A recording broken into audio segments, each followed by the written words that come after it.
Thank you all for being here. We appreciate it. This is our monthly event series where we talk about near Earth, near-term space infrastructure development, and just a little bit more about the Foundation for the Future.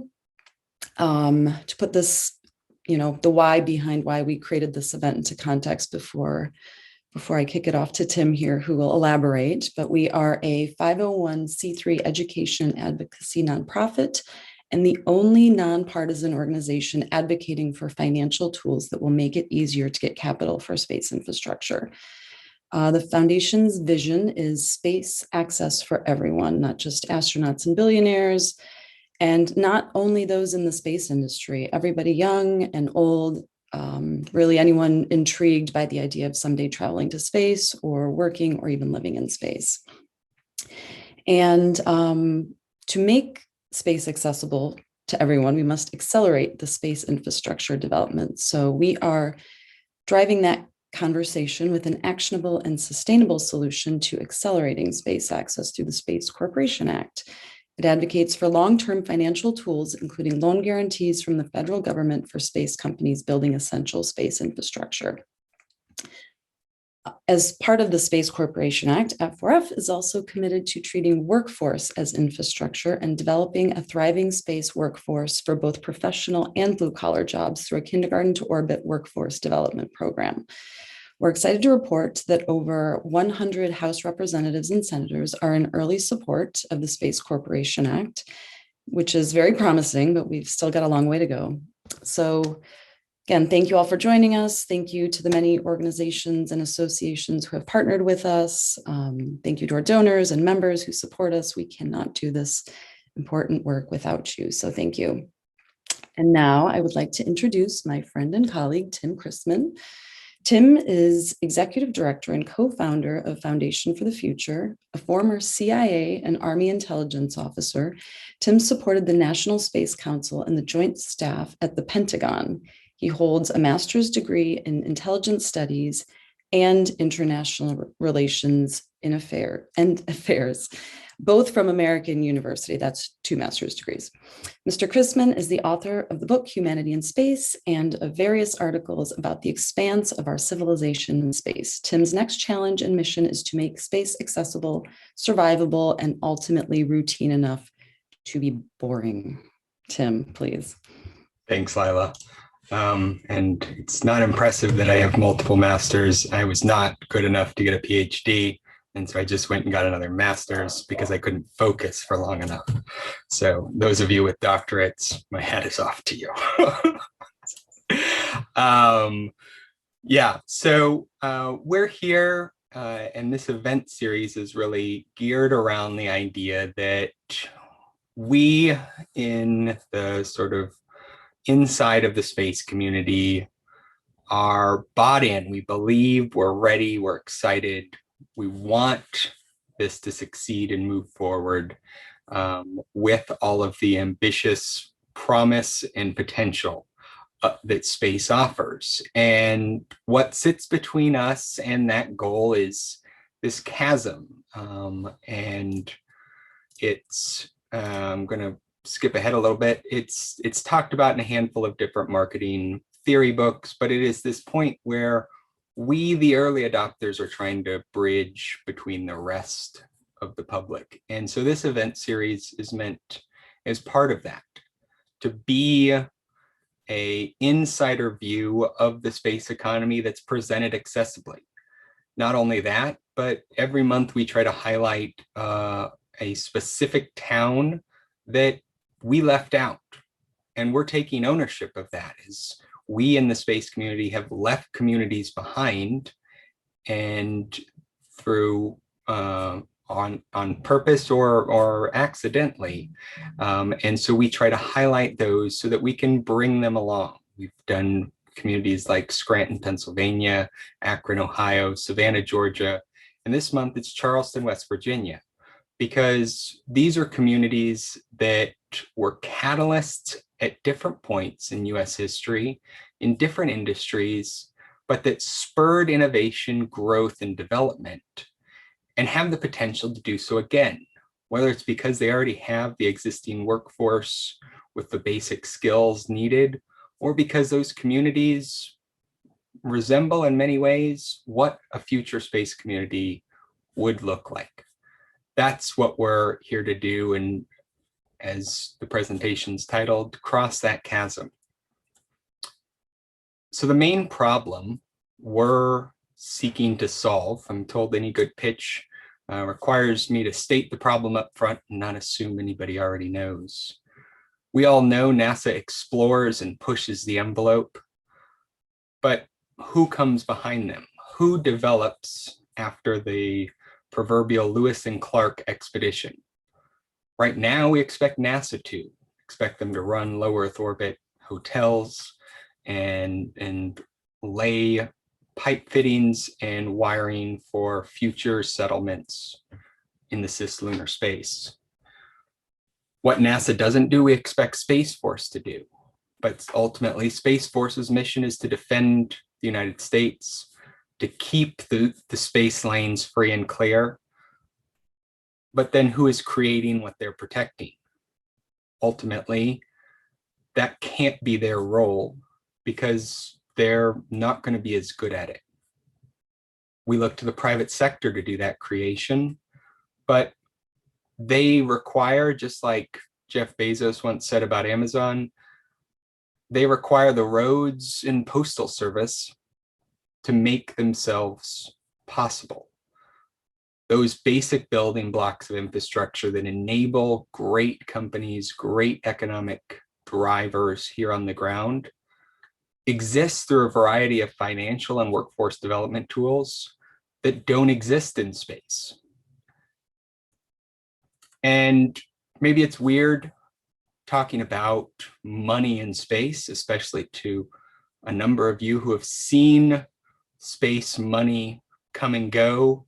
And it seems like the amount of money flowing into the space economy has never been greater. And that would be objectively true. There's going to be a handful of graphs here that depict the amount and type of funding that we see moving into the space economy over the past 20 years or so. And you see that there is generally increasing trend in public funding for space. However, once you remove a handful of large players, that steady, relentless march up is no longer there. It's a heartbeat monitor for a fairly unhealthy person that shows ups and downs of relatively small amounts of money. If you might have missed it, I did the first time. The graphs are an order of magnitude different in terms of the amounts moving into different companies that are not Big Blue and SpaceX. Now, that's not to say that there's anything wrong with money going towards these large players. That has been, if anything, a good thing, because those two companies doubled the number of large space companies that we had in the country, and we want that to continue. However, when we break out the public funding by component of the space economy, we get to see the vast majority of this goes to launch, to getting to space, not necessarily doing anything while there. And so while it's true, both public and private money has been flowing into space at ever increasing numbers. It's been uneven, it's been sporadic, and ultimately goes towards those who have essentially the easiest problems to deal with and the most near-term solutions. And so as we look out beyond and think about projects that on Earth, whether it's the roads, rails, or sewer equivalents, why do those get funding? Well, ultimately they get funding and take a long period of time to deploy that funding because the large institutional investors are able to know regardless of the fact that it takes 10, 15 years to finish the project, that it will begin returning value for decades, possibly even a century or longer. And so that is the true benefit of having a system that looks at investing in a sector with an infrastructure mindset. And I've included a tongue-in-cheek comment here about civil engineers. I pretty routinely make jokes about civil engineers. And it's only because I was raised by a mechanical engineer. And so I am parroting the jokes I heard as a child and now as a father. That is what I feel like my role must be, is to repeat what came before me. So our proposal, and this is what Lila mentioned earlier, is the Space Corporation. This is an infrastructure development corporation specifically geared for space. And its mission is to organize and fund the development of space infrastructure that can unleash America's future in the 21st century and beyond. And not just launch pads and landing pads, but the ability to securely and efficiently get to, from, and through space while coordinating and cooperating with not only other investors, other government agencies, but other friendly countries, and being that platform to bundle the money, experience, and initiative to move the ball forward. So a common comment that is being circulated around here in DC, where we're based, is discussion about new infrastructure investment, how much it's going to cost, how much it's going to benefit the economy. And we'll get into some of the analysis of the Space Corporation Act later. But suffice to say that infrastructure investment by the federal government and state governments, by and large, represent some of the best uses of deficit financing in any of the government toolbox options that are available. The one we point out here is admittedly probably an outlier, but it highlights the fact that on the ground, government expects for every dollar it invests in infrastructure development, that $1.50 to $1.75 will be added to the national gross product as a result of that spending. Our argument to Congress and others is you can double, triple, or quadruple that number when you are looking at creating infrastructure for an entirely new economic sector and frontier. Laying fiber optic cable in the early 2000s was never going to return $1.50 for every dollar spent, because it was unlocking the internet for more people in more ways. And much like GPS in that, this is the sort of investment in the future that has potential for far larger effects. And those effects, ultimately, as Lila mentioned, are about making space another place to do business. We don't think about the fact that we build companies in the desert, in the mountains, in the swamps, in the valleys. It's just wherever we are and wherever the workforce and financing exists. It's not necessarily tailored to the terrain. We want to make space just another background that people can go to and build their companies and lives around. And to do that, it needs to be ubiquitous, boring. And so the Space Corporation will do this through that sort of backbone infrastructure investment that creates initial spurts of employment and starts a virtuous cycle where all of a sudden there is a customer for things that didn't exist previously. And that spurs companies to expand and grow, buying from others, and therefore generating the economic activity that can then become self-sustaining. A large piece of how this gets started is easing the access to capital. Earlier, I was talking about the ups and downs and the ebbs and flows of financing for the space economy.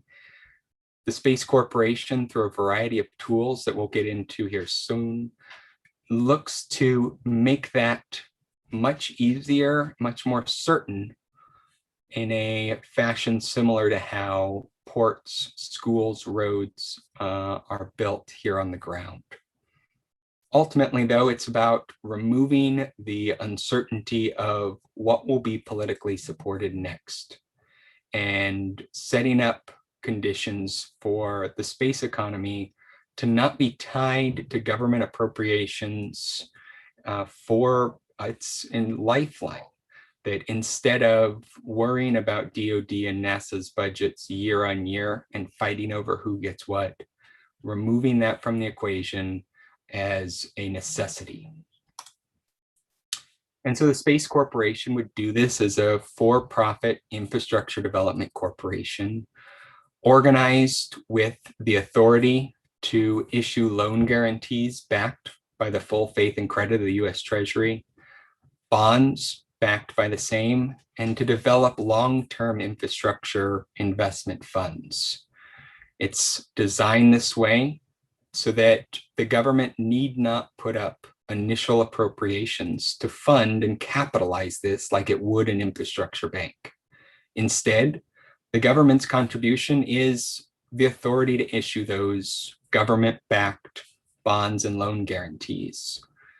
And the for-profit model allows this corporation to go to the public, go out onto the regular capital markets and raise capital through those selling equity and debt in a way that's not possible for a standard government agency or corporation. So we've recently completed an analysis of the Space Corporation's economic impact. And this began with a lot of work around what would a portfolio for the corporation look like? How would it get its money? How would it spend its money? And then from there, we can estimate the impact across the country. Well, for the capitalization, first looking at what are the most similar examples for this in the past. And on the private federal investment corporation side, ComSat is one of the most salient. ComSat in the 1960s had the mandate to create a global telecommunications network from space. And its initial public offering generated well north of $1 billion in 2020 dollars. And based on that, the valuations of other government-sponsored and government-backed corporations, our conservative estimate is that a public listing or otherwise a public sale of shares of this corporation could raise approximately $3 to $4 billion. On the bond side, we see roughly $1 trillion plus in government-backed bonds that are issued by entities other than the US Treasury. So the Fannie Mae's, Freddie Mac's that do housing loan guarantees. There's also a number that do commercial loan guarantees.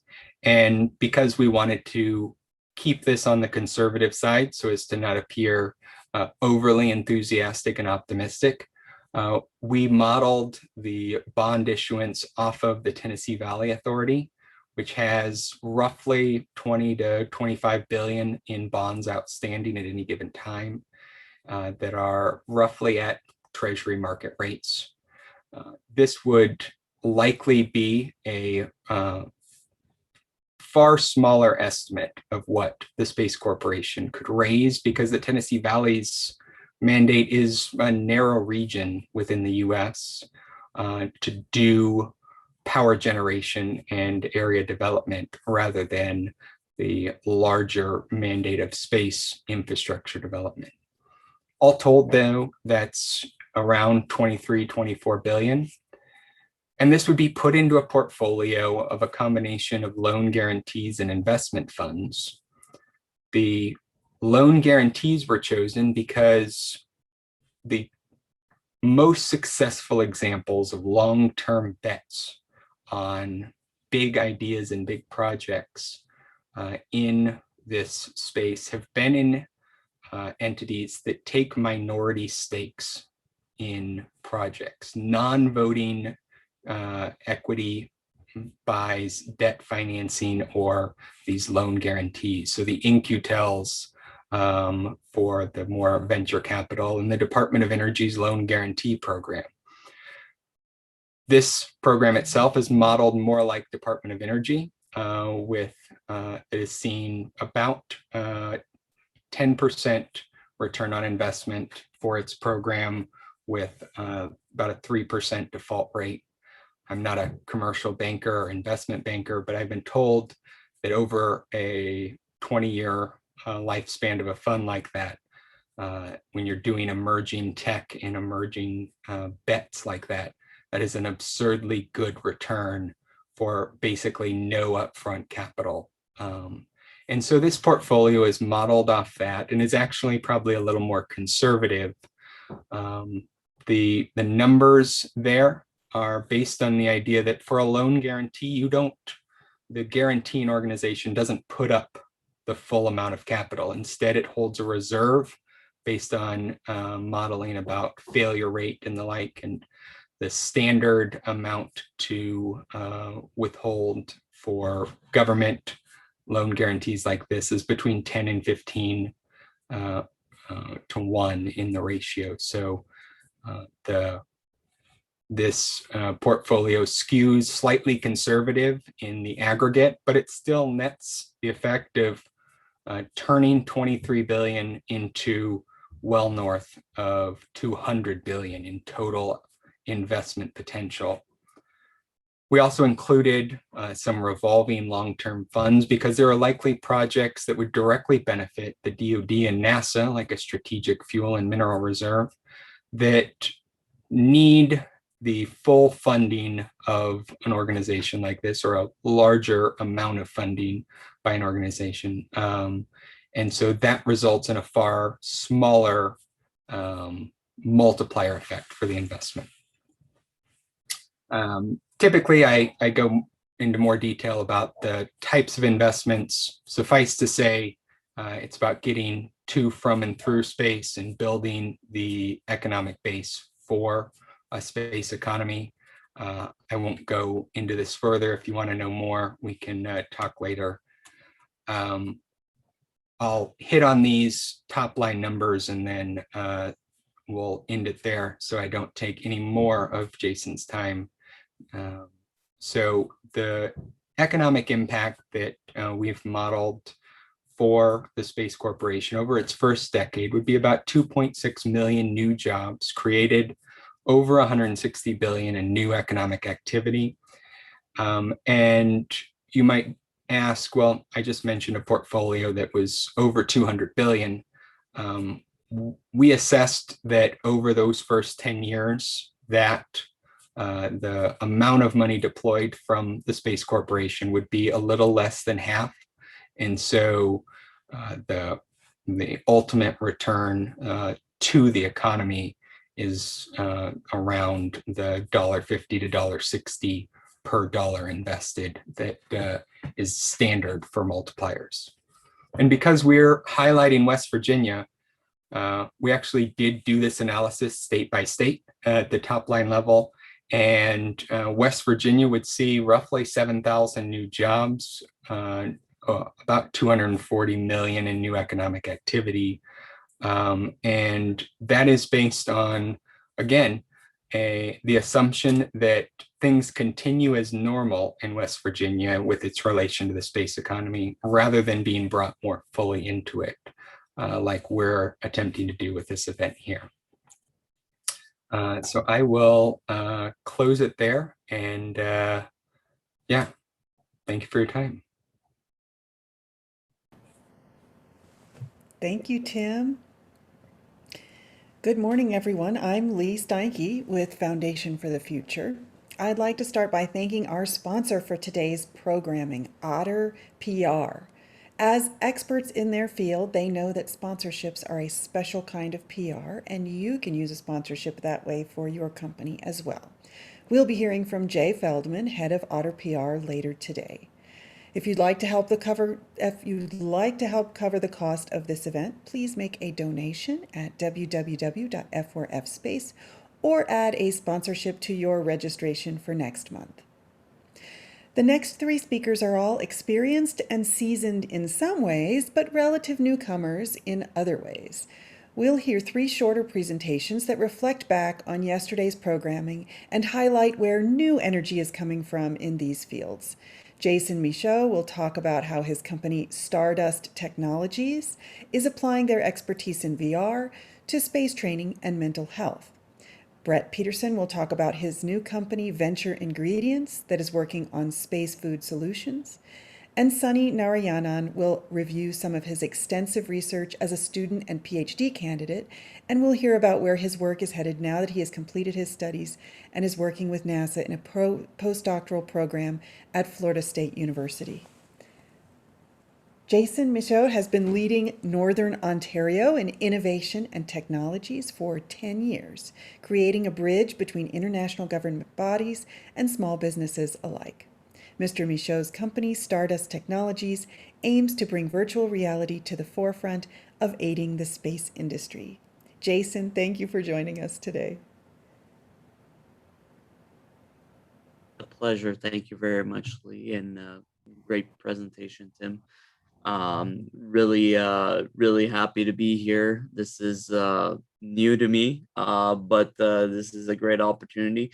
So our company Stardust Technology, as you mentioned, we've been working on a project named the Eden Project, which we collaborated with the Canadian Space Agency and the National Research Council of Canada to research how we can utilize virtual reality to help astronauts cope with mental health, but also haptic feedback technologies and neural interfaces. And essentially what we've been doing is we've been flying lunar and micro gravity as well as Martian gravity in the NRC's plane, which you can see in the background. It's a Falcon 20.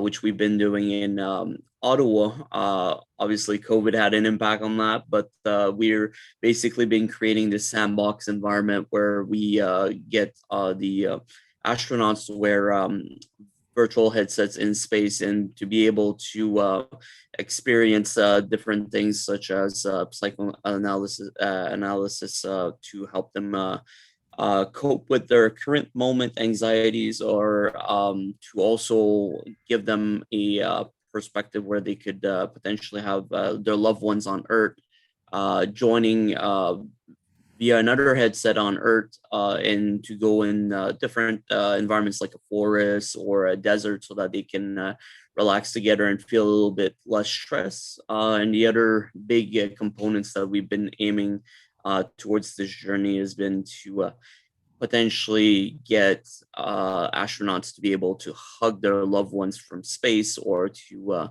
handshake them so that they can feel even more closer thanks to haptic technologies and the VR. So basically a little bit what you see in sci-fi where the astronauts will see a hologram, but basically we could simulate a hug where you could feel true thanks to the help of haptic technologies. One of the other things we try to do is we try to create multiple partnerships so that we can bring STEM education across North America and Europe. And through these endeavors, we met a lot of wonderful people, and I'm really looking forward to hearing from everyone on here, their perspective, and fighting the good fight. And I'm open to any types of questions. Again, this is my first time, so I'm not gonna take the whole show. There's other, sure there's very other interesting people, and if there's any questions or anything like that, I'm definitely more keen to discuss the project and whatnot. Since it's still being developed, I can't share too much, so I'm gonna sound a bit like a politician on certain things, unfortunately. But really grateful to be here today.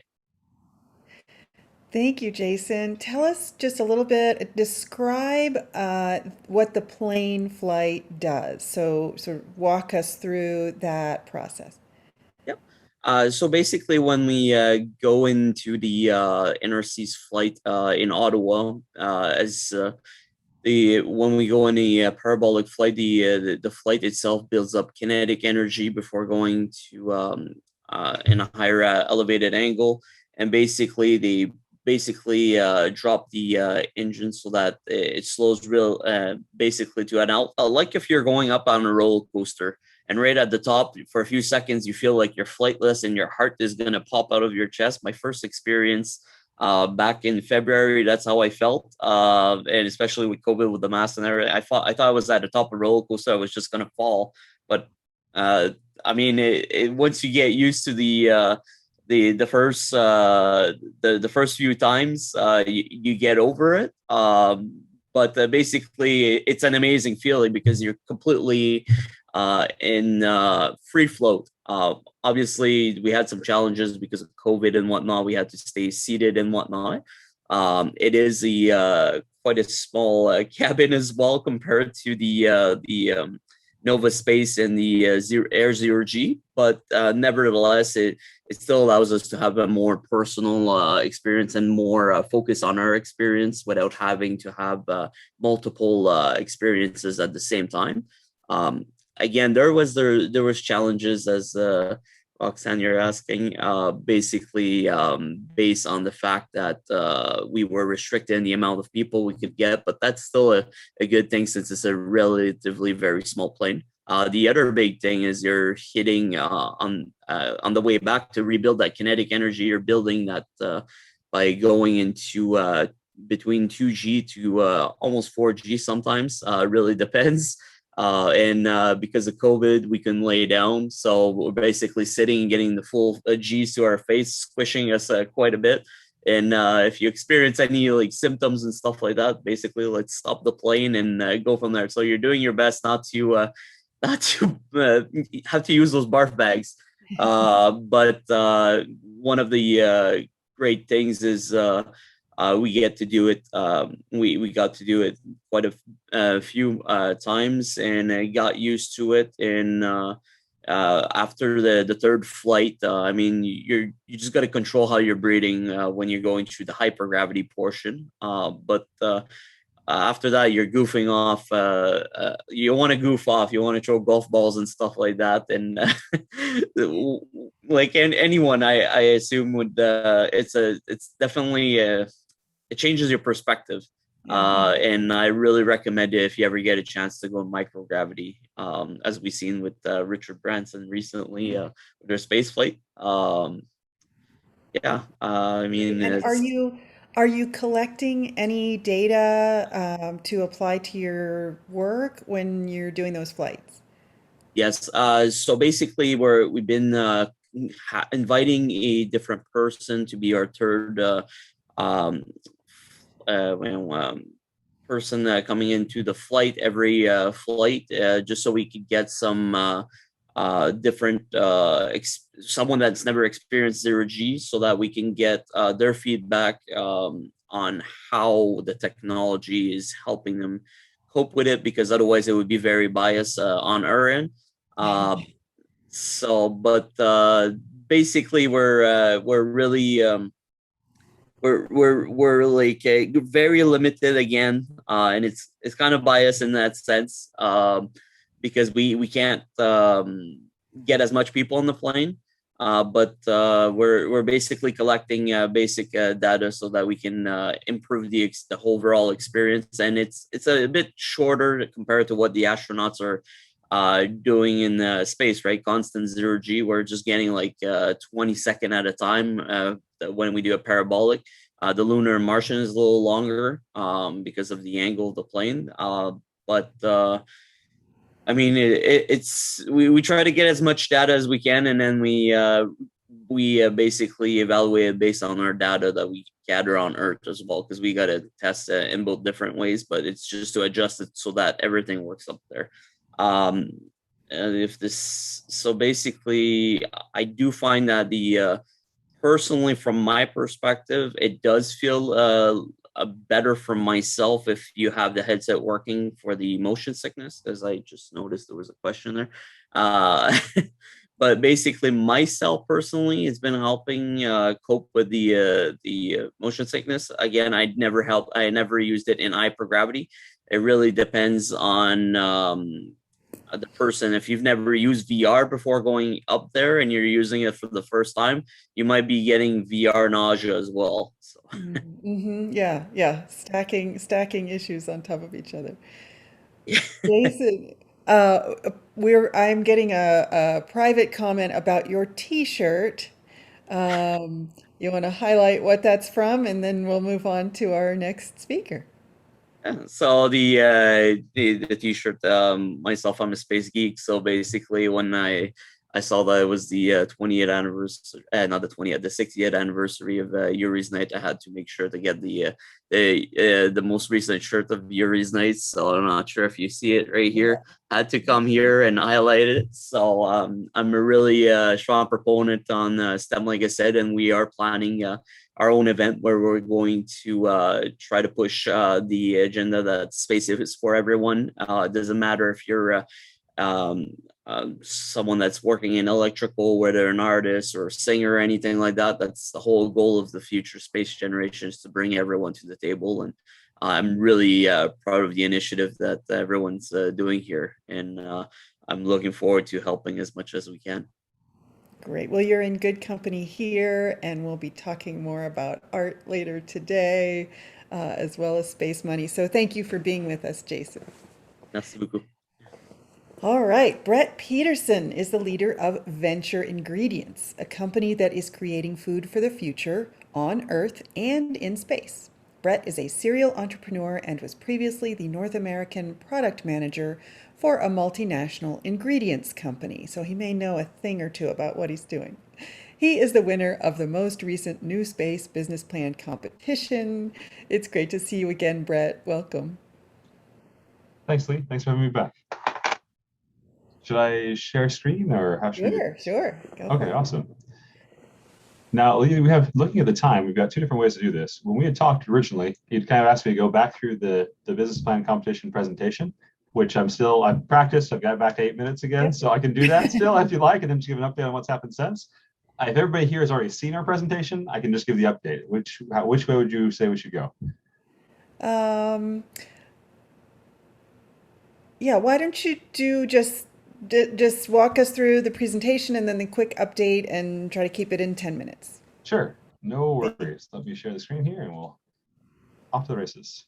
Let me know when this is working. Yeah, getting comments, whole thing. Oh, okay, good. Okay, good deal. That's encouraging. Thanks. All right. So as I mentioned, I'm Brett Peterson. We create food for the future. I've already done a little bit of intro, so we'll skip the rest of that slide and just jump in. Food limits space. Let me pull this up. Sorry, I'm working on two different screens here. It's expensive, it takes up room and weight, and it puts hard limits on mission, duration, and crew size. To solve that problem, we're creating a system that can grow 1/3 of the food needed by a crew of any size for any mission duration. It's a fully enclosed bioconversion system that's functional in microgravity, and it turns waste into flies and flies into fish meat. NASA has already proven that you can grow flies on the ISS. And the Japanese have proven you can grow fish there. This is actually a picture of a zebrafish study that the Japanese Space Agency did a couple of years ago. Pretty interesting stuff. NASA also just recently finished a study on growing space fish for food. And right now we're participating in NASA's Centennial Challenge on deep space food production. In sum, this is happening. And with the right partner and the right funding, we believe that we can break the food barrier and unlock the stars. So how do we get there? First, we're pursuing SBIR grants and networking at events like this one to get a proof of concept module installed on the space station. We've made some progress at that in the past couple of conferences we've attended here, actually, to be honest. Then as commercial space opens up, we're gonna go after the massive new markets like the $425 million opportunity to provide food for Elon Musk's fleet of starships to Mars. Capturing that market positions us to be the premier and obvious provider for food at lunar and Martian bases. But those markets don't exist yet. So to get there, we need to work here on Earth too. So let's talk about poo. You and I are factories, and our output can be euphemistically called biosolids. We produce a lot, on average about half a pound per day, and that's 3.5 billion pounds per day on our planet collectively. All of that has to be taken care of somehow. Here in the US, treating waste is big business. There's more than 50,000 sewage treatment sites, and they pay 100,000 to 300,000 annually per site to pick up biosolids. A little bit more than half of that is turned into fertilizer, and the rest is either buried in a landfill or burned. Now, most people I talk to are very surprised to hear that we spread human waste on our fields as fertilizer, but I promise you it's true. I have information both from the EPA and from talking with executives at waste treatment companies, and we discuss potential partnerships. Waste haulers, people who take away that waste and spread it, get paid 55 cents per pound for that waste as fertilizer. But they can only sell it half the year. In part, that's because you don't fertilize all year long. But in part, it's also because the EPA, the Environmental Protection Agency, has hard limits on how often you can spread biosolids on your field. So the rest of the time, those waste haulers end up paying to put those solids in a landfill or having them burned. We solve that problem. The same processes we use to make food in space can be used here on the ground. We can double the value of human waste, and we can sell it all year long into a $9 billion fish meal market that's growing at about 3% per year. Our specific insect product, black soldier fly larvae, is already a $2 billion commodity, primarily used in fish feed. So to recap, we're selling an in-demand product into a market that's hungry for it at twice the value that our American competitors can demand. That said, we do have fast-growing competitors in the fly larva space. Protix raised $45 million in 2017, and they're now at $36 million in annual revenue. Innova Feed raised $55 million in 2018. Now they're at $40 million in revenue. And AgroProtein raised $11 million from the Gates Foundation, and then an additional whopping $105 million in 2018, and they've also hit $30 million in revenue. All of these competitors are in Europe, and they're all using plant waste, not biosolids. That means that they're paying for their feedstock. By contrast, we get paid to pick up ours. Our American competitors are waste haulers, people who pick up sludge and sell it to farmers or deliver to landfills. As discussed, we can sell year-round where they cannot. Now, bioconversion by itself is not patentable, but our fully enclosed system that works in microgravity is, and it can be adapted for sales and use here on the Earth. Additionally, nobody else is pushing to do black soldier fly larvae in space yet. So if we can be the first, then nobody else can put the space seal on their brand. Getting on the ISS will set us apart around the globe. And for the moment, at least, no one else is pushing this human waste bioconversion with black soldier fly larvae in North America as yet. So before our European competitors arrive, we have a window of opportunity to launch this venture and get it off the ground. So what does that look like? Our plan is still to hit 2 waste systems this year. We're making progress on that. That'll hit 700,000 in revenue. We'll spend about 200,000 this year to finish R&D on our closed system. In 2022, we're working on getting contracts with 16 waste sites and start selling our standalone closed loop system to hog farmers and cattle farmers and chicken farmers for their manure. That'll make us cash flow positive with about 5 million in revenue. We should hit 23 million in revenue in 2023. To fund all of this, we're looking for $500,000 to $1 million in seed funding. We're still working on that. We've already got the land for our pilot facility, and the seed funding will go to leasing or buying a sludge truck, finishing R&D on the closed loop system, and building out the rest of the pilot facility. Our team are all serial entrepreneurs. As Lee mentioned, I'm former product manager for the North American product manager for a multinational ingredient company. I've got industry connections. I've had one previous successful exit, very small, but it was. Our CFO, Karen, has taken 2 startups from red to black. And Brandon has a lot of experience in high-dollar, blue-collar sales in construction and land use, which are parallel and kind of adjacent industries to the sewage management and fish feed groups we're going to be working with. So the big question, why do we talk about this at space, right? This is why here? Why not at ag conferences? And the reason for that is because all of us in the space community put up with crap every day, not because it's fun in and of itself, but because we dream of a better future. For us, that's literal.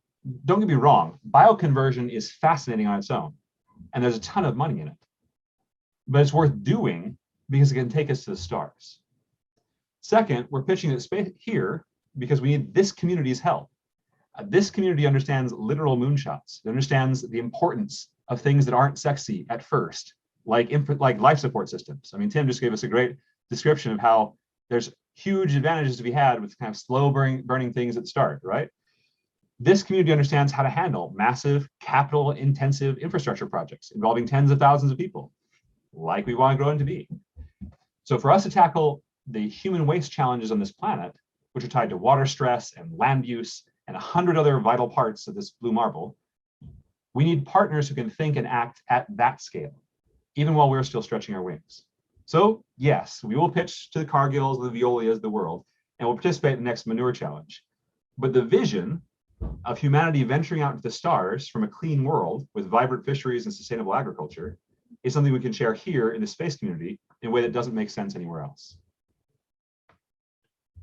Bioconversion, both on Earth and in space, will take humanity further than we've ever gone before.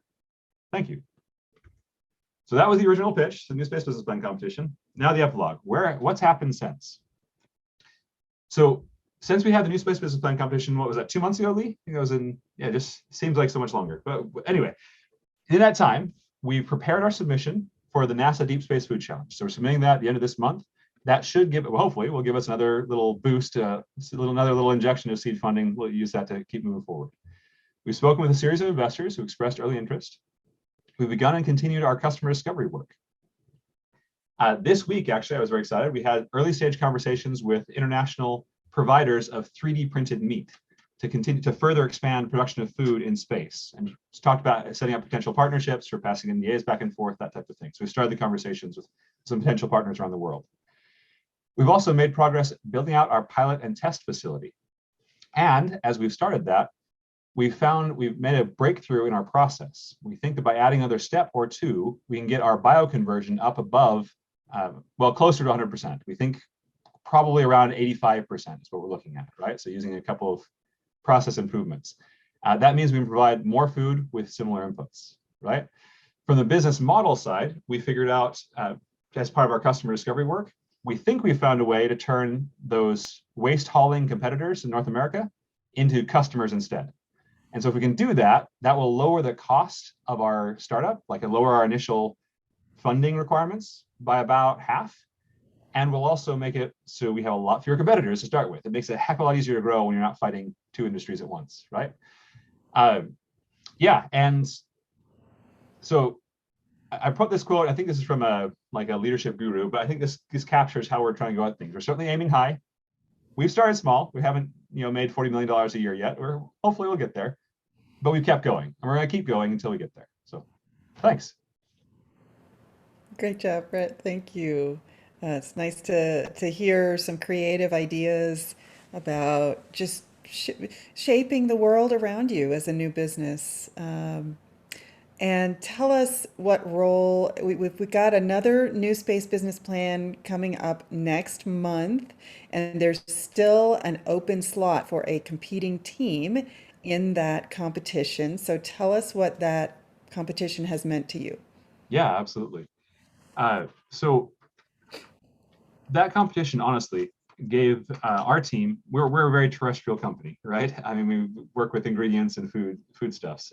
Big goals, but very terrestrial. So the New Space Business Plan competition gave us an excuse and a reason to raise our vision, frankly. Michael Lane, who's on the call with us, said, "Hey, what can you do in space?" And I said, "Well, let's start thinking about it." And so we put together a plan, and this has all been part of that business plan competition. We were not working on black soldier fly larvae in space before we put this together, right? And so this was really the catalyst for us to get into the space industry altogether. So my recommendation for any entrepreneur listening to this is that, to echo what Jason said just before me, you have a role in space. Whatever you're doing with your company, whatever it is, I mean, we're basically plumbers in space, right? I was gonna make a t-shirt that had that as an acronym. But that's whatever you're doing, it doesn't matter your business. There's something you can do to participate in the future space economy. Use this business plan competition as an opportunity to explore those options, right? You get coaching. And unlike most of the business plan competitions, you get to talk to experts in the field who help you figure this stuff out, right? Yeah. Take advantage of that. Jump in the slot and see and figure it out. Yeah. That's great. I see I have a question on the chat. I know I'm just out of time, but let me answer Roxanne here. Deep Space Food Challenge is looking for technologies that work in 1G and differences for the system to work in microgravity. Great question. So we actually are starting this kind of backwards. We originally planned this for the ISS, and then we started our designs in microgravity, and then now and then when we saw the Deep Space Food Challenge said it was okay for 1G, that made it just easier for us. So our designs, the trick is controlling how the animals perceive up and down. That's the hardest part. So for fish, you have to control where the food enters the water column, which means you have to create a water column because you don't have gravity helping you create that water column. So you have to use flow and light to get the fish to orient themselves in a consistent direction so that you can feed them in a consistent way. The bugs are a little bit easier. They're more about angles, black soldier fly larvae especially. There's a crawling angle that they need. And so we've got a couple of methods to get them so they can feel like they're crawling at their preferred angle before they pupate and then get pulled in the rest of the process. So it's those tricks. It's really creating an artificial up and down more than the lack of gravity actually doesn't hurt the animals or the bugs, but they do need a vertical orientation. So you have to trick them into that vertical orientation. Great. Brett, thank you so much for that exciting update, and we look forward to following all you're doing going forward. Thanks, Lee. Next up, Dr. Sunny Narayanan is a NASA Space Biology postdoctoral fellow at Florida State University, having over 15 years of NASA experience and an interdisciplinary background in engineering and biomedical research and education.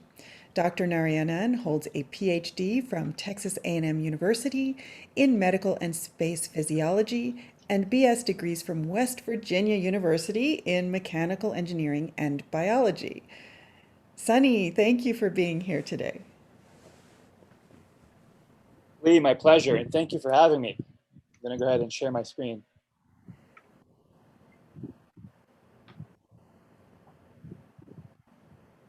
May I receive a confirmation? Thank you. Yes. So again, thank you for having me, and a special thank you to those at Foundation for the Future for providing me the opportunity to share with you all my past and ongoing efforts in relation to our human space exploration efforts. It's a great honor to be here with you all today, and as Tim highlighted previously of the wild and wonderful state of West Virginia, special shout out to my home state, and thank you to all the mountaineers for the education you all provided me to grow wings that allow me to travel across the world, and for part of me, through my work, to even reach the stars. In turn, for today, I am to share a little bit of my journey to date and how our studies of ourselves and adapting to space provide us a unique perspective not found anywhere on this world. For we reach the stars, not just to learn about our universe, but through this journey, we learn more about ourselves. And as our stellar speakers from yesterday and today have already highlighted, the spaceflight environment is unique, lacking gravity and radiation exposure from the sun and the stars. Our bodies, in turn, respond and adapt as best as they can, though not entirely, in some cases, very detrimentally.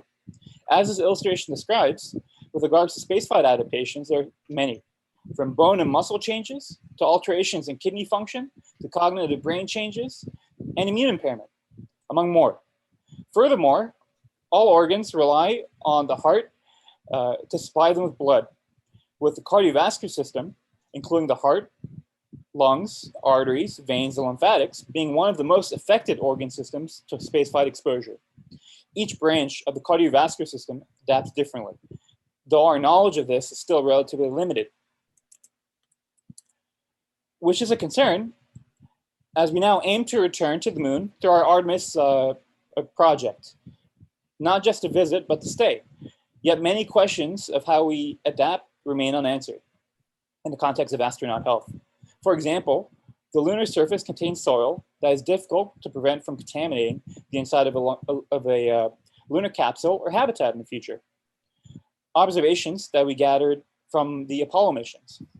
And this lunar dust was shown to be a lung irritant based off of follow-up medical reports, though these reports could only really speculate with how limited data we had to work with at the time. Some follow-up research provided some clues, but much remains unknown. Although the topic of lung health may be familiar topic to mountaineers in general, with the state's history and connection with coal and the consequences of its mining, as many mountaineers during and after their mining exploits went on to develop black lungs. And I wish to highlight the effects of lunar dust may not be as severe as black lung, or maybe entirely, maybe different. Though perhaps There may be innovative research insight from West Virginia's study of black lung that might provide a unique perspective to NASA and its partners in approaching space medical questions and issues to provide some hints as to what may occur with our astronauts when they one day return to lunar space.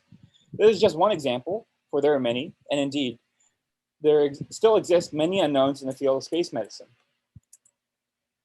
For example, during my doctoral studies at Texas A&M, I discovered one of these unknowns. I observed for the first time that there may be negative health effects of the space environment on our digestive systems. Why is this important? Well, the function of our digestive system affects our entire body.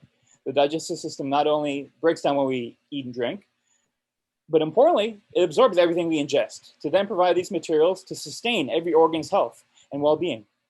So in turn, if the digestive system is negatively affected and absorption function is negatively impaired, then every organ in the body is negatively impacted.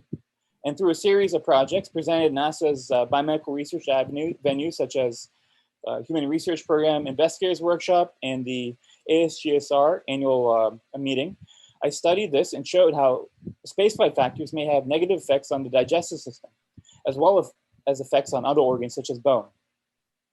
I also wish to mention that our physiology is related to nutrition, as dietary composition that we eat and drink relies on the digestive system to absorb the content of our food. And again, if absorption function is impaired, what does a healthy diet matter if the diet can't be absorbed and have its effect? So to answer this critical line of inquiry, I've been blessed to be supported by NASA through a fellowship, ongoing investigations to gather knowledge of these topics in the context of simulating an Artemis lunar and Mars mission. From these studies, we'll discover for the first time and learn how the digestive system and many more organs adapt as we prepare for a return to the moon. So as we plan future missions to the moon, one factor we are already aware of that future Artemis astronauts will experience that is different from what crew visiting the International Space Station experienced, or more recently with Virgin Galactic's suborbital planet mission and other suborbital missions, is the exposure to deep space radiation. For on their journey to the moon, they will travel beyond the Earth's magnetic field, which does not offer space radiation protection near or on the moon. And we currently do not have much knowledge of the effects of deep space radiation, but do know that there are radiation effects, both from our experiences with space-related radiation exposure from International Space Station missions and space shuttle missions, and clinical radiation exposure. For in a way, space and clinical radiation may be considered two sides of a similar coin. For example, a majority of cancer patients receiving radiation therapy experience side effects from radiation therapy. One side effect image here on the left. This swelling in this patient's right arm versus her left, which to an observer may be considered mild. However, there is no cure for this phenomenon and is also significantly underdiagnosed. And because there is no cure and also underdiagnosed, this swelling will often develop to become much more severe, especially if not managed early, reaching a point where patients' limbs may be very limited or lack utility entirely. Millions of individuals in the US and across the world suffer consequences with this condition for the rest of their lives. And the other side of this coin is that astronauts also experience a form of swelling that some hypothesize is partially due to space radiation exposure, perhaps for similar reasons as patients receiving radiation care. I hypothesize there may be some overlap between what is occurring with patients and with astronauts from a basic biological perspective during my doctorate, and discovered for the first time that the biology of the specific cells related to this condition in response to radiation exposure is unique. And to illustrate this, these two images on the right side of the slide are those specific cells I mentioned. In the middle here of the untreated group, and on the right are how the cells appear after radiation exposure. You all may observe the visual difference, which shows there is a direct effect of radiation. And as a scientist, I study why this happened and figure out ways to treat this. This basic experiment, the first of its kind, provided the first steps and clues as to what is happening to both patients and astronauts. But it raises the question, as this was not space radiation, which is different and has a greater biological effect, relatively speaking, compared with clinical radiation. What may happen to our Artemis crew when they return to the moon? Indeed, how about deep space radiation effects on astronauts? Well, we know little of the effects of a real lunar mission compared with our knowledge of spaceflight effects in low Earth orbit, but there are suggestions of an effect from traveling to and back from the moon based off the Apollo mission. For it has been previously studied and reported that astronauts that specifically traveled to the moon, the Apollo lunar astronauts, showed higher incidence risk of cardiovascular disease versus every other astronaut, suggesting a deep space radiation specific effect. So to increase our knowledge of this topic, I've been leading ongoing and future investigations to study this further. However, there's still much to be learned. In having shared these details, I wish to highlight how these studies and questions may be discovered, answered, and invented from my perspective, which is really through education and opportunity to enable anyone to reach for the stars if offered the choice.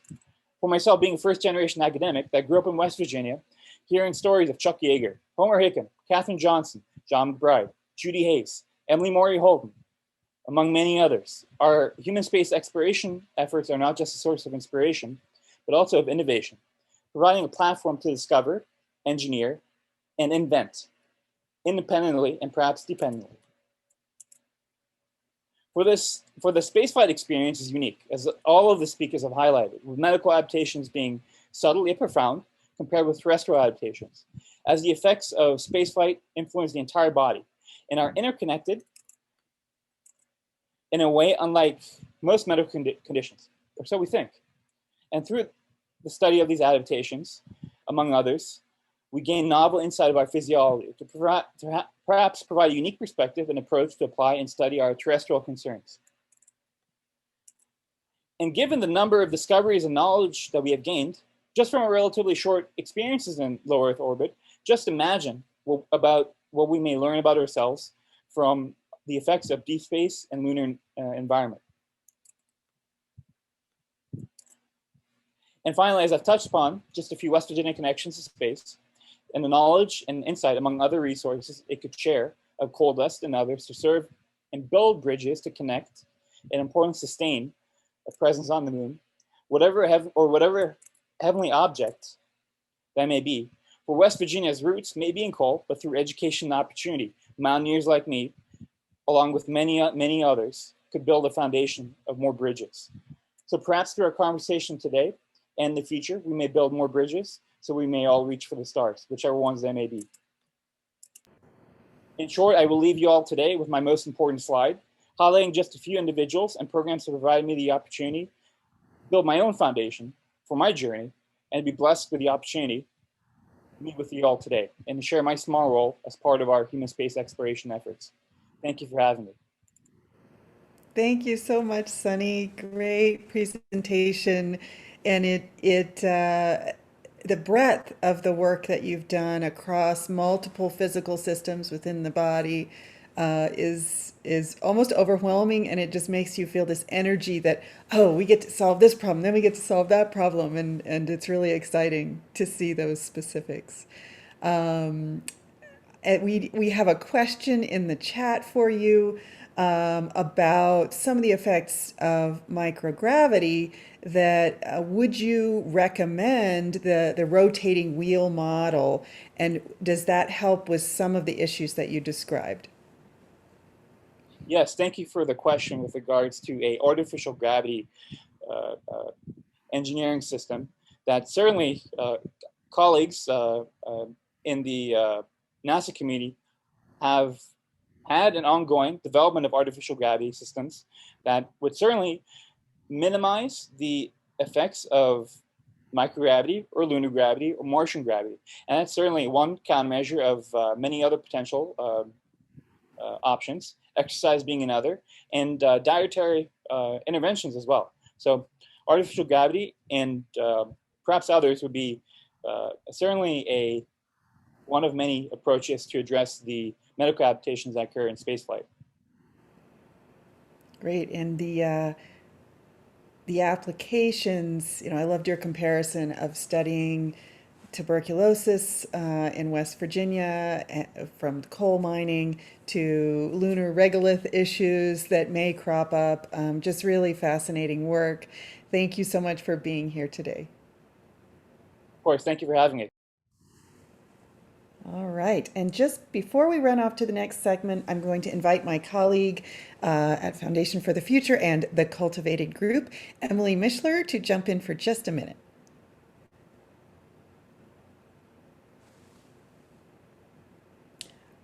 Leo, you may have to unmute Emily.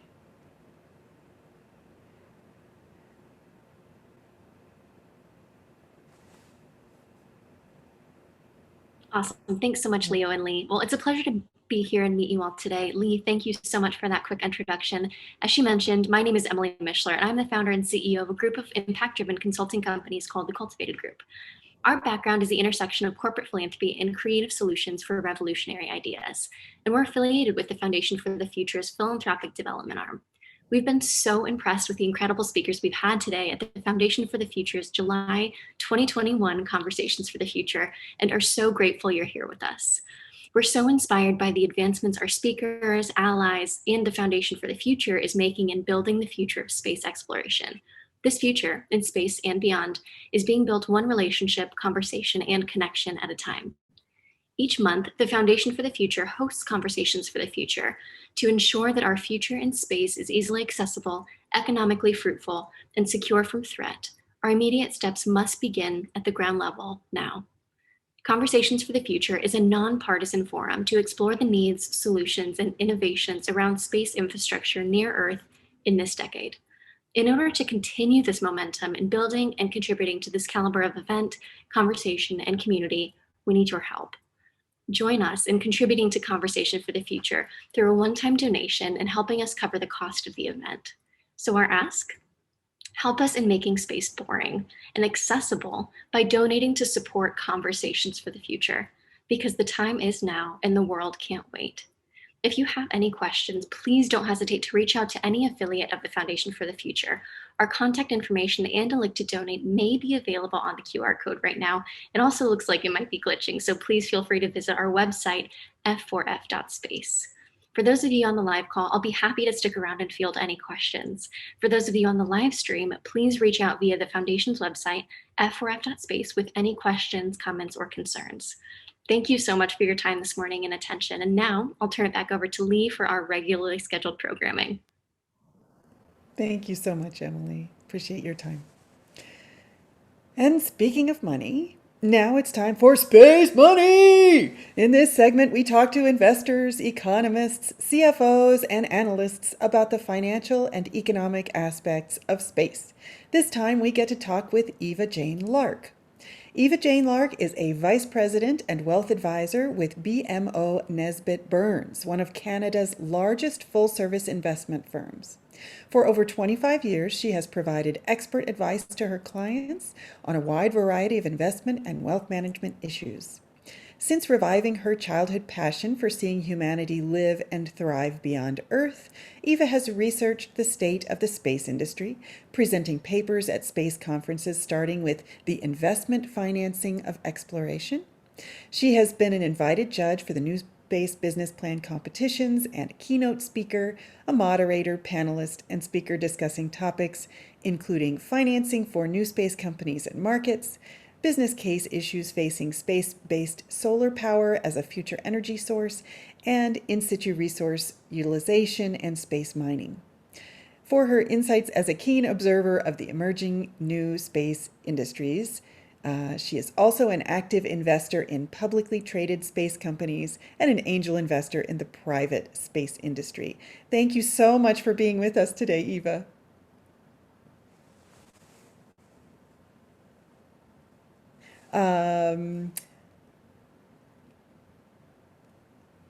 Can we unmute Eva, please? Oh, it looks like you're able to unmute yourself. My screen shows. Okay. There you go. There you go. I wasn't at first. I did I try. just switched over. Thank you. Hi. Hi. Great to be here. Thank you very much for having me. It was an interesting day yesterday and today so far. It's been a great session. Thank you so much. So tell us a little bit about your beginnings in space. You had this childhood interest, and then you grew up and you went off and did work and a career in school, and then you found your way back. Tell us a little bit about that. Well, I guess it's like a lot of people have said in previous conversations that, first of all, I'm Canadian, though we do have astronauts, but we didn't when I was a child. And being a woman, wearing glasses, not being a jock, it never seemed that space was an option for me. And so, but I was always interested in it. Both from reading a lot of science fiction and also following what was happening in the world.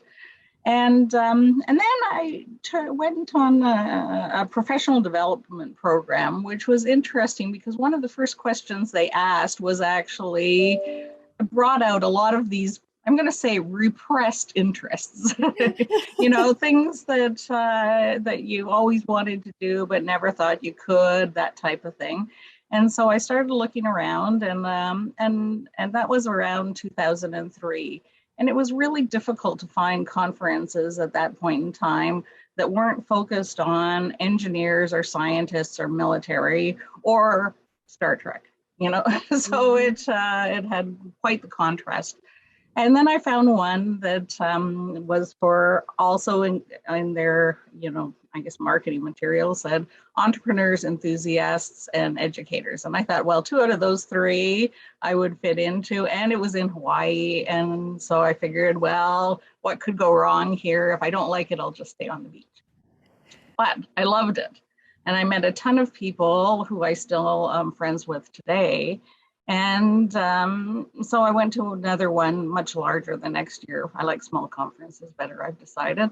And then I started the following year. One of the organizers said, it would be interesting if somebody wrote a paper about investing in exploration.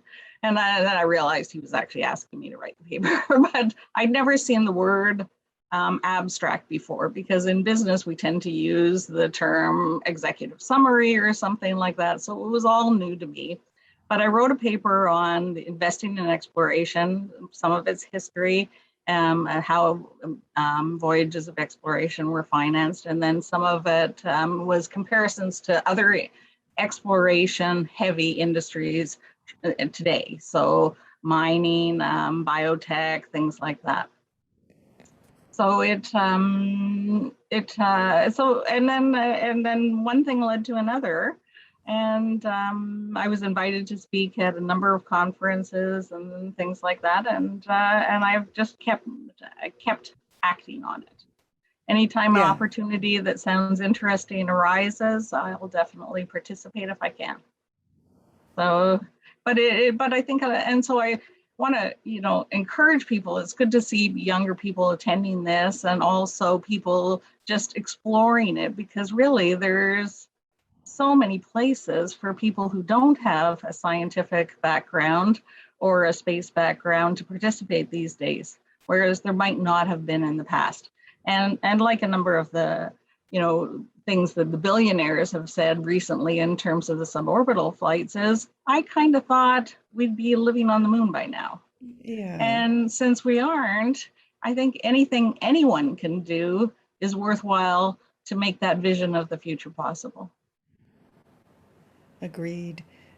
So tell me, sounds like you've been in it now for a while. That was a little while ago, that lovely conference in Hawaii. Tell us about there've just been astronomical changes, no pun intended.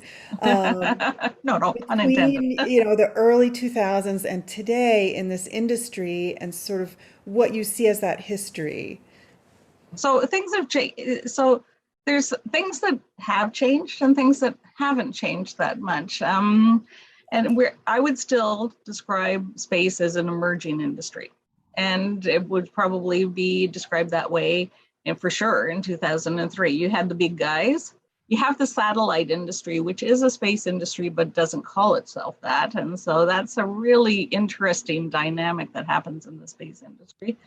But there's a lot of characteristics of emerging industries that are still very, very prevalent today. More than anything else, the fact that we now have much more transportation means that so many things are possible that weren't possible then.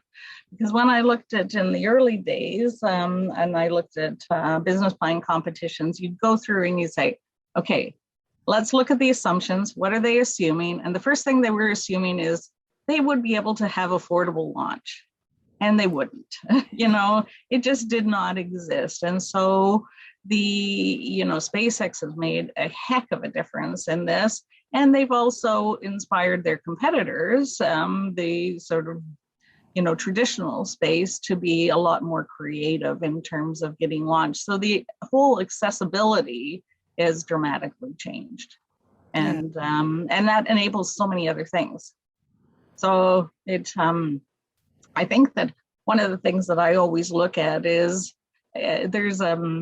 is what will enable something else. So if somebody does this, like say launch, what will that enable? Well, all of a sudden, it's almost like the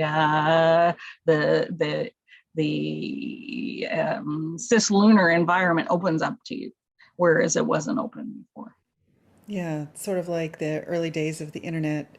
Opening new doors for new ways of doing business. Yeah, and there's a concept called the adjacent possible, and Stephen Johnson, who writes about innovation an awful lot, talks about it in his books, but he didn't create it. It's based on biology, and the adjacent possible is, let's say you walk into a room, and let's say it's a square room, and there's three, and you walk in one door, and there's a door on every wall. And so depending on what door you walk through, that and 5 generations from there opens totally different doors than it would.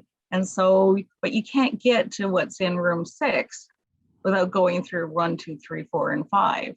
And it really, and I think that we're starting to see the benefits of that now, considerably now. And this is, but we're still in an emerging industry phase. There's nothing developed about this industry, even, say 15 years after I wrote that paper. It's changed. It's still, sometimes it's 2 steps forward and 2 or 3 steps back, but I think we're making progress. And actually right now seems to be the most exciting time that I've seen yet. And things were exciting before. So you've alluded to a little bit, but the other industries that you work in, well established, been around forever. They have a rhythm going. Yes, the regulatory environments change, the economics change over time, but you've got a long history to work with. So compare and contrast your space investing experience with some of the more stable and established industries. So first, I better say that, my opinions are my own and I'm speaking on my own and all of that disclaimers. Yeah. But I don't find that for my clients, for the families whose investments that I look after, this is not of interest to them, or it might be for 1 or 2. It is really a personal interest. And so it's all, so when I personally make an investment in something space oriented, it's because I know the risks involved, I can handle the risks involved, and I will choose to do that on my own. I don't go out and recommend it to people because it still is not appropriate for many of the people that I look after. So it's definitely a personal interest. And will it ever? I mean, there's a few things now that people can actually invest in other than say investing in Boeing, and really you're getting an airline company with a tiny bit of space, or Lockheed and getting a defense company with a little bit of space. There's, for instance, that one of the things that happened this year that's really exciting is Kathy Wood, who runs the ARC series of ETFs. She created a space fund. And having said that, when you look at the holdings in the fund, they're pretty much benign, unfortunately. They're not really any of the new companies that you've been talking to or that are exciting. So I have high hopes for it to evolve, but right now you know, in a way, it doesn't look that different from any of her other innovation funds. So it is space, but some of the companies you gotta say, I don't know, Amazon, you know, it's almost Amazon does like not own Blue Origin, so it's not like you're getting any exposure to Blue Origin by buying Amazon. But you know, maybe you support Jeff, and he can put some of his money in. Marginal, you know, but exciting. Their optimization and logistics are using satellite-based services, so they can call it space. It's almost like space is just a seasoning, a salt and pepper, or a flavor du jour, you know? Or a hashtag that gets people's attention or something like that. Yeah, but I hadn't thought about misleading. Maybe not. It's hard to say, but it's still, you know, better than nothing, and it's the first step. And I see somebody said something about SPACs, so I don't know if anybody knows what a SPAC is, as the acronym is a Special Purpose Acquisition Corporation, and it's again an interesting, a really fascinating development, and it seems funny because SPAC and space, you know, you just drop the E and they go together, but there's SPACs in a ton of other industries. It's not just in space. And they've been around for a long time, but they weren't really used. And when you, and I have mixed feelings about them. They seem to be being used more to fast track in initial public offerings that might not meet the criteria otherwise for the stock exchange. So you're going and trying to get around the rules, which, you know, is good and bad. But they also make a ton of money for their sponsors. So sometimes the sponsors, they make money before the company goes public itself. So in that interim period when it's more a SPAC than the company that they're acquiring. So I find them fascinating, and they may and other than Virgin Galactic, for instance, this ARC, and it's not even in the ARC portfolio, but they have bought it, and it came out of a SPAC. So I think they're interesting. I think they bring a lot of companies to the market. I was very surprised to see that Planet had announced that they were going to go public through a SPAC, because I think they could have done it without the SPAC. But it definitely enlarges the ecosystem to have these companies have an ability to go public that they didn't otherwise have. And the more companies that are public, the more little investors can participate in it, whereas before that's been really difficult for them to participate in it because there's no companies that they could easily buy on the stock exchange, or very few. Yeah, and my impression, in addition to the other benefits of the SPAC, is that they get a lot of press. So one of those companies you mentioned, that the Planet, that didn't really need to do a SPAC, perhaps they've done it for the publicity. Yeah, I mean, I don't know. I haven't seen the rationale, but definitely they have revenues and things like that. So it's an interesting. It's definitely an interesting dynamic, and so it'll be good to see, and it'll be interesting to see if it ends up in some of these portfolios that are being created as well. Yeah. Because one of the things about, I was talking a little bit about emerging industries earlier, and one of the characteristics of an emerging industry is there's an awful lot of companies created, a lot of creation of companies. Let's say launch, okay, for example, there may be the last quote that I had heard was there's over 200 launch companies, startups. Some are bigger than others, obviously, probably SpaceX is in there, but you know, it's not the business plan. Some business plan competitions are almost exclusively launch companies. Not all those companies are going, and so with an emerging industry, you know, not all of those companies are going to survive. So it's really nice if you could have some kind of a fund that buys this fund, the 1, 2, 3, 4, 5. You know, some of them are going to go bankrupt, but hopefully you get the one that's going to survive, as opposed to just buying one and, you know, having the uncertainty as to whether you've made the right choice.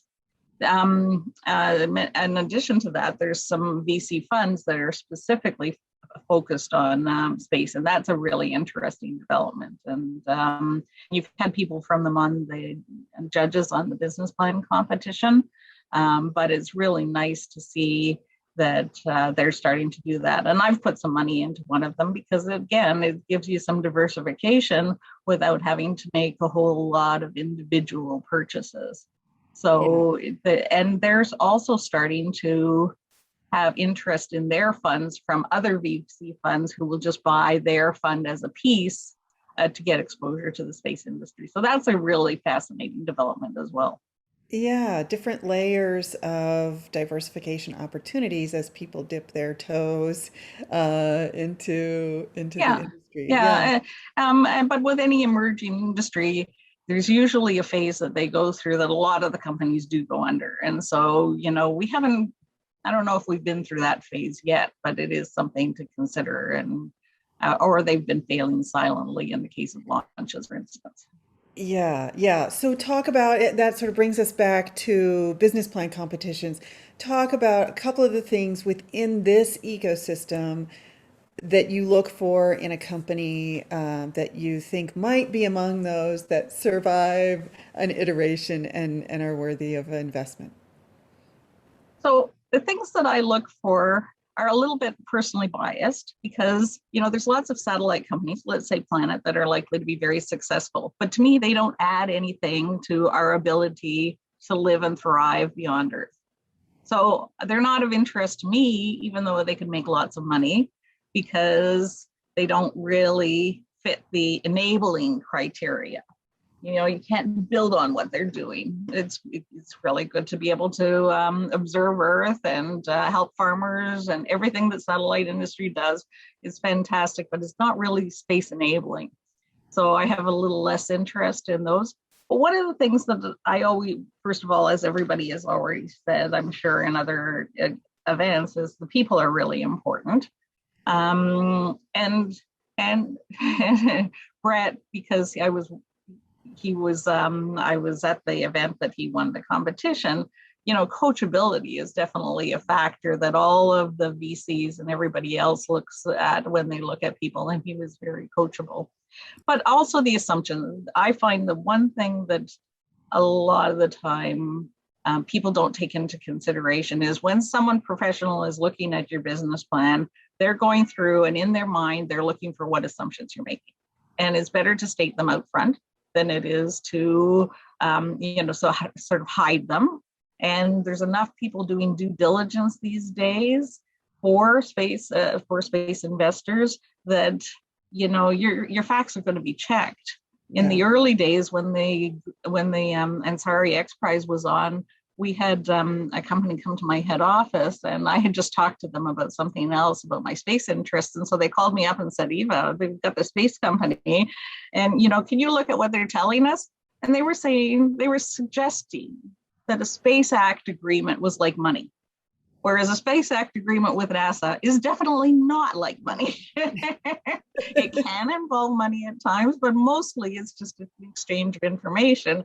And so they were presenting information in such a way that was deceptive at best, you know, and but the assumptions are a really important part of it. And I used launch as the example earlier, but there's still a lot of things like, you know, companies are assuming that this is going to be available for them at the time. They haven't actually investigated and got any quotes though, et cetera, et cetera. And so, so that's the one thing that I find is a lot of companies, when they're doing a business plan, is they don't think through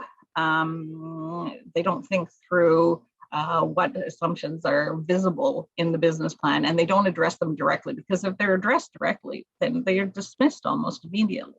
The other thing is in terms of the people, is the ability to execute, because sometimes you'll find a team has a great idea, but you look at the people and you think, I don't believe you can carry this off. And if you had other people involved in it who maybe had more experience or different kinds of experiences, then the idea might be pursued a little further.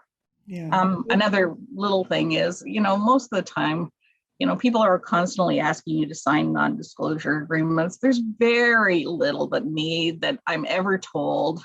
In fact, I'm not sure I have ever been told anything under an NDA that I didn't already know. And just, we don't want to do this.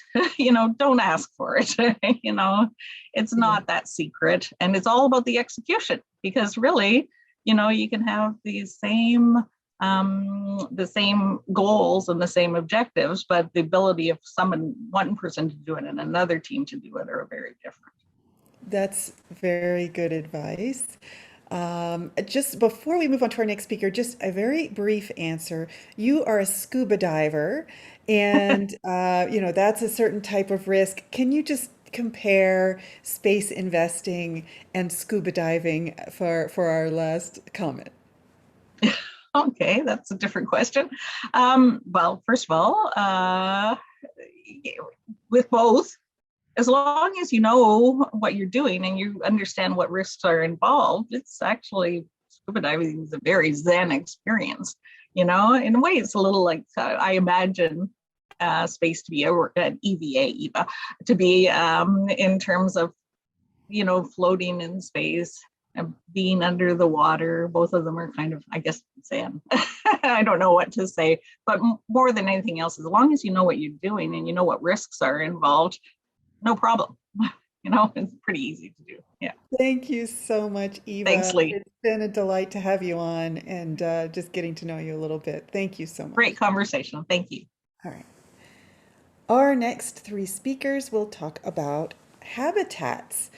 Bill Kemp is the founder of United Space Structures and designer of USS space architectures and robotics used for construction. USS is patent pending for in-space architectures and robotics, and currently they have designed architecture and robotic systems for constructing large structures either on the moon or Mars within lava tubes. United Space Structures is currently planning for a 6-year research and development process for robotics and architecture, and construction will start in 2029 on the moon. Bill is an award-winning program and project manager with more than 35 years of experience in mission-critical architecture, electrical, mechanical, and civil engineering design, who has also worked with large national and international architectural and engineering firms. He is experienced in government and private industry with a focus on data centers, NOC, command centers, hospitals, and research facility design, and he has been involved in all phases of the project, from marketing and pitch to design and development and construction administration. Bill, welcome, and thank you for being here. You have the screen. Hi, Lee. Thanks. I appreciate it very much. I have a slide deck if you wanted me to share. Yes, I'll let you know when we can see it. Okay. All right, hold on a second.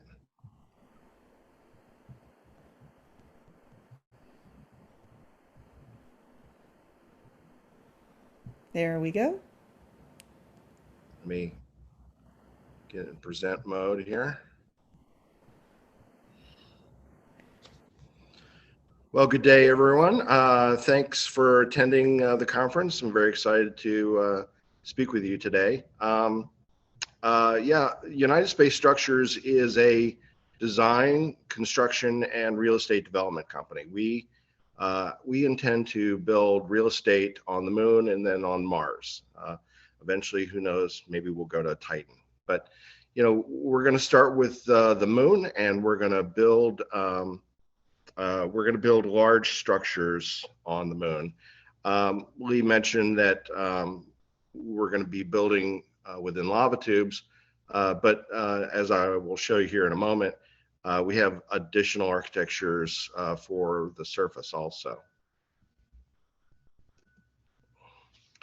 If our long-term survival is at stake, we have a basic responsibility to our species to venture to other worlds. This was said by Carl Sagan. I really miss that guy. But we are really in danger of potentially eliminating ourselves if we just stay on planet Earth. So we need to move out into the solar system, and the question is how do you do that in an economical and safe and a prosperous way? So what if we're able to build structures in space, and not just small structures, but large structures large enough to create industries and become financially self-sustaining? You know, what if we can build those facilities on the moon and Mars and beyond? So our vision is to provide habitation capabilities to enable lunar and Martian commerce to thrive in support of human exploration, resources consumption to become Earth independent, and establishing permanent, sustainable human presence on the moon and Mars. Our mission is to design and develop of a lunar and Martian architecture capability that enables a thriving space economy to support humans working and living on the moon within a decade, and to be among the first private companies to establish a presence on Mars in the future colony proposed by SpaceX. So we're intending to initially build a tower. As you can see here on the right-hand side, this is our lava tube tower. It looks similar to, you know, an Earth-based tower, and we're gonna build this within the lava tube, and it's a 25-story structure. It's 188,000 square feet.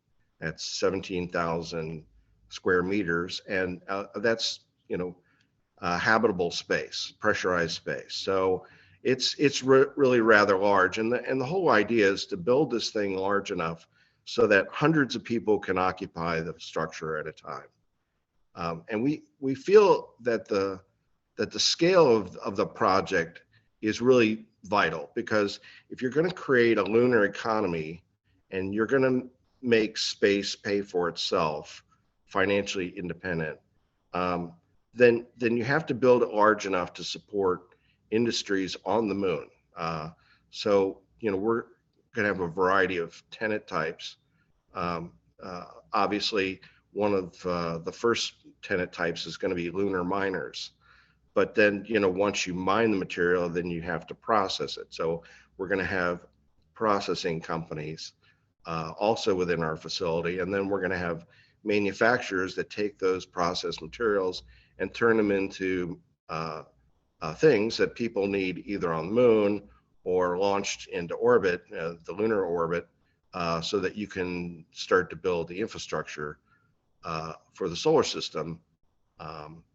And so, you know, we're gonna have those three groups, but we're also gonna have you know, scientists, space scientists like NASA and ESA and JAXA and all the rest of the national space agencies.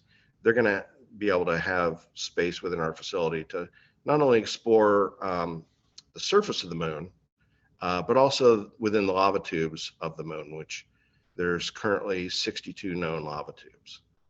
There may be many more. And there's lava tubes on Mars also.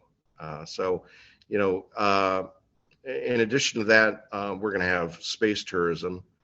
And a lot of that is going to be companies that want to, you know, come to our facility and see, you know, what it's like and see what our facilities can provide for them and their company. And then, you know, they may lease out space within our facility. And then, you know, finally, we're going to have data centers. Data centers are going to be for, you know, processing and storing data for the moon, about the moon. But we're also going to have clients on Earth that want to have ultra secure data storage and or processing that they can have access to 24/7, regardless of what's happening on Earth. So there's there's lots of different activities, including food production and food service, and you know, we're gonna make this you know, pretty pretty spacious and luxurious, and people are gonna come there to stay for a couple weeks at a time, you know, short term.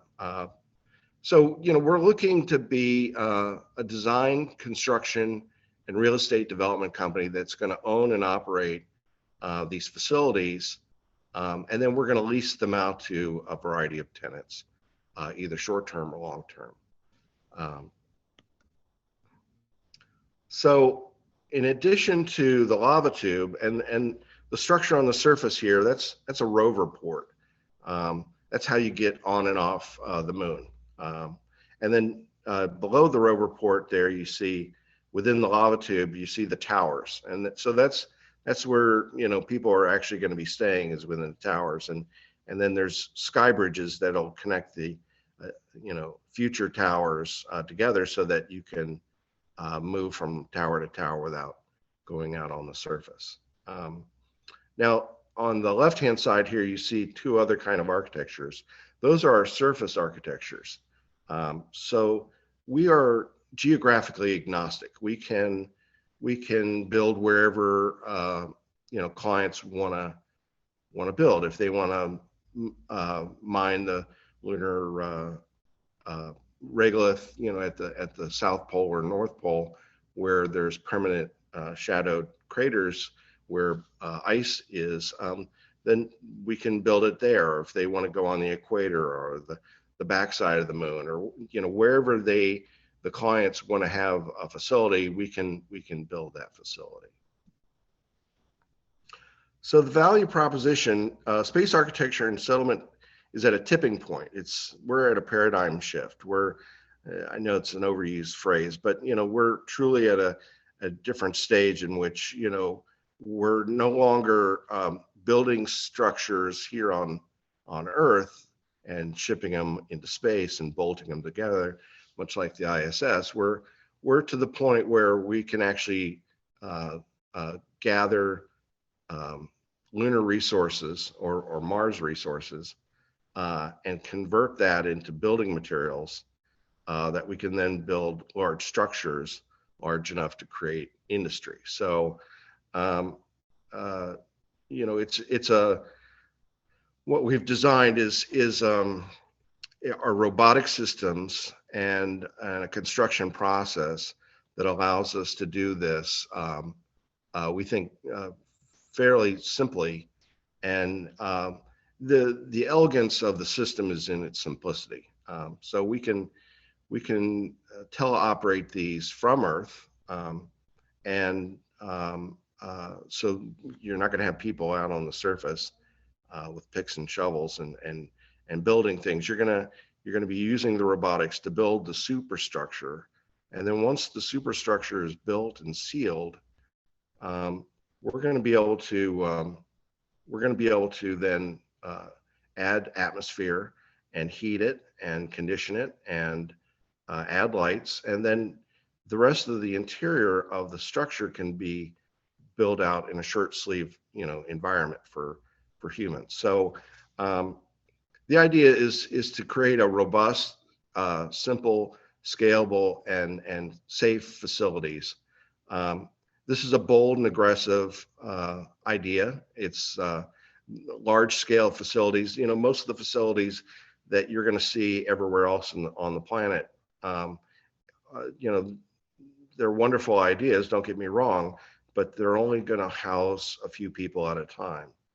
This includes Artemis and every other company and country in the world.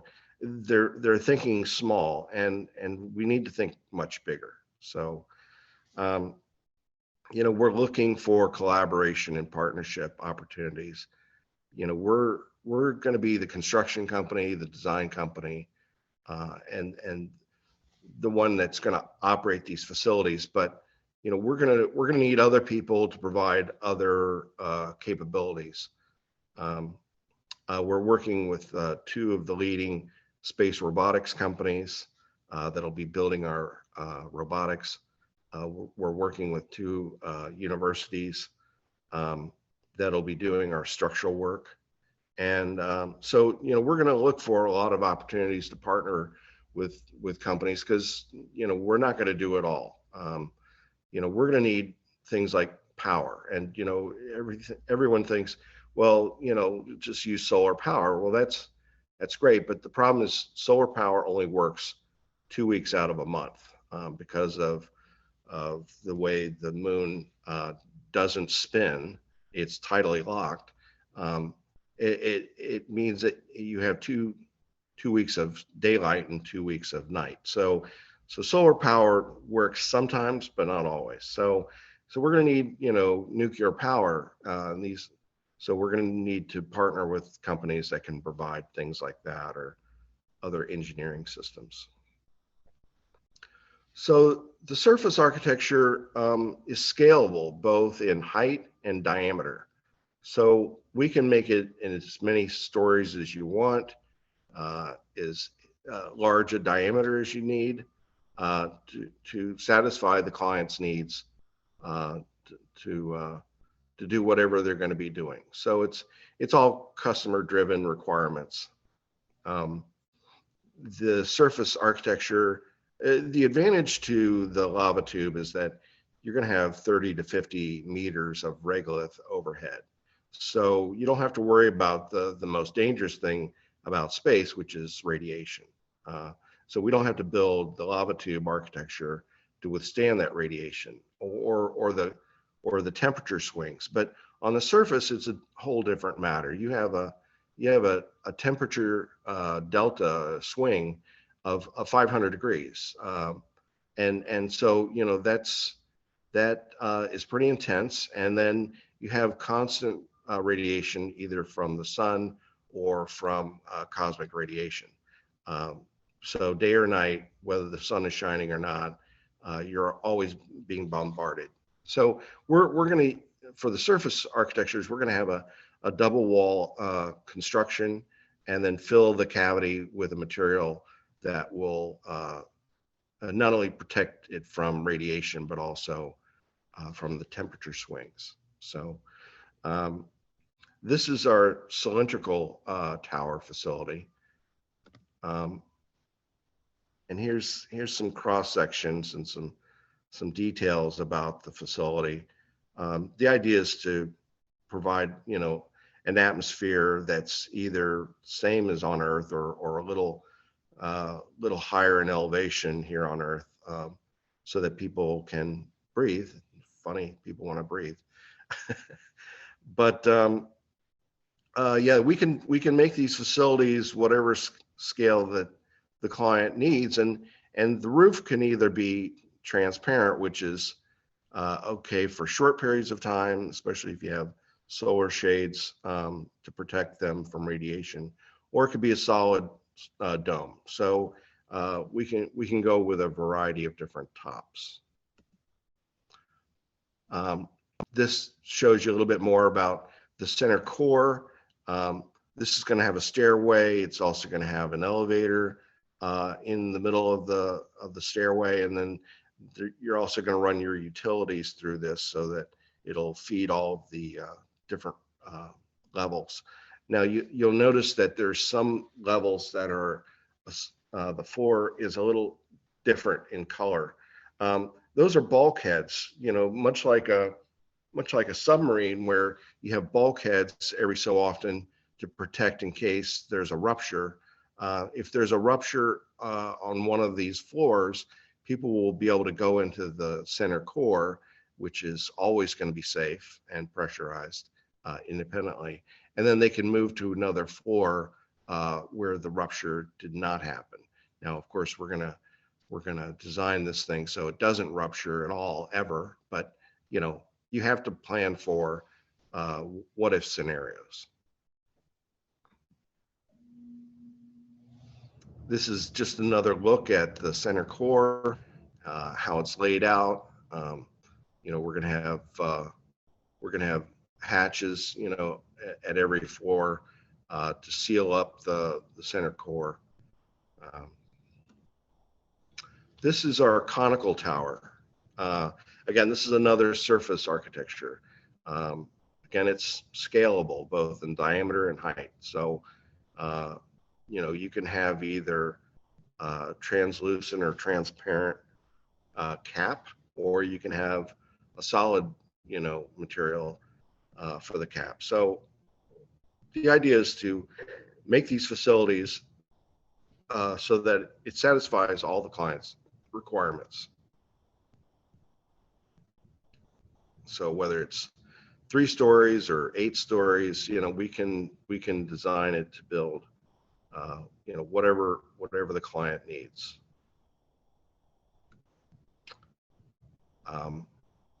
So based on the construction process, we can build these things, it's really an elegant system of construction. It uses robotics, and it'll be simple and straightforward, and exciting to watch from here on Earth. So as I said, there's 62 known lava tubes on the moon. There's also lava tubes on Mars.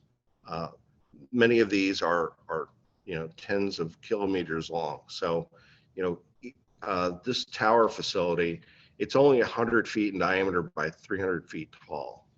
So we can build many of these within each lava tube. So, radiation and meteors aren't going to be a problem within the lava tube.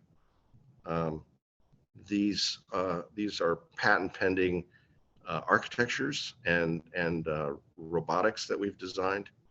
And the goal is over the next 6 years, we're going to start building these facilities, or we're not going to build them. We're going to design them. We're going to design for the next 6+ years, all the different architectures, all the different robotics, and we're going to test them out, make sure that they work completely, and then we're going to send them up and start to do our work around 2029, hoping to have it open and ready for clients move in by 2031.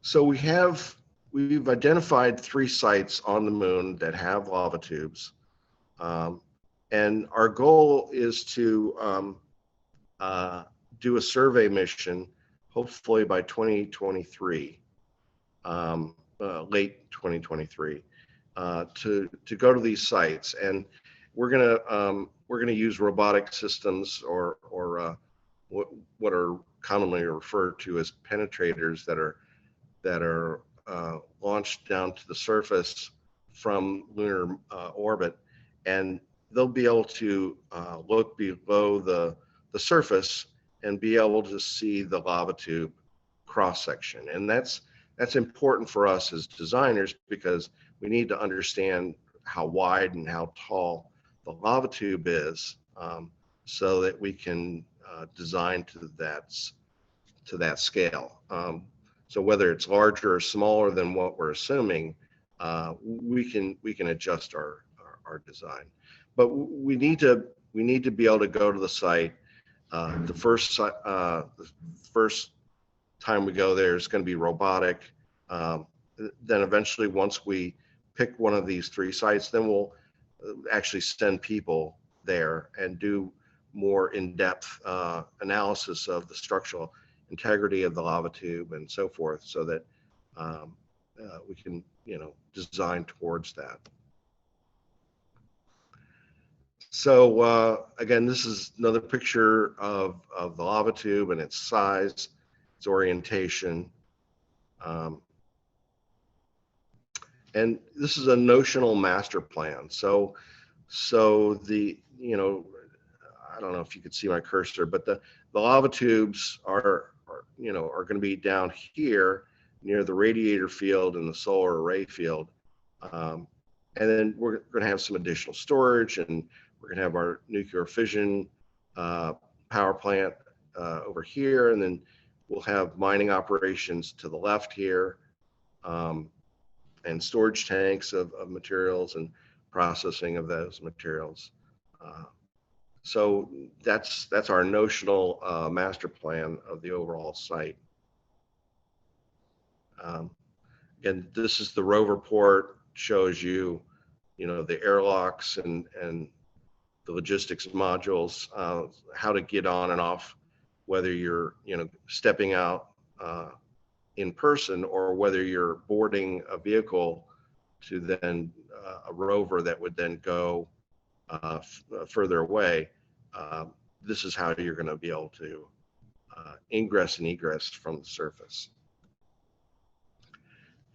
Again, the tower is going to be broken up in different functions. The structures in green here are bulkheads for protection. The blue are just standard Ford designs. You're going to have food production and you're going to have medical bays for emergencies. So operating rooms and things like that. You're going to have data centers. You're going to have scientific labs. You're going to have a lot of different functionalities within this facility. So in summary, the space architecture and settlement is at a tipping point. We're about to go into a whole different realm of thinking about space, because space has to be self-sustaining financially. It has to. We need to create an Earth-independent lunar economy that's robust and scalable. And so we feel that our architecture allows that to happen in an economical and safe way that allows us to venture out into the solar system. And the next phase after discovery is building out the infrastructure. So, we need materials to build out that infrastructure, and the moon is the most logical place to go. So USS is going to be doing crowdfunding on Net Capital here very soon. If you're interested in investing in space or investing in USS and what our aspirations are, please check out Net Capital and stay tuned for our offering there very soon.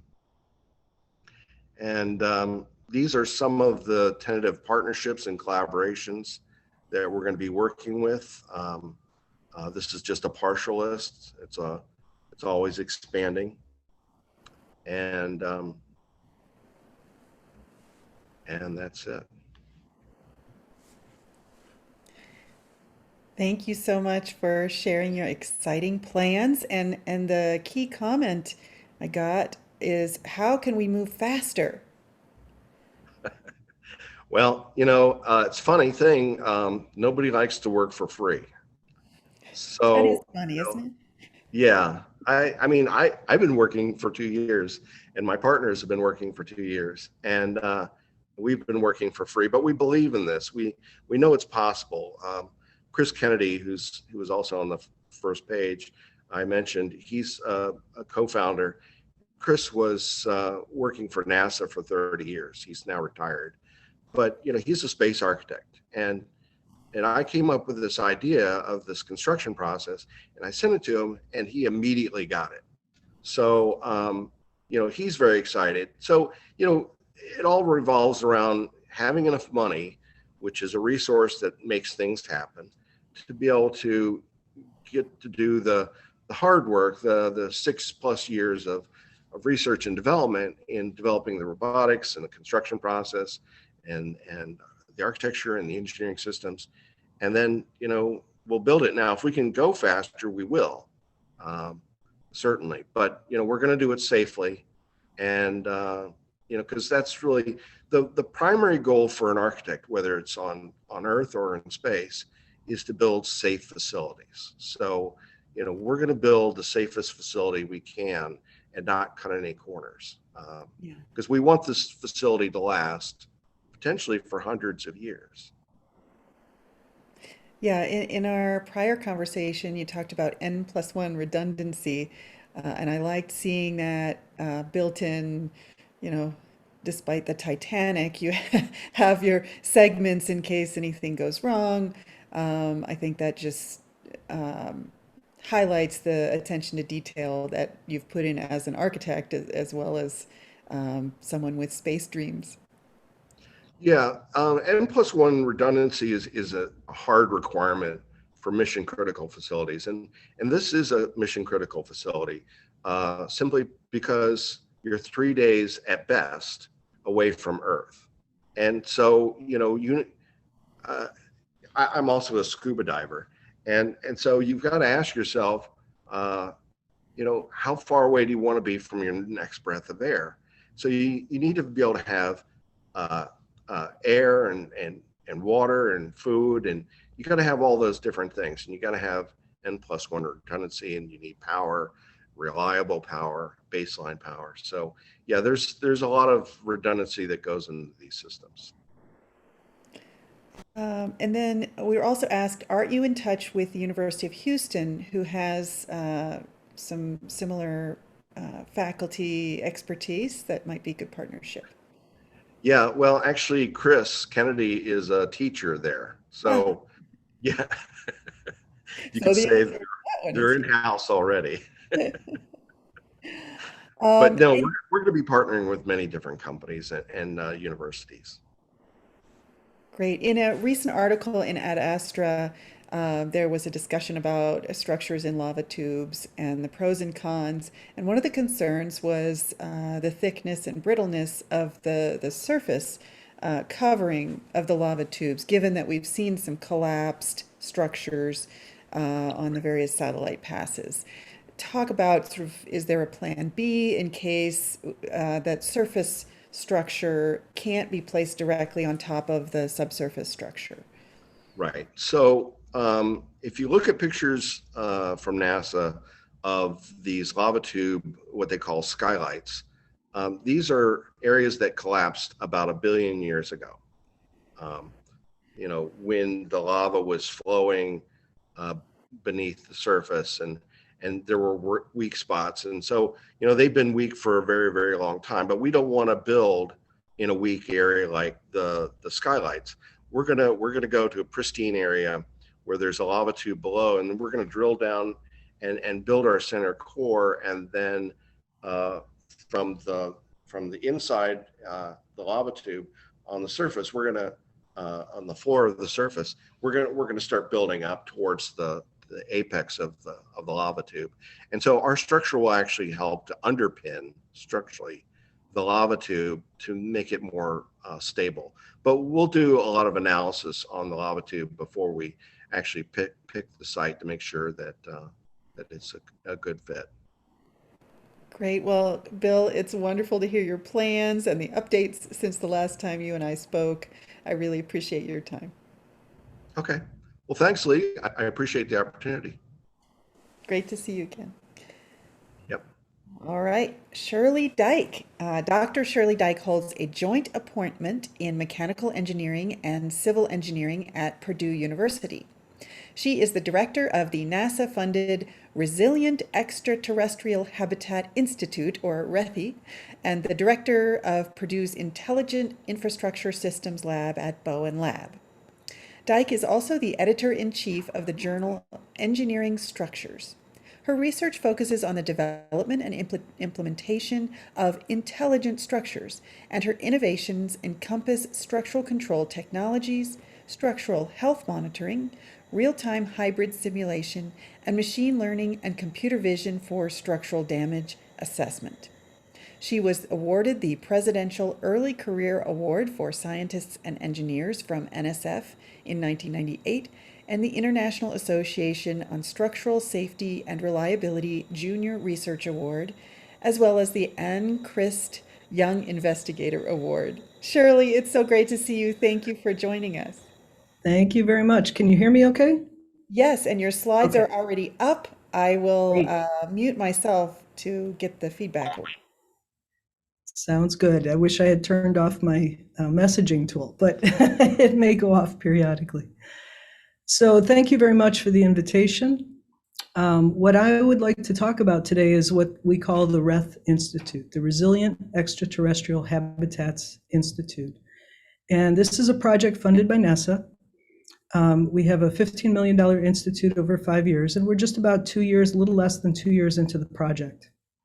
And what we're really focused on is fundamental research that focuses on resilience, trying to understand how these systems can be made to be resilient. And when I say these systems, I mean space habitats. We're mostly focused on surface habitats, not necessarily orbital, but we believe that the principles that we're looking at are going to also help a lot when it comes to orbital habitats or going to the moon. But right now we're thinking mostly about, about going to Mars, but right now we're thinking mostly about the moon.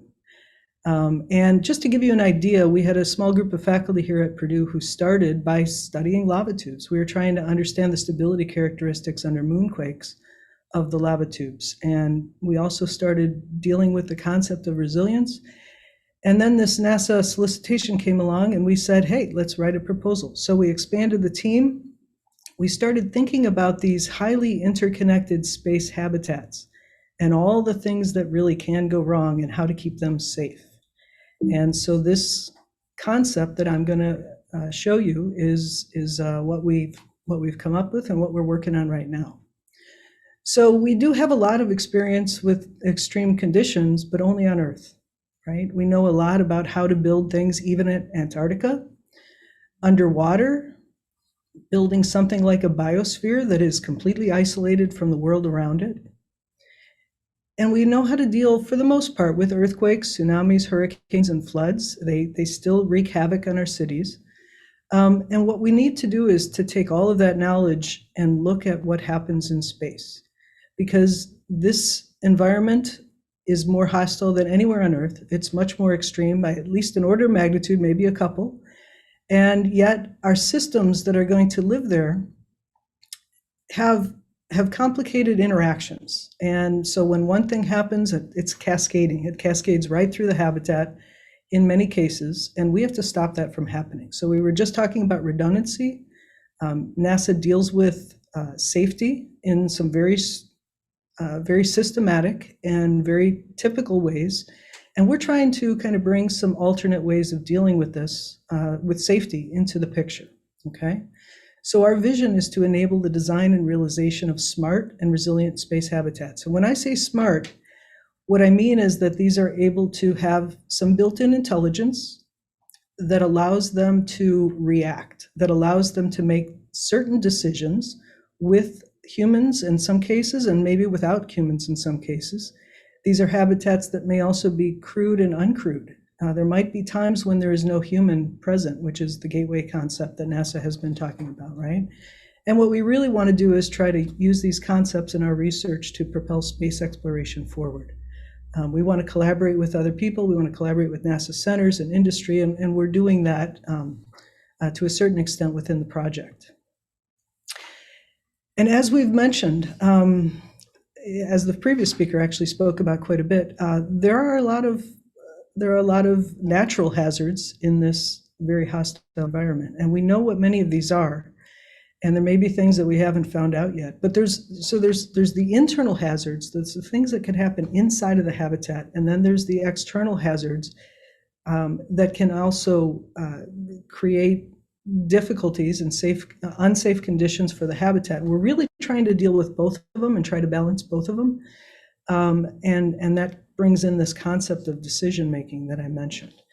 But these disruptions, we can't prevent them. It's going to be impossible to prevent these over maybe a 50 or 100-year life cycle of a habitat. You know, until now, the longest duration, I believe, for any of our NASA products has been about 20 or 25 years. The ISS has been in space for 20 years. I know that because when I was graduating as an undergrad is when they were starting the building process.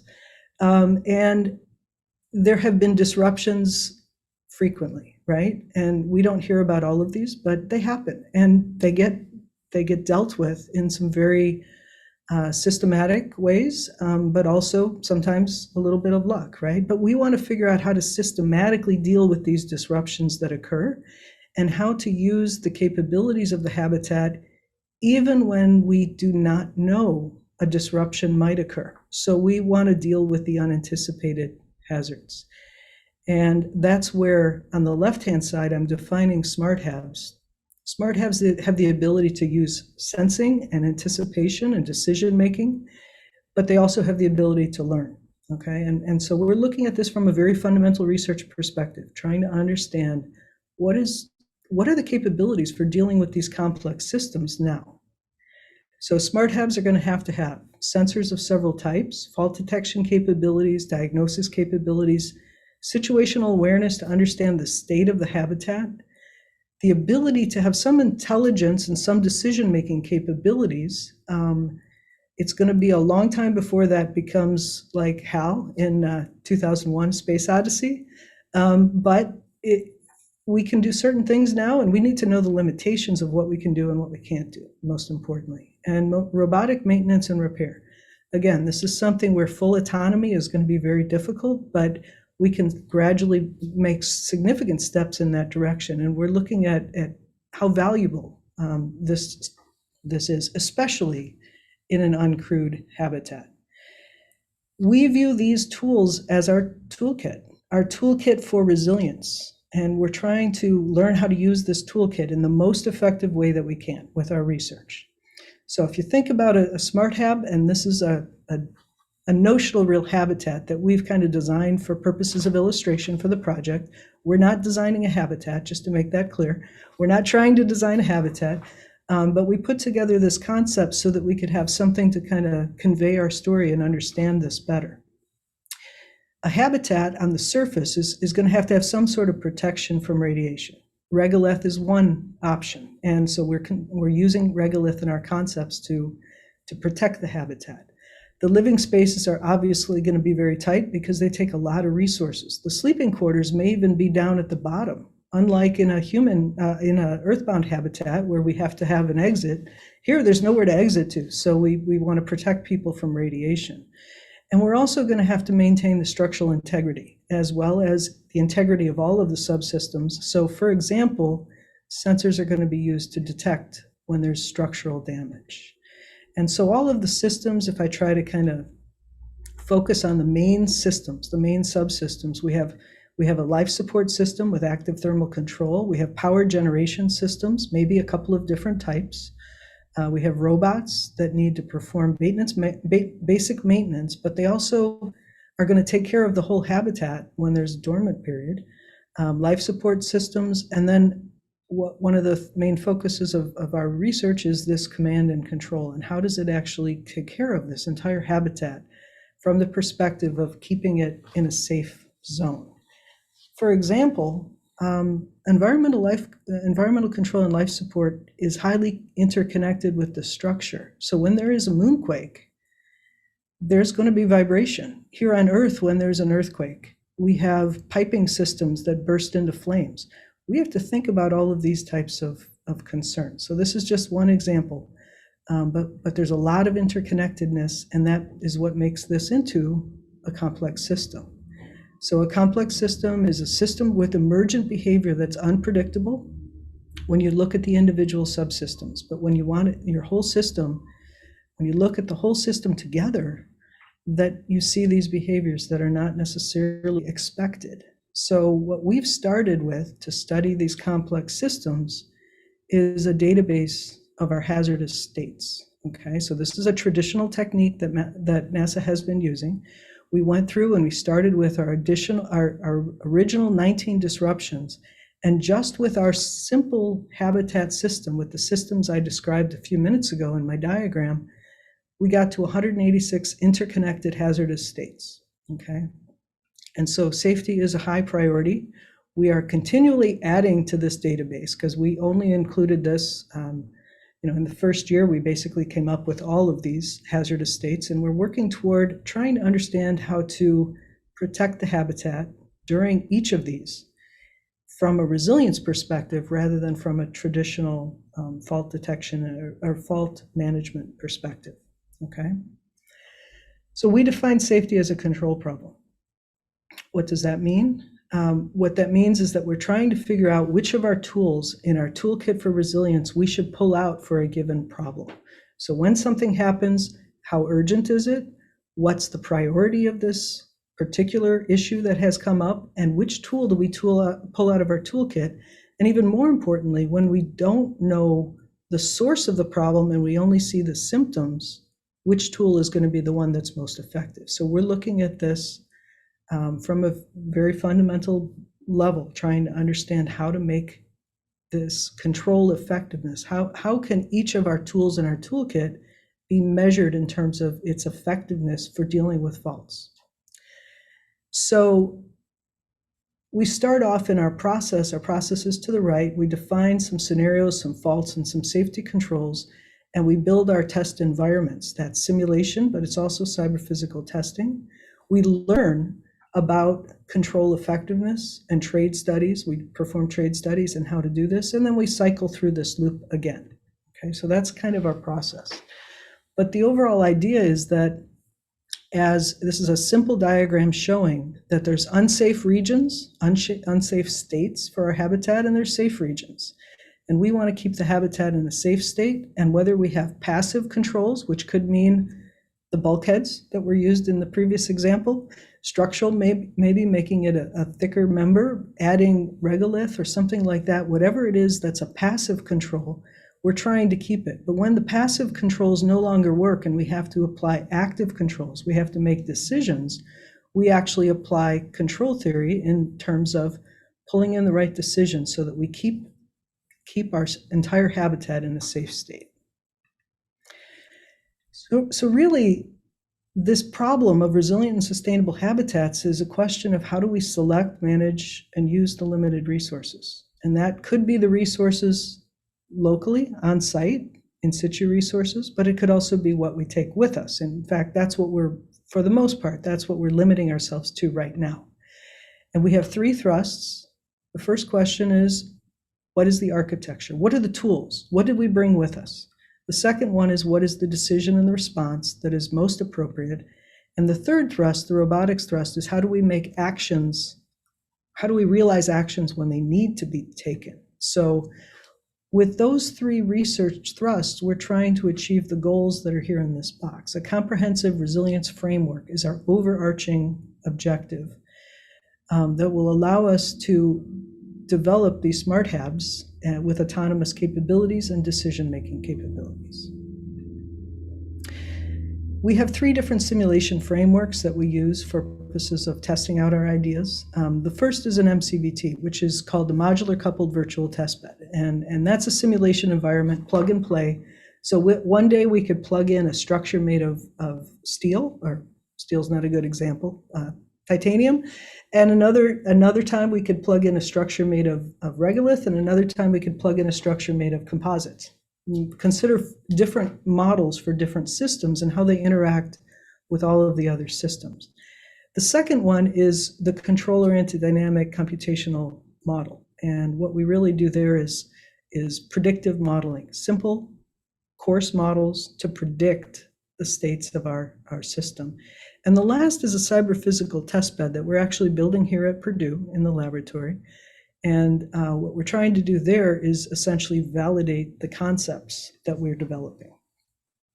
So the goal is to develop situational awareness so that we can support autonomous operation and also just safe operation. And that really means means knowing the current and the likely future states of the habitat. It requires us to detect and diagnose the faults and to think about how much autonomy is really appropriate and when is autonomy pushing too far beyond what is reliable scientifically at this point, so that when a fault does occur, that we want to be sure that we're making a safe decision, but we're also making a decision that's going to put us in the best position for that 50 or 100-year life cycle.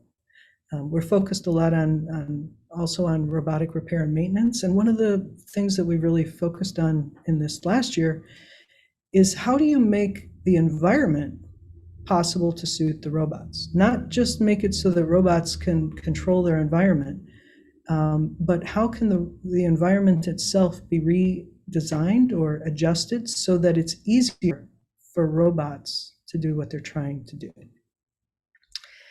And I think, so I was going to say I'm a little bit little bit over time maybe, but I think we're okay.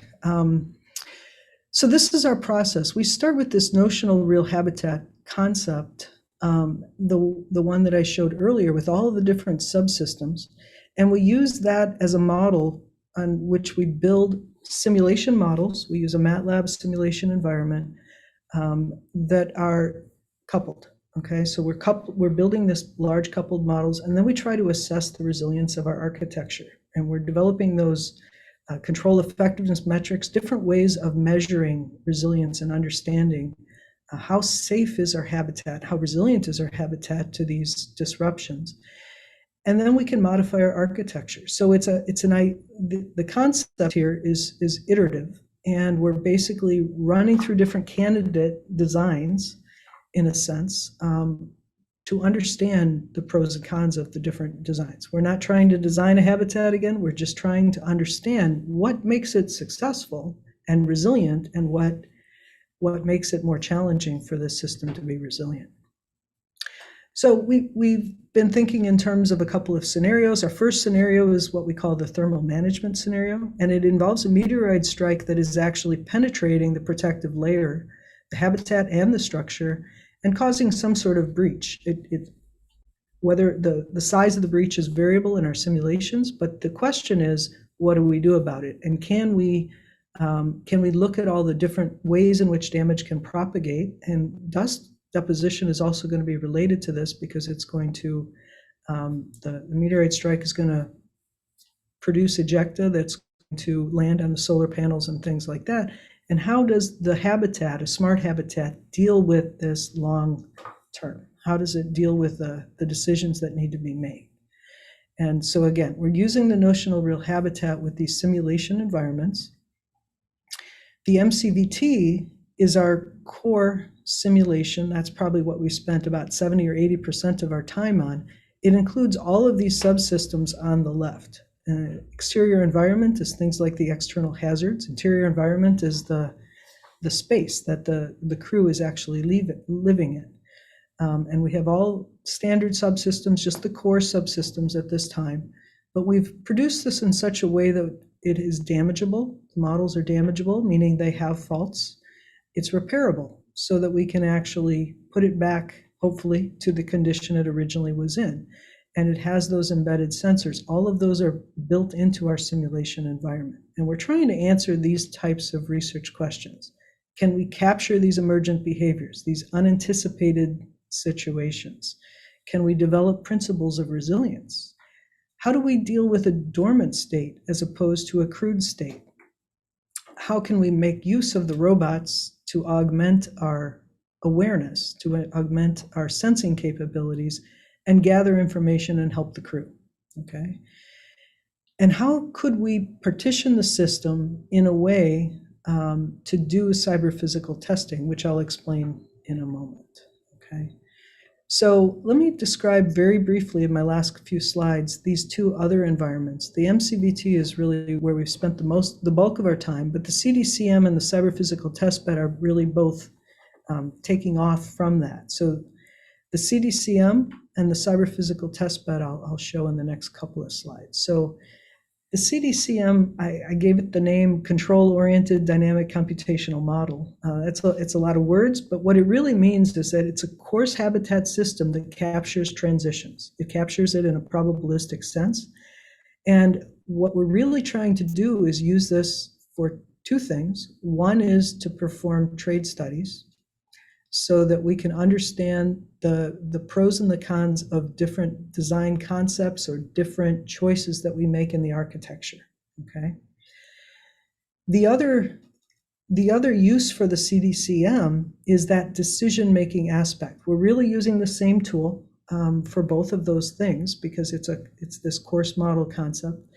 And when we have to make a decision, we want to not only consider what we're going to do now or for the next hour, but we need to make a decision long term. If we have a habitat on Mars, for example, it could be a long time, up to a couple of years, before anything really gets, any resources actually arrive. So we need to make a decision that's going to protect the crew as much as possible and the mission as well. And so we want to run these probabilistic predictive simulations so that we can actually make those types of decisions. The second or the last simulation environment is partly physical. So we've been using this concept of cyber physical testing, which is using computer models in cooperation in real time with physical models. And we've been using this in the earthquake engineering world for a long time, 30 or 40 years. And it's also similar to the concept of hardware in the loop, although I would argue that it's a little bit different. But what we're trying to do is to couple our physical models in the laboratory with computational models that will allow us to test different conditions. The neat thing about this idea is that one day our laboratory is in the moon, and the next day our laboratory is representing Mars. And we can consider all sorts of different scenarios by changing the computer models instead of changing the entire laboratory. The other thing, of course, is that it's more cost effective. So we are designing our cyber physical test bed and developing the acceptance criteria for which we will use to commission that in the near future. So in closing, let me just say that these systems have to operate safely. That is critical. And there are continuous disruptive conditions and limited resources. And all of those together make it a very difficult situation. The interconnected nature of these make the responses unpredictable at times. And so our goal as an institute, as a NASA institute, is to generate new knowledge that is going to support this concept of resilience and allow us to operate, manage, and design a habitat that's going to really change over the years that it operates. And hopefully in the future, that will be many, many years, on the order of 50 or 100 years. So that's what we're thinking about when we think about our concepts. So let me acknowledge, of course, NASA and our 4 university partners are Purdue University, the University of Connecticut, Harvard University, and the University of Texas, San Antonio. And our laboratories are at the Herrick Laboratories at Purdue, and our offices are at Discovery Park at Purdue. And here's our website if you're interested. And I'm happy to answer any questions. Thank you so much, Shirley. Fascinating talk and a great mix of technical elements and great explanation of those technical elements for non-technical folks. So appreciate your attentiveness to the audience mix. That's a tough job. That's fun. Thank you. I really enjoyed seeing the database of hazardous states. That's not something that I had gotten to see before, and it reminded me of some of the talks yesterday, especially about health, where they were talking about trying to prioritize where you do the most problem solving because of the interactions. You don't know, do you have to solve this problem, or is that really not going to result in something that's impactful down the road? So I really enjoyed seeing that. As an oil and gas person, we have remote wells that are, a few hours to many hour drive from the offices where people manage those wells.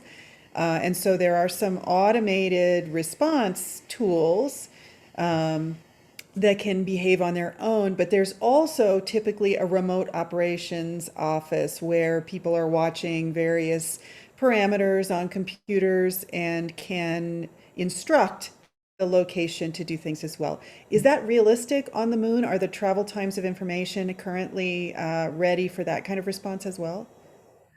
Right. So on the moon, it's reasonable, but for Mars, it's going to be a challenge. So for the ISS, my understanding is that they have, if there's some sort of disruption for the International Space Station, there's immediately somewhere between 20 and 100 people who converge into a room and try to help deal with that situation.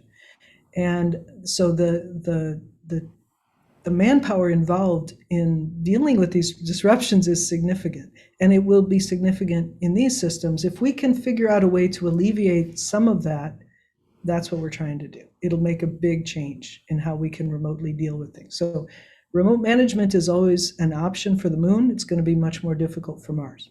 Yeah, yeah.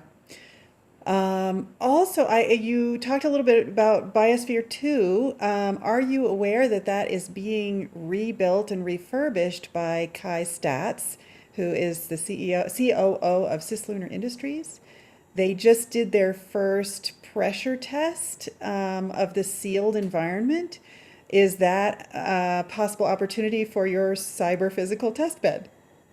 Actually, that's a very interesting, I did not know that. I'm interested to learn more about that. Yeah. All right. I think there could be some interesting things to do there. Yeah, absolutely. Thank you. Great. And then let's see. I'm not sure our next speaker has quite arrived yet. So if there's anything else you'd like to share, just for a minute, you're certainly welcome, or we'll just give a minute for me to reach out. Well, what I'll mention is that if people are more interested in the work that we're doing in the subsystems, we do have a YouTube channel. You can find it under Reth Institute, or you can go to our website and find it. So that might be of interest. We had one of our annual reviews about a month ago, and we put together about 10 or 12 pretty nice short videos. So there's 30 minutes or so of videos if people are interested in. That's great. And looks like we have a question from Kevin Russell. I think, can you type it into the chat?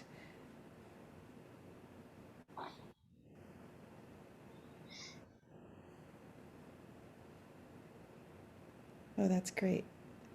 Thank you. Here, let's. This is the checkers game where grandson and granddad.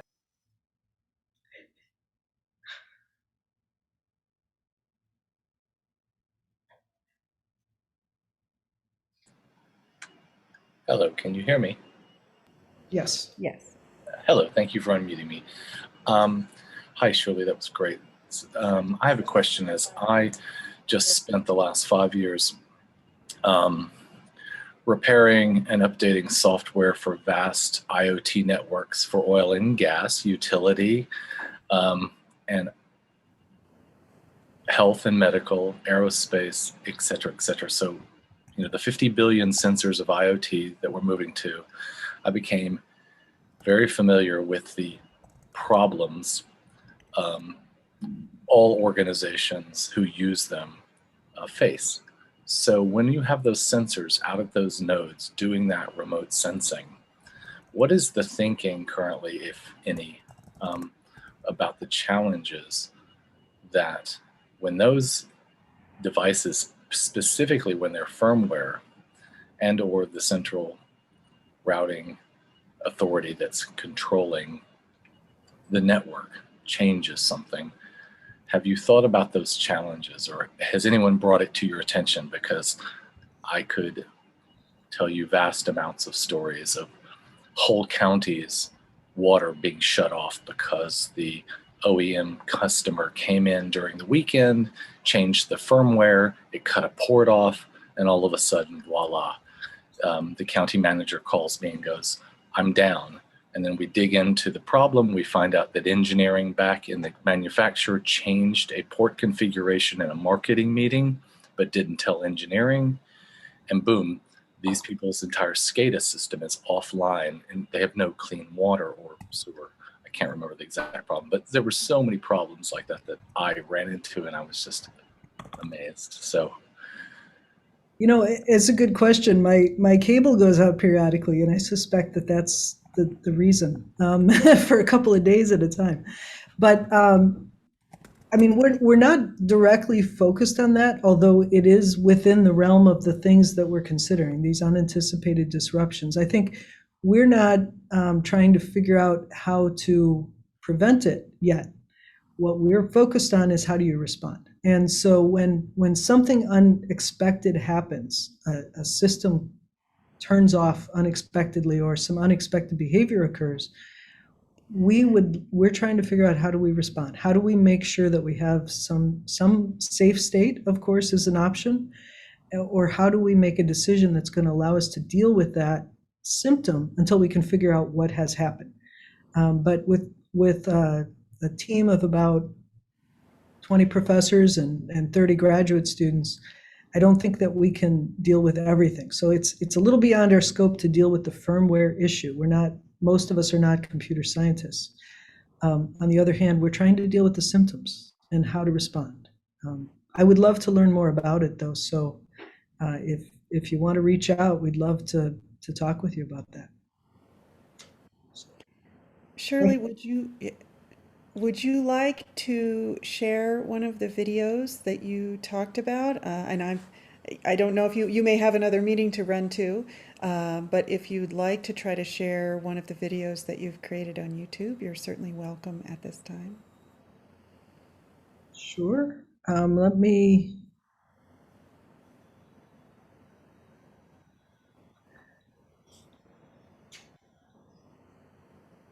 While you're setting that up, I don't know, Eva-Jane, are you still on?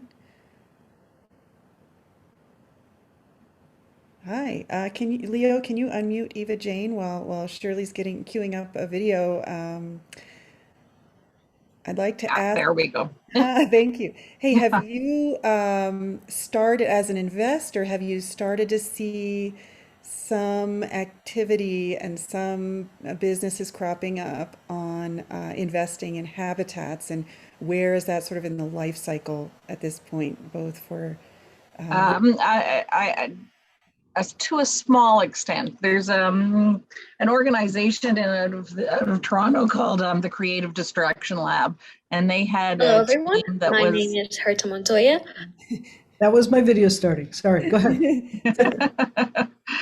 They had a team that was focused on habitat involved in it. So that's probably the most I've seen. In my opinion, it's still early for commercial financing of habitat, unless there's terrestrial applications. And some of the things that I've seen about habitats, there has been terrestrial applications. And so my advice is to pursue anything terrestrial first and work on the space stuff on the side, because it's probably not going to pay off other than maybe grants and NASA research projects for a while. But if there's anything that's attributable to terrestrial, then for sure you might be able to make some money to keep yourself in business until you get to the stage that space can be utilized. Fascinating. You Yeah, know, that kind of harkens back to the value of these NASA programs that help advance us in our knowledge before it's an appropriate investment. So thank you so much for weighing in on that, Eva-Jane. Thanks. Yeah. Do you see the YouTube Yes. page? I see MathWorks website. Okay, that's not the one. For some reason, I have a lot of Safari windows open. So You're not alone. let me close that for a second. Here we go. Let's get rid of that. Let's get rid of that.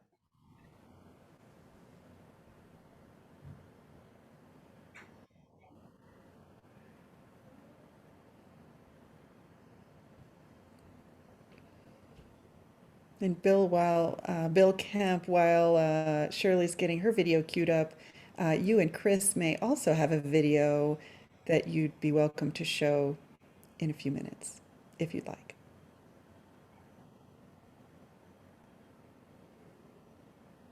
Why it's not showing Safari?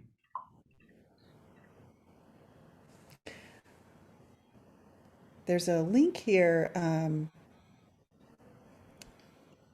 If you'd like me to make an attempt as well. Hello, everyone. My name is Herta Montoya. I am a PhD student at Purdue University. Hello, my name is Yuguang Fu. I'm a postdoc at Purdue University. We will present the modular couple virtual testbed developed by the RETHI team. Deep space habitation is a grand challenge. Sharing, right? Space habitats are complex systems that make... For some reason, when I have so many windows open that it's not liking that. So I'm going to send you the link. Let me try. There's one that someone put a link up for.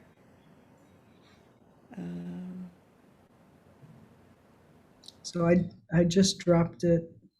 Ooh. I didn't send it to everyone. everyone. Here's one. Is this one appropriate? No, I don't even know whose that is. Sorry, that's someone else. Okay, I'll grab this one. That And might be from a few that years means ago. I have to stop sharing my other screen. Whoops, ads. I have to stop sharing my other screen and share one more time.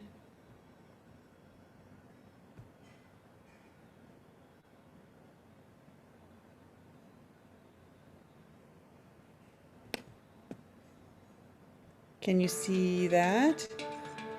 Yes.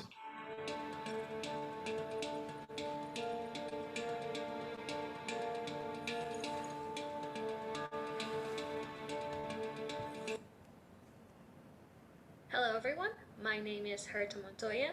I am a PhD student at Purdue University. Hello, my name is Yuguang Fu. I'm a postdoc at Purdue University. We will present the modular couple virtual testbed developed by the RETHI team. Deep space habitation is a grand challenge. The space habitats are complex systems that may exhibit unpredictable interactions and interdependencies due to the demands of extreme environments. The Modular Coupled Virtual Testbed, or MCVT, represents a notional real habitat consisting of various systems and human and robot agents. All these subsystems, like structural, power, interior, and exterior environment, to name a few, are closely interconnected, and its modeling concept is approached as a system of systems to study the dynamics and interactions comprehensively. The development of MCVT is not to provide the design of a specific habitat, but to allow the team to carry out a wide array of quantitative research on resilience and autonomous operation of deep space habitats. What is MCVT? MCVT is a real-time, physics-based simulation to capture unpredictable interactions in a high degree of technical complexity. In addition, it serves as a control theoretic approach to resilience, providing the team a testing plan to refine and evaluate our control effectiveness metric.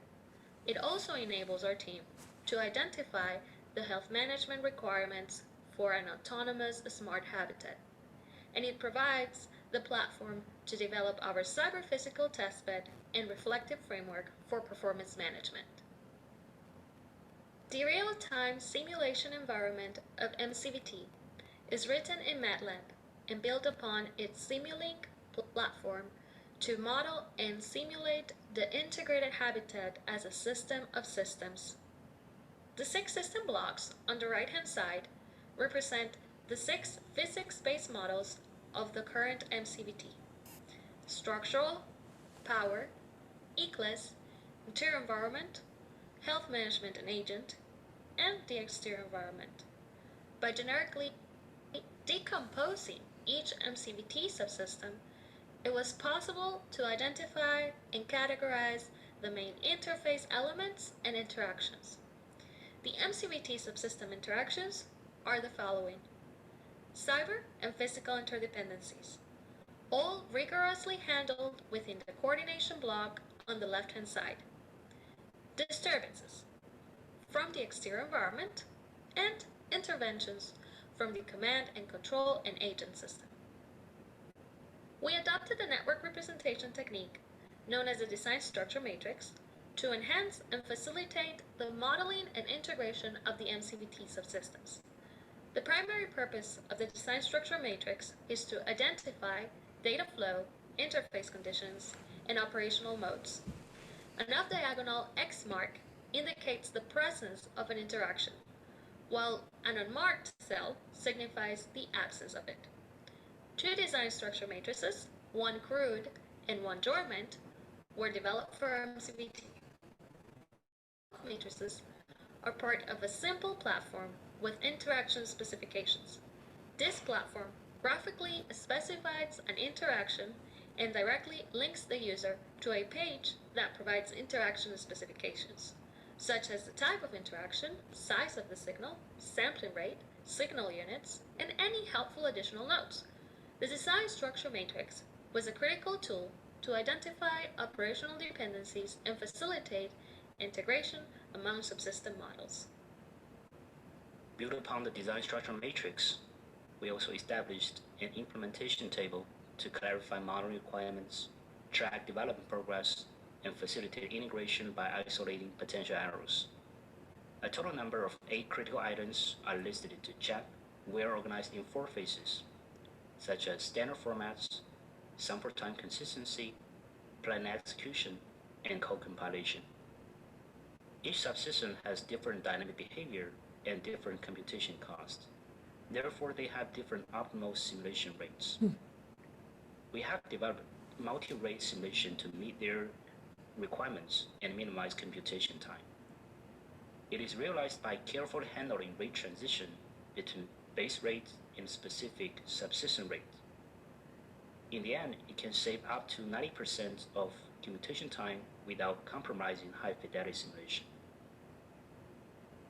Furthermore, to manage the new change from developers and fix bugs found by users, we have rigorous version control using GitHub, coordinating the developments among more than 5 task groups.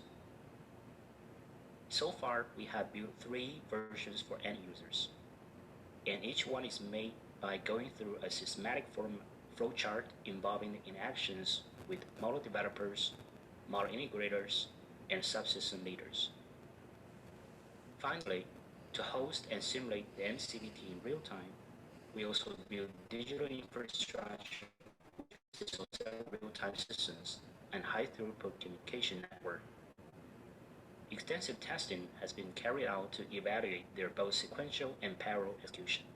The performance profile for different communication options are also made, including delay and bandwidth. To demonstrate the overall functionality of MCVT and digital infrastructure, an example scenario is executed in 1 host PC and 2 real-time systems, which are interacted through UDP communication. It is accelerated to include many interesting cascading events within 1 minute simulation. Particularly, after meteorite impact, the structure is damaged, and internal temperature and pressure drop accordingly. Then the Eclipse is then working hard to maintain the interior environment. Upon receiving the damage detection signals, the agent moves to and repair the structure. Eventually, the habitat system recovered back to the normal conditions. Thank you. Yeah, that's great to watch right after you walked us. Oops, sorry. Escape. So that was about 7 minutes or so. That's the longest of the videos. And then the rest of them are about 3 minutes each. And there's all the different subsystems and kind of a wrap up at the end of our test bed. So I don't think we want to watch them all as a group. I'm just giving you guys. No. So if someone's interested in nuclear, jump to the nuclear one or something like that. So.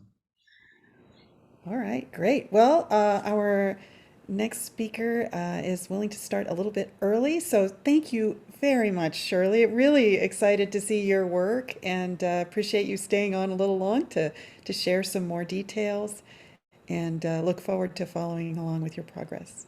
Thank you very much. Bye-bye. Bye.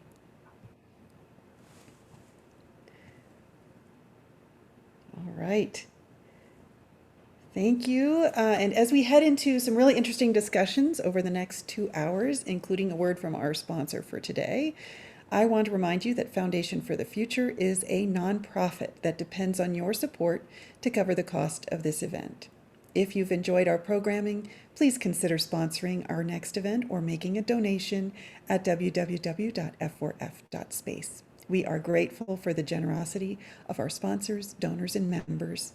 And next, we'll be hearing about Saturday activities around space, arts, sports, recreation, and entertainment in our special segment, Saturday Space.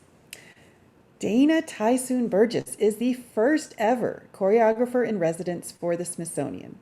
He directs Washington, D.C.'s premier dance company, Dana Tysoon Burgess Dance Company, now in its 29th season. The Washington Post has their Pulitzer Prize winning dance critic Sarah Kaufman has said of Burgess, the artist is not only a Washington Prize, but a national dance treasure. And he's the poet laureate of Washington dance. His artistic focus explores the idea of cultural confluence, and many of Burgess's dances focus on the hyphenated person, someone who is of mixed ethnic or cultural heritage, as well as issues of belonging and societal acceptance. Burgess was named the Smithsonian's first choreographer in residence in 2016, a residency that continues through 2023. And for over 2 decades, he has served as a cultural ambassador for the U.S. State Department, an appointment he uses to promote international cultural dialogue through the global language of dance. He hosts the Slant podcast, available on all platforms. Dana, it's a delight to have you here. Thank you so much, Lee. And I just must say, it's so wonderful to know you for so many years and in so many different incarnations, because many of you might not know that Lee is actually also an incredible dancer and had a wonderful dance career, and that's how we know each other, and we go back many years. So thank you so much for allowing me to be with you here today. You know, my presentation is really a story about the confluence of art and science, and it is quite a journey that went into creating a dance inspired by America's race to the moon. And the dance is called We Choose to Go to the Moon, and it premiered in 2015 at the Kennedy Center and has since toured to many locations. But the story actually begins, here it is, with, it's true, with Elroy from the Jetsons. So the Jetsons actually premiered in 1962 and ran through into 1963. And when I was a child growing up in the early 70s, I loved the Jetsons. And what's fascinating about the Jetsons is that it parallels our understanding of how the space race infiltrated our popular culture as well. Because in 1962 at Rice University, of course, the famous address to Rice by President Kennedy was entitled, We Choose to Go to the Moon. And that became a focal point of the dance that I created, and I'll be showing you some segments of it, because the same year that I happened to be traveling with this, with Elroy, I was on a plane going to my hometown of Santa Fe, New Mexico to visit my parents. And there was an empty seat next to me. And so my partner and I like to joke around and take Elroy everywhere. And so we buckled in Elroy into the empty seat. And right before the doors closed, unfortunately, or actually fortunately, one individual got on right as they were closing the door who happened to have Elroy's seat. So I was very embarrassed, and she said, oh, I see that Elroy is in my seat. And I said, oh my goodness, I'm so sorry. I unbuckled him. And then she sat down and she said, oh, I think I have something for Elroy. And she reached into her purse and pulled out a NASA patch, and she like placed it in his hands. And I thought, well, that's unusual that you would have a NASA patch. So she introduced herself, and her name was Barbara Zalon. And Barbara Zalon is actually the communications and community outreach specialist for NASA at the time, and is now in charge of communications for the Artemis project. So we spoke on this flight about the intersection of art and of science, and how creativity is at the crux of exploration and innovation. And so it was very interesting. And so at the end of the flight, she gave me her card, and it just really, the conversation very much resonated with me. And I went, to Santa Fe, and I always kept that card. Well, later in the year, on another trip to Santa Fe, I was faced with a situation where my father, who was 90, was unfortunately passing away. And the night that he passed away, I sat outside, and in Santa Fe, of course, in the desert, there is very little light pollution. And so I stared up at the sky, and I really had this amazing sense of wonderment that what all of humanity shares is the cosmos, is the heavens, so to speak. And so I also started thinking about, for several weeks after my father's passing, about the greatest generation. This generation of individuals who had served in World War II, who had grown up in the Depression and had somehow still been able to believe in a dream of America, and the dream to get to the moon when challenged by President Kennedy to do so. And so I started on a journey, and I called Barbara Zaylon, and I said, you know, I have this idea to create a dance. I want to create a dance which allows a general public, a dance going public, an entertainment going public, to have a better understanding of the passion which space scientists have. And so we started to set up a series of interviews, and the individuals that she helped me contact, some of them, anyhow, were Bruce McCandless II, who is a former NASA astronaut. And then during the first of his 2 space shuttle missions, he made the first ever untethered free flight. And so I interviewed him with the support of Lockheed Martin. And then I started to interview other space scientists, Dr. Krisa Kuvalitu, who is a senior technologist in high energy astrophysics, and her research is in black holes, neutron stars, and gamma ray bursts. Dr. Neil Garrels, an experimental physicist who was working in gamma ray astronomy, also in gamma ray bursts and supernova. And Dr. Jim Zimbelman, a National Air and Space Museum geologist whose research interests were topical geological mapping of Mars and Venus.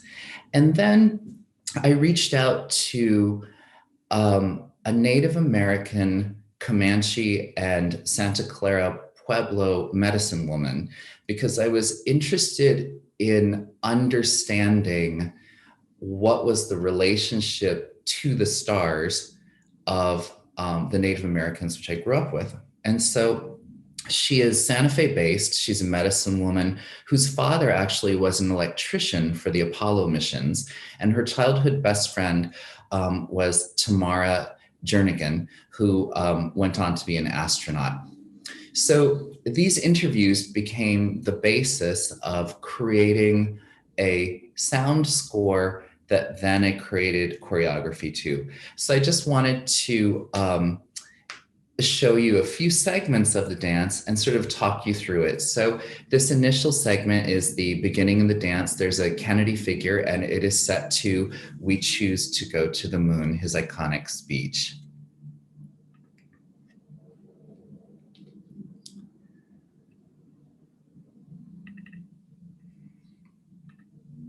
The exploration of space will go ahead. Whether we join in it or not, we mean to be a part of it. We mean to lead it.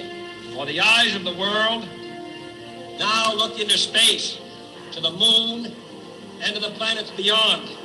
Our leadership in science and industry, our hopes for peace and security, our obligations to ourselves as well as others, all require us to make this effort, to solve these mysteries, to solve them for the good of all men.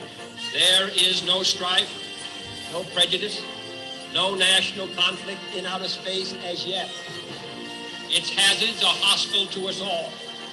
Its conquest deserves the best of all mankind. We choose to go to the moon. We choose to go to the moon.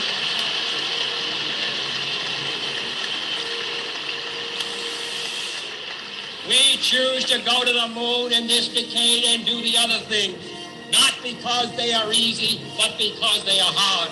Because that challenge is one that we're willing to accept, one we are unwilling to postpone, and one we intend to win. When stop. So, such an amazing speech, isn't it? And amazing rallying of wonderful scientists who took on that challenge. The next section is actually the voice of Krisa, who is Kurvalitu, who is going to essentially make up this section. So here we go.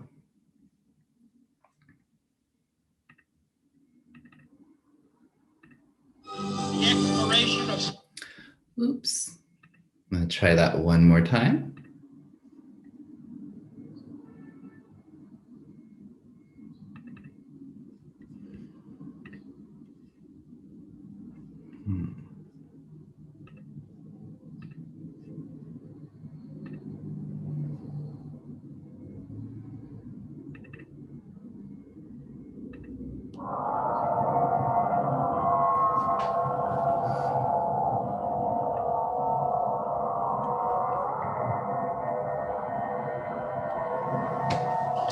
I have been trained as a high-energy astrophysicist.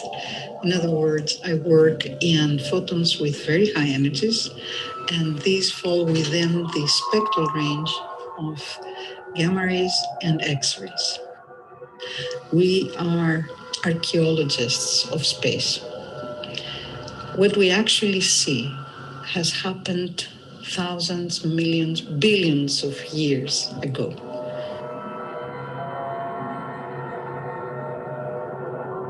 You observe something that probably may well not exist today. It's dead. Gamma ray bursts are the brightest explosions in space.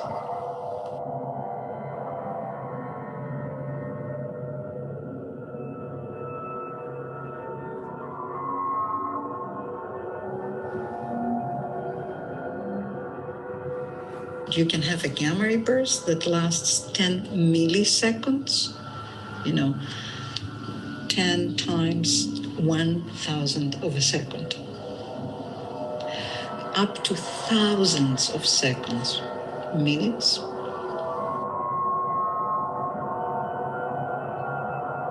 And you can detect the same phenomenon in that, or you can detect the same phenomenon in many, many minutes. At the same time, this release of energies tell us that these are catastrophic phenomena, which means whatever created them doesn't exist there anymore. They blew up the star that hosted them.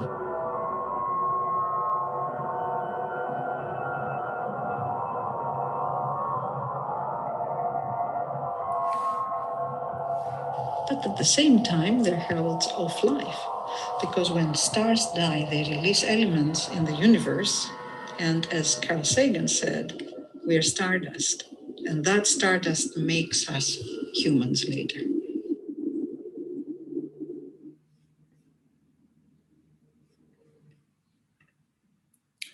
So one of the themes that began to emerge in speaking to all of the different scientists was this concept, which had been on my mind due to my father's passing away, which was, in an interesting way, what did scientists think about the concept of life, rebirth, death, and heaven?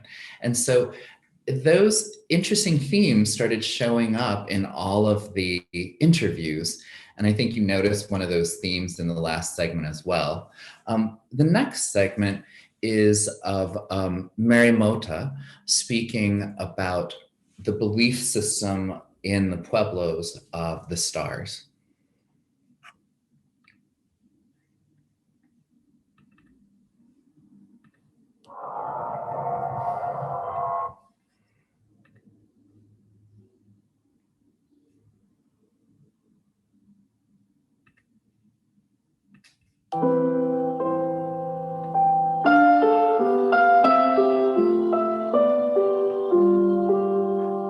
My tribe is Comanche, and I'm also half Santa Clara Pueblo.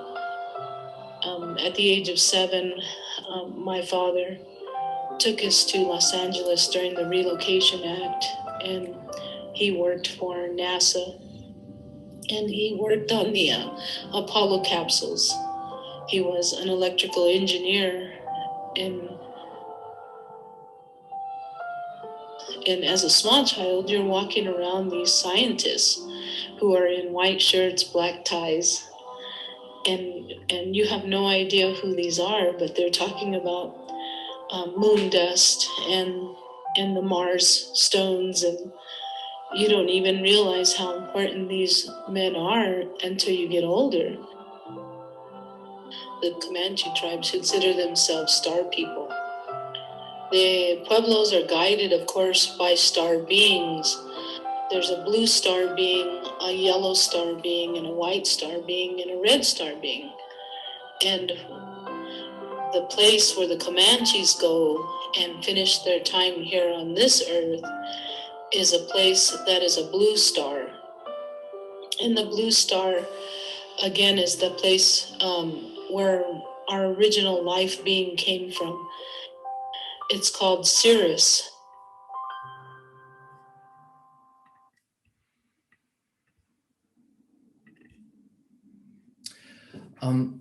And the final segment I'd like to play for you is an interview that continues on with Mary Mota, but then finishes with Bruce McCandless, who has such a poetic way of speaking about space, and also I found to be such a humble and heroic individual as well.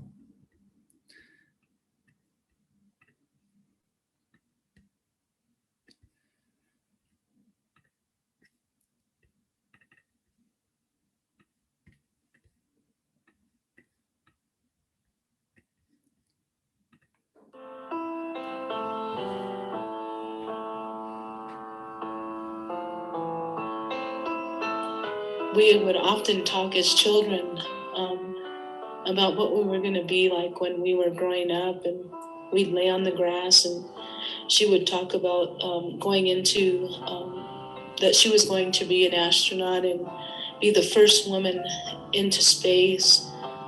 And she turned out to be the second woman in space, which is still great. And she would ask me what I thought, and I says, well, when you go into space, you're going to see all these angels in heaven, and you're going to be one of the first ones to witness these entities. And she wasn't raised to believe in angels, but I was. So when she returned from outer space, she found out where I was and made this phone call, and I'm on the line with her, and she says, I just have to tell you that when I looked out the window, I saw this beautiful woman looking back at me, and I knew what it was. It was an angel, and I was afraid at first, but then this light overcame me, and this feeling of calmness and this beautiful warmth and comfort overcame me. And she put her finger out to me.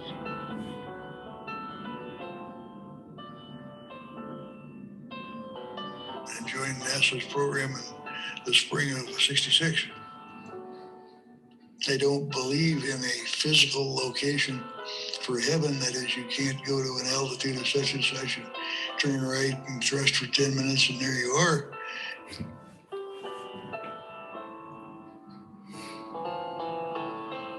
I don't believe in that, but I do believe in a spiritual heaven and a spiritual existence.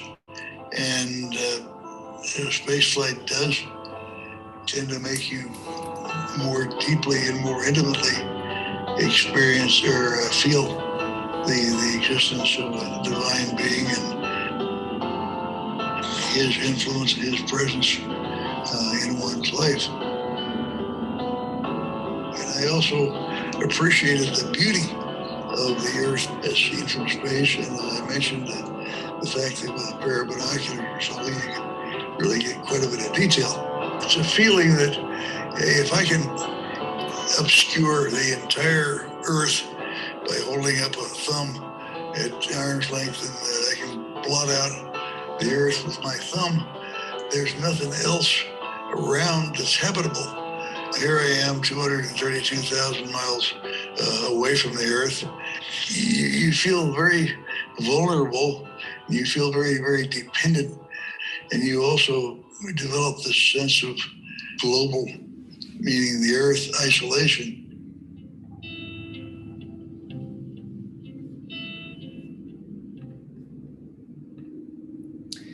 So during this process, when I first started out, I was very, very scared that my field is so removed from the field of science. And I thought, oh my gosh, I don't know if I'll be able to find common ground in these interviews. And I was just so overwhelmed by the fact that problem solving, creativity was our common ground, but also what was such a common ground in speaking to these wonderful individuals, all of them, was the passion that they had for their work and for exploration. And also an interesting thing, which maybe all of you might feel as well, is that each of the individuals had a key moment from childhood which somehow set up this sense of wonder with the cosmos that had driven them their whole life and continues to drive them into adulthood. And I thought that was very interesting because that's something that artists share also. There are these pivotal moments. And so it makes me very happy when we perform this work, especially for young people, because I think it allows them to understand the passion involved within science exploration, and also that they too can have pivotal moments that'll shape their lives. So thank you.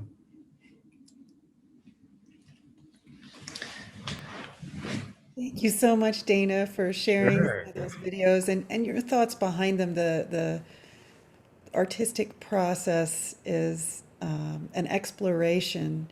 And when we talked earlier about art and sport and space, you and I, that reluctance to predict what would happen in an artistic process really came through, not just with you, but with other artists that I spoke with as well. And that ability to immerse yourself in the moment and accept the inputs that are coming in and process those into a creation is just fascinating. There's a comment on the chat here that says we have a space scientist with a dance and theater background, and he pointed us to a website called Dance Your PhD, where people can choreograph. Yes. Isn't that It's wonderful? fabulous. I love that. Yeah. Talk a little bit about, I'm going to jump ahead to a question that I just came up with here in a minute. The overview effect is a book written by Frank White, who spoke yesterday about the experience of looking back on the Earth that Bruce McCandless II described there. And he talks about when there's a generation of people who have never been to Earth in space. And it made me think of your work on hyphenated peoples, right? Migrators, immigrators, emigrators, and the changes there. Can you maybe think a little bit and share your initial thoughts about what a piece might look like if you were to work with those people who are human and from Earth, but maybe have this new identity? Well, I think that there are sort of a limited number of universal stories that affect all of humanity. And there's stories of love, there's stories of loss, there's stories of triumph. But one of the main stories that I see as recurring is the search for home, a search for a sense of place to belong. And I think that will be a fundamental psychological question, as well as a physical question, because we interact physically and are changed by that interaction with our environment. So, one of the questions that always comes to my mind is what happens in gravity-free, environments when you have access to that more, or what happens when the terrain itself is completely different, right? And those really change the way that our musculature functions and actually molds itself. And you can see that within generations that grew up on a cell phone with TikTok and Instagram. There's sort of there's a different sense of perspective that's occurring. And so one of my hopes is that perspective will expand back out again, not through the filter of necessarily a device, but actually through physical interaction again and decision making that isn't predetermined through algorithms of some kind. Yeah, fascinating perspective on that. Talk a little bit about the response of the dancers to the material. You talk about the universality of the search for home and for meaning.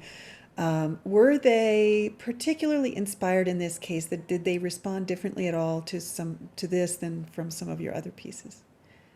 The interesting thing about dancers is that what we learn is discipline, very much so. You have to show up to the studio at a specific time every morning in order to take class, in order to stay in shape, etc. And within that discipline can be, unfortunately, a sense of myopic vision, right? Because here many dancers grow up in front of a mirror. They're in enclosed spaces, sort of like birds in a cage. And every opportunity that we have to interact with a larger concept outside of the studio is very life-changing for the dancers, because the sciences were not any of their studies in college or in high school. And so to have a better sense of how other individuals are viewing the universe was very eye-opening. And also, I think you mentioned it earlier, this shift of consciousness that Bruce McCandless talks about when he is viewing the Earth from space, I think was probably the most moving thing for all of us, to hear him talk about the fragility of the Earth itself. Yeah, that vulnerability that he described just really came through in the choreography, I thought. Yeah, really interesting. I want to shift gears just a little bit to your long history as the cultural ambassador for the Bureau of Economic and Cultural Affairs. Just introduce us to what that is, and then talk a little bit about some of your experiences. Sure. For the last, 30 years now, I've been on many different tours and cultural programs which allow me to interact with individuals from different countries around the world. And essentially, the arts are sort of soft diplomacy, they're friendship making. And I think that at the core of diplomacy in general is friendship. And the question is how to sustain and maintain and find commonality within conversation. And I think the arts are a wonderful way to do that because, for example, dance, it's a fundamental language. All cultures have danced prior to having a written language or even a spoken language. Dance has encapsulated and celebrated very key moments for humanity, right? Whether that's a dance about a harvest dance, or whether the dance has a sense of showing celebration of a community, like engaging individuals within the tribe, showing intergenerational connection through movement. So I think it is a perfect way to engage in diplomacy around the world. Have you encountered any alternative scenarios where there's really been a difficult exchange of normal diplomacy, and it's really been an uphill battle to find a way to make dance make a difference? I think that when those moments occur, and sometimes they occur within academia, for instance, you know, what happens in academia is that there are often schools of the arts and sciences. And yet what happens within that is there's a lack of understanding that the dance studio is a laboratory, that we're going through an experimental process, and that the outcome of that research is performative to a general public. So there seems to be within academia often a skewed fear of the body itself. And what I find fascinating about that is that the fear of the body is often at the core of, for example, a lot of the issues that we're dealing with now in terms of systemic racism within, you know, institutions themselves. And so the more that we can align with our bodies, and that doesn't mean that everybody needs to be a triathlete or everyone needs to be a dancer, but just the recognition that we are physical beings. I think it's really important. Yeah, that's fascinating. After hearing your discussion of focus on a device and sort of filtering your life experience through a device, changing your outlook there. Mm-hmm. Yeah. You talked about how dance can be used to celebrate, you know, national accomplishments or global accomplishments. Mm-hmm. Given your background, can you talk a little bit about how different parts of the world utilize that advantage? Sure. I think that there is a long history of dance being utilized within general PR campaigns for countries, for propaganda usage.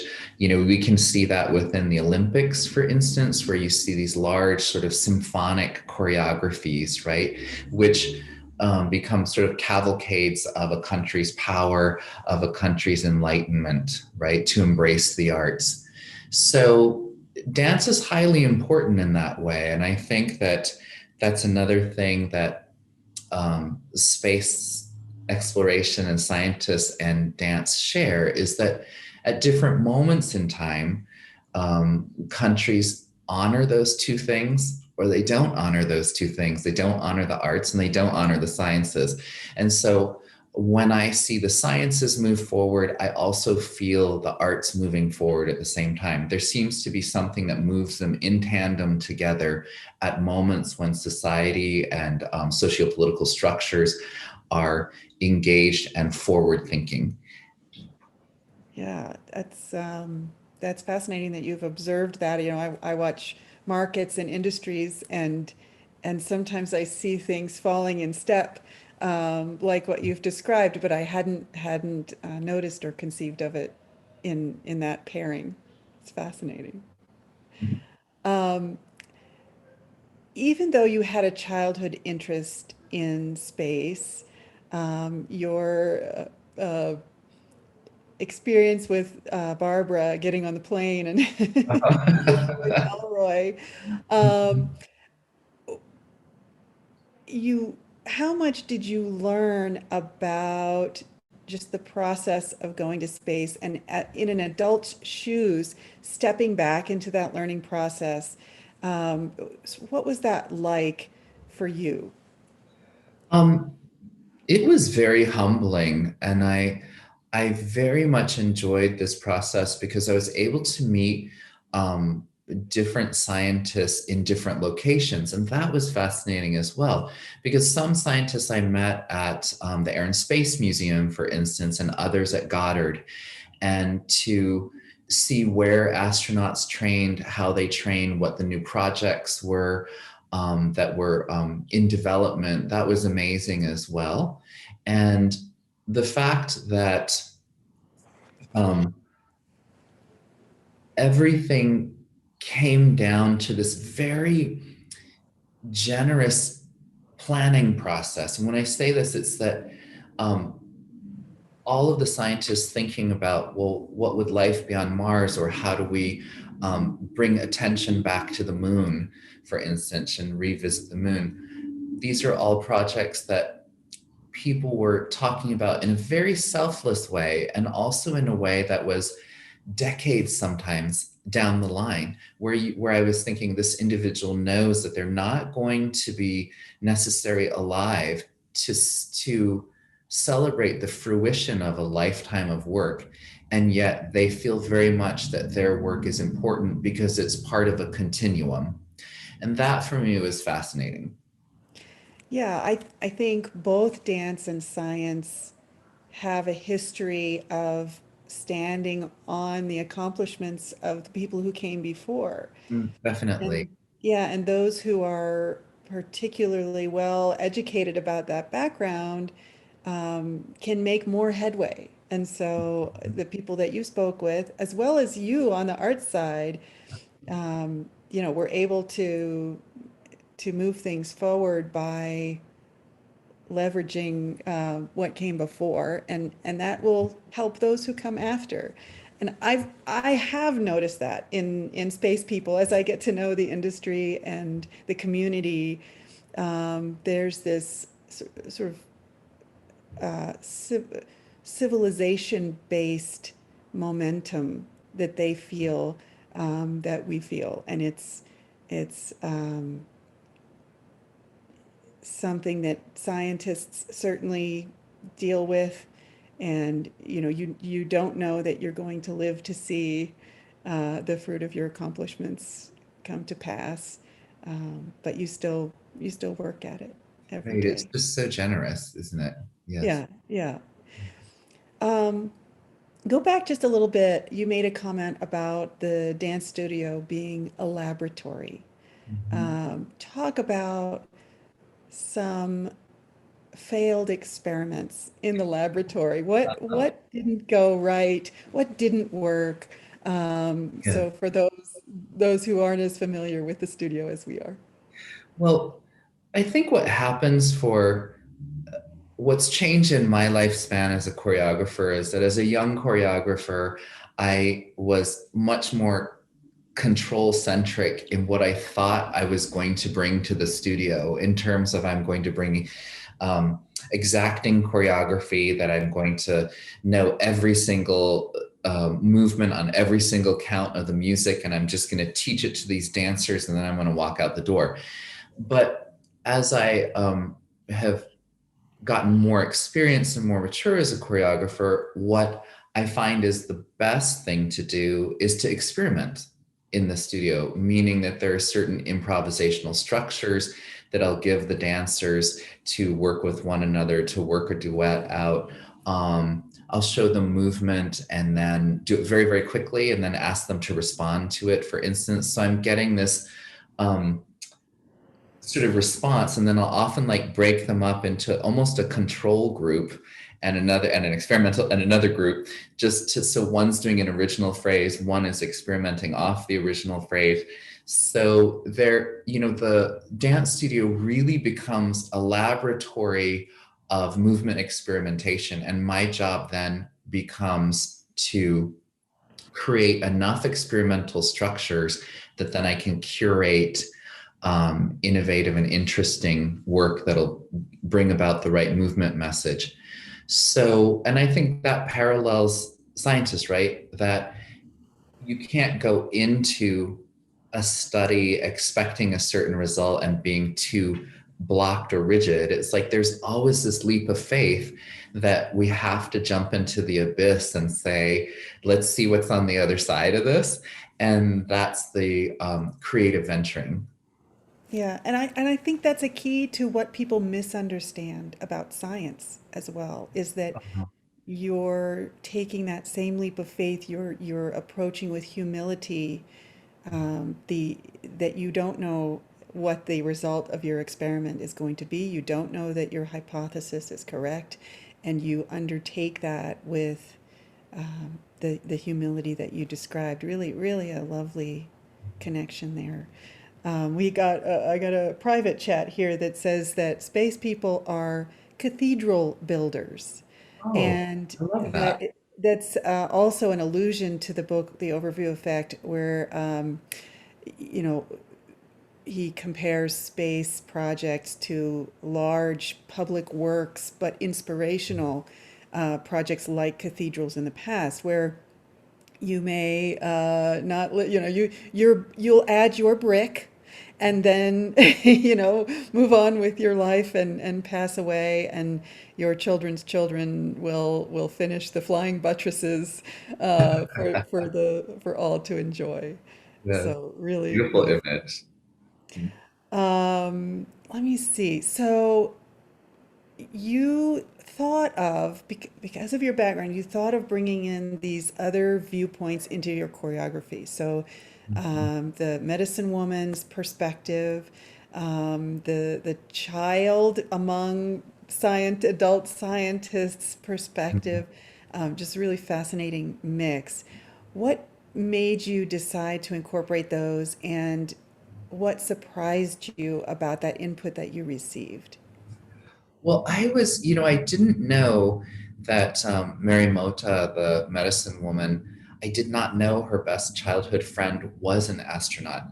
I had heard through the grapevine that she had some kind of connection to the early Apollo time period because her father was an electrician, but that was all I knew. So as the stories unfolded, and each individual, these are just tiny snippets of their interviews, but each interview did unfold and reveal some sort of serendipity, and then some kind of confluence of happenings that then led to the unfolding of their lives. And what I thought was interesting is that all of them were cognizant of those moments. And sometimes when I speak to individuals, and I kind of am, curious, like, what was that, watershed moment that you had? What was that moment of inspiration as a child that you can remember? And it's fascinating how many people cannot name it. Yeah. And so, but all of these individuals who are so highly successful in their field could name it exactly. There were moments where one of the scientists mentioned being out in the desert for the first time without light pollution because his father had taken him out to look through a telescope, and that changed his life when he was 8 years old. And so it's those moments that I think are, we need to find more ways for young people to have those moments and to remember and experience them. Yeah, and I think they can happen in adulthood as well. Good point. Two prior speakers, one of whom was in military service, and one of the painful drills that they had to go through was standing on a platform all night long, and it was in a place in the world without light pollution. And he already had this, career and was working in the military, and now he is an aeronautical engineer, astronautical engineer, and doing all kinds of work in the space industry. And just, yes, the getting people to places where there's no light pollution will change the experience in a way.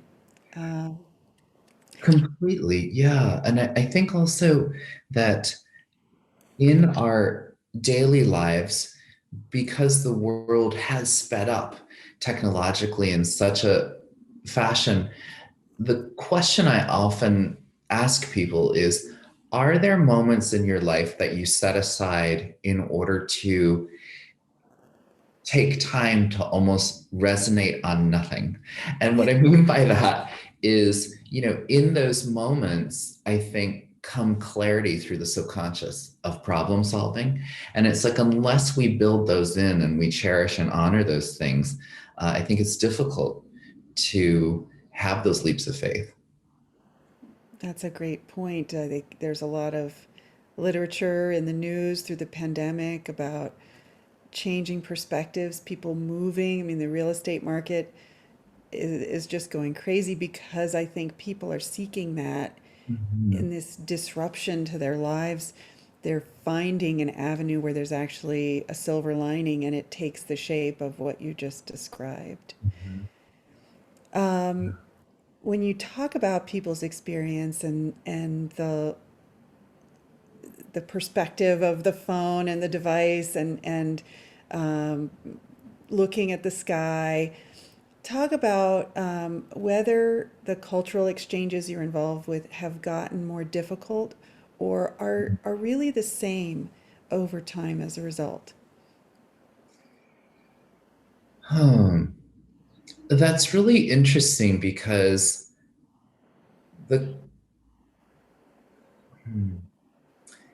think where the cultural exchanges have been, and this is not necessarily at this moment or recent ones, but just is a theme that I've noticed over the decades, the difficulty in societies that are not honoring human rights, women's rights, gay rights, in general, when a society is being politically locked down and suppressed, that is where it's most difficult to engage because people are scared, to be quite honest, to have open conversation. Yeah. Or to experience, and part of open conversation is being able to move freely with the body. And so you can really see the impact on that in individuals. I mean, it really is trauma, right? Yeah. And how it manifests. And you've seen that firsthand. Absolutely. When I was years ago in Pakistan, for instance, I met a dancer who had been actually attacked and shot for dancing and was recovering, and in other locations, the freedom of the body is not necessarily honored in a way that is in other parts of the world. And so these are,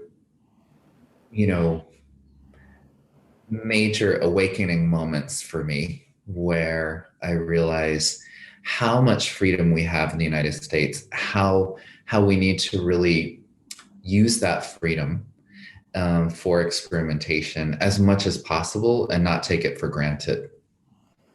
Thank you so much, Dana. Tell us briefly about your podcast, the Slant Podcast. Oh, sure. Thank you for asking. It's slantpodcast.com, and it's available on all platforms, so I hope you'll listen. And it's a podcast dedicated to Asian American arts luminaries, and I interview them. It's directors, film directors, writers, actors, singers, dancers. And I just felt that in the midst of the resurgence of anti-Asian violence that's been going on in America and around the world, that I wanted to do something to help people better understand the multifaceted Asian American experience. And so that's what it's designed for, but it's really a lot of fun and it's very informative. So I hope you'll check in. Thank you so much, Dana. It's a delight to see you you on screen. And oh, it's so nice to see you. more wonderful conversations into the future. Thank you so much. Thank you. Thank you, everyone. All right. And so now we're going to transition into hearing just a little bit from today's sponsor. Jay Feldman is an osteopathic medical doctor and the founder of Otter Public Relations, a PR agency with more than 40 employees internationally.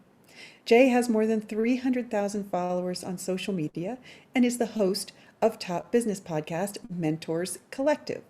He is a contributor at entrepreneur.com and has been featured in Forbes, Business Insider, and other top networks. Jay, thank you for your generous sponsorship of today's programming. The screen is yours. Thank you for that wonderful introduction, and hello to everybody who's on here still listening, probably wondering what they're going to get out of hearing a PR person talk for a few minutes. But thank you for having me, and I've been working with Tim for a while. I really believe in his mission. Not only am I one of the co-founders at Otter PR, I'm an osteopathic doctor, so a scientist in my own regard, and a longtime space enthusiast, so very passionate about what all of you are doing. And one of the reasons that I went into PR from medicine was to make a difference on a larger scale than one-on-one. I really wanted to scale large ideas. Large ideas in healthcare space is how it started, but that quickly escalated into technology and into some of my other interests, space being one of them. And one of the reasons I'm so passionate about PR, and the reason that you should all care about this, is because you guys all have kind of groundbreaking advanced ideas that are ideas that aren't going to be so easily grasped by the public, by potential investors. And that's really where PR comes into play, and where I've really found a passion and a special niche in this space, being able to take complicated ideas such as Tim's, which is an amazing idea, basically making space available to everybody and opening up the door for new people and new investors to come into this space, understand it, and be a part of this amazing boom that's happening within our generation. And I want to go to space in my lifetime. That's the reason I'm here. That's the reason I'm putting my money forward, because I would love to go to the moon. I was watching the entire live stream with Branson, going up, and just the entire journey has just been absolutely incredible. But the reason this applies to a lot of your companies, as well as Tim, is because these ideas are a little bit complicated, because these ideas seem far-fetched, don't seem like they're going to happen within our lifetime. And even though I know the difference, a lot of people don't, and a lot of journalists don't, reporters don't, investors don't, and the general public doesn't either. And as scientists yourselves, as CEOs yourselves, sometimes we can get tunnel vision, and I've had it myself, where you just get so focused in on this idea that is going to change the world, that you know is revolutionary, that you kind of forget that the rest of the world, 99.9%, has no idea what you're talking about. And you do not know if they're on board with your idea. And you don't know what their conception of your idea is. And that's where PR really comes into play. So we've been able to take these complicated ideas and make them not only graspable by the general public, by reporters, by journalists, by investors, but also more trustworthy, more established, more credible, because not only are we able to communicate them in a certain way, but we're able to communicate them on behalf of some of the largest publications and influencers in the world who are now on board with this, documenting this, sharing this message. And I think more than having a groundbreaking idea, having money, and being able to execute from an operational and technological perspective is being able to get the rest of the world on board with the idea. And that's where we like to help. That's where we come into play. That's where we've been able to lend a hand at some of the groundbreaking startups and softwares and apps and technologies and ideas that thought leaders have. We get people booked on the stage at TEDx. We get them in front of the reporters and journalists that are going to take that idea and turn it into a scalable reality. So at Otter PR, we have a team of publicists that have been in the industry 20 plus years. We have a team of writing staff all here in our offices in Orlando and St. Pete. And our entire mission is to take ideas that are worth spreading, ideas and people that have a really positive agenda that are trying to change the world and make it a better place, and conceptualize it to the public, and get the rest of the world on board. And it's an aspect that a lot of people, especially entrepreneurs and CEOs, overlook. So we're that bridge, and we're a way to investigate and the communication to get the rest of the world excited. I really don't want to bore you guys too much with the nitty gritty of how it gets done and how we do it, but I would love to, see if there's any specific points where I can offer assistance to any of you, whether it's with us or media communication strategies in general. There's a lot of different ways that working with a communications team can help. And some of them are crisis communications. For example, you guys get into one of the rockets explodes for Elon Musk, and you have to communicate to your shareholders or your investors on why that happened or how that happened. That's a form of PR. If you need, you have an amazing partnership that you guys need to announce for your shareholders, or just to get the rest of the world excited, that's a press release done by PR. So again, this what we do and the scheme of Otter and what we're able to offer and what you guys should be looking for, whether it be now or in the future, it's definitely should be a part of anyone's plan that has this idea that they have found issues communicating it to the public. So again, I'm excited to be here. I'm excited to back this. I'm excited to back Tim. I'm excited to invest in the future of space. I know that by the time I get old, I'm going to the moon, and I hope that you guys are coming with me. You're probably going to be there long before I will. But again, thank you all for having me. I hope this wasn't too much of a bore. I hope this was helpful. I want to be a resource for all of you. So please contact me for obviously a free consultation to hear about your business, if nothing else, and to see what are some steps that you can take to implement communications and PR into scaling your company and reaching more and more people. We're here for you at Otter PR. Head to our website and get some more information. I'm sure Tim will be able to connect the dots as well. He's been a longtime friend. And again, I have a podcast, Mentors Collective, where I have some really amazing thought leaders and people who are changing the world. And if any of you want to come on the show, I know we've got a lot of really incredible people here. I looked at the other speakers. I looked at some of the people attending. A lot of NASA, a lot of engineers, a lot of entrepreneurs who are doing a lot of groundbreaking things. So please contact me. We'd love to interview you and learn more about you and how we could potentially help you advance your goal and your idea and help you change the world. So again, thank you so much. Again, I'm Jay Feldman, founder of Otter PR, and I appreciate the time. And thank you again, Tim, for organizing this, and thank you, Lee, for having me and hosting. Yeah, thank you, Jay. I just want to emphasize when we first started up with Otter, I was in the same position. Probably a lot of you are like, I don't know what to do with PR. Like, we need attention. I don't know even where to start. And the team at Otter was absolutely phenomenal at coming in, asking dozens of questions about what are we doing, how are we doing it, why are we doing it, and really digging into the story behind what we were doing. And their team includes writers ranging from storytellers to technical writers that have been able to translate a lot of things that may have started out as gibberish nonsense in my wild rantings and turn it into fantastic works. And that's just on the sort of content creation side. On the publicist side as well, they are relentless in their work in advocating for us, and I cannot recommend them highly enough. So if you want to talk more about our experience with Otter, please let me know. I will wax poetic about them for quite some time.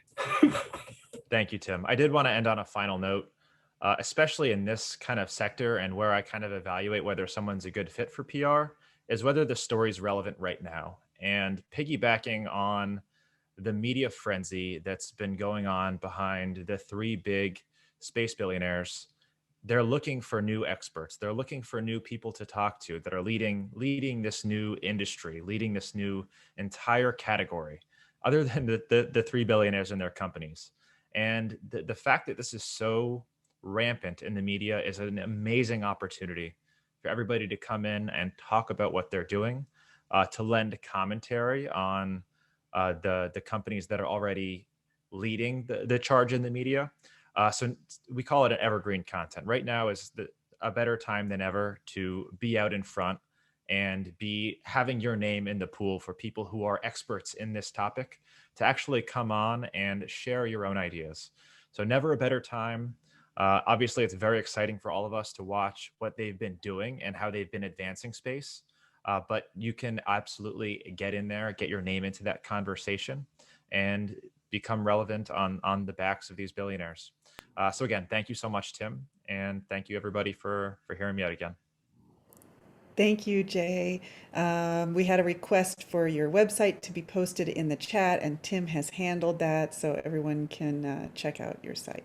And appreciate your generosity. All right, our next speaker, Christina Korp, is known as the Astronaut Wrangler.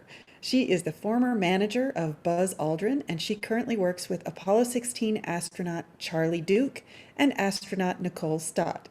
She produces space-themed inspirational projects, experiences, and events through her company, Purpose Entertainment. She produced the last 5 galas at Kennedy Space Center celebrating Apollo 11 and the Webby-winning and Emmy-nominated Cycling Pathways to Mars VR experience. It's pretty cool if you look it up. She is passionate about promoting ways space benefits the planet and people and promoting women's issues. She spearheaded projects in 2020 to celebrate the Women's Vote Centennial in the USA, and she leads Space for a Better World, producing events and experiences that raise money for partner charities. Christina, thank you so much for joining us. Thank you for having me. It's an honor to participate with this esteemed group of people, so I appreciate you including me. I'm going to show kind of my journey of how I got to space, if that's okay, if I can share my screen. Then I will just kind of guide you to how the heck I got into this world, because space was not the plan for my life at all. And often when I tell people that and they would meet me and see my background, they would all often be like, how the heck did you get this job? So I like to start with this, how it started, how it's going. I was a singer for a long time. I was a professional singer starting at the age of 12. I moved to Los Angeles after being in a family band for 10 years to try to become a rock star. And I had a lot of success. I was signed to Warner Brothers. I sang on Ringo Starr records. I toured all over the world. And this photo on the left of me is singing in Madrid. Backgrounds for a major Latin artist in Madrid, Spain. And only 6 months later, though, I started working for Buzz Aldrin because the music business was a feast or famine lifestyle and I needed some stability. And so I applied for this job. But how I had gotten it was because after being a performer, I also did some production work. So, I mean, this was my reality for a long time, was being on stage, seeing these kinds of crowds. But I always joke that my rock star lifestyle prepared me for life with astronauts. I went on to work for John Tesh. Before I went to work for Buzz, I worked for John Tesh in his media company, running his record label production company radio show. And I started as his assistant. It was the first job I ever had that being a musician was an advantage. That actually was, they were happy I had this experience and that I knew about gear and all of that. And then John took me under his wing and said, look, I'll teach you everything you want to know about producing. And I loved that job.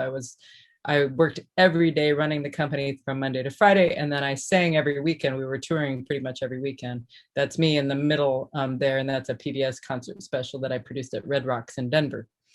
But I was really running myself down, and I really needed a break, and I decided to make a huge change. And so this quote by Richard Branson really resonates with me because I jumped into space without any knowledge whatsoever. But I was hired also because of my production experience. So I've seen this quote many times: if someone offers you an amazing opportunity and you're not sure if you can do it, say yes, and then learn how to do it later. I feel like that is the epitome of my career. Like that's the perfect example of thinking, being offered an opportunity and thinking, I'm just gonna jump right in. I'll figure it out. And I think that maybe that's something that's different about me compared to a lot of people, and especially a lot of women who feel like they need to be super, super qualified for every job they ever go out for. I'm kind of more have more of a guy's mindset, I guess you could say, whereas I see something and I think I can learn how to do that. And I feel pretty confident about it. So I went to work for Buzz Aldrin. I knew nothing about space. I mean, I knew that Buzz and Neil walked on the moon. And that's about it. I didn't know much else. I did not know there were 12 humans who walked on the moon. And again, I was not hired because of a space background. I was hired because they wanted someone who knew how to handle his media and his PR and to handle his speaking engagements. I had been a tour manager managing, groups, dozens of people on the road in bands. So I thought, this is a piece of cake, working for an old guy who walked on the moon. I had no idea what he did with his time. I figured he gave a speech every now and then. I always joke that I did not know what I was getting myself into.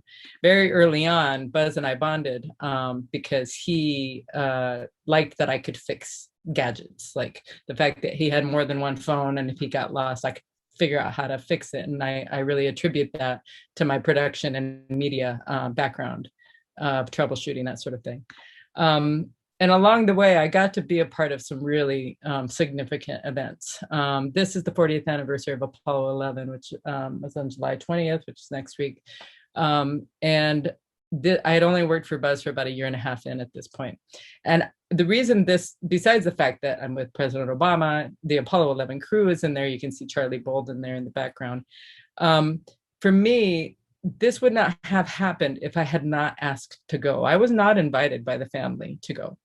I asked if I could go. And then NASA said, oh, we could really use your help. Yes, please come. We want someone like you to help guide Buzz through all of his obligations to the week. So this is a perfect example of going for something that you want to, because when people would see this photo of me with President Obama, they would be like, oh my God, like, first of all, how did you get in the middle of this photo? Second of all, like, how did this happen? And that's where I think a good example for everybody is to, sometimes you just got to go and ask for what the heck you want to do.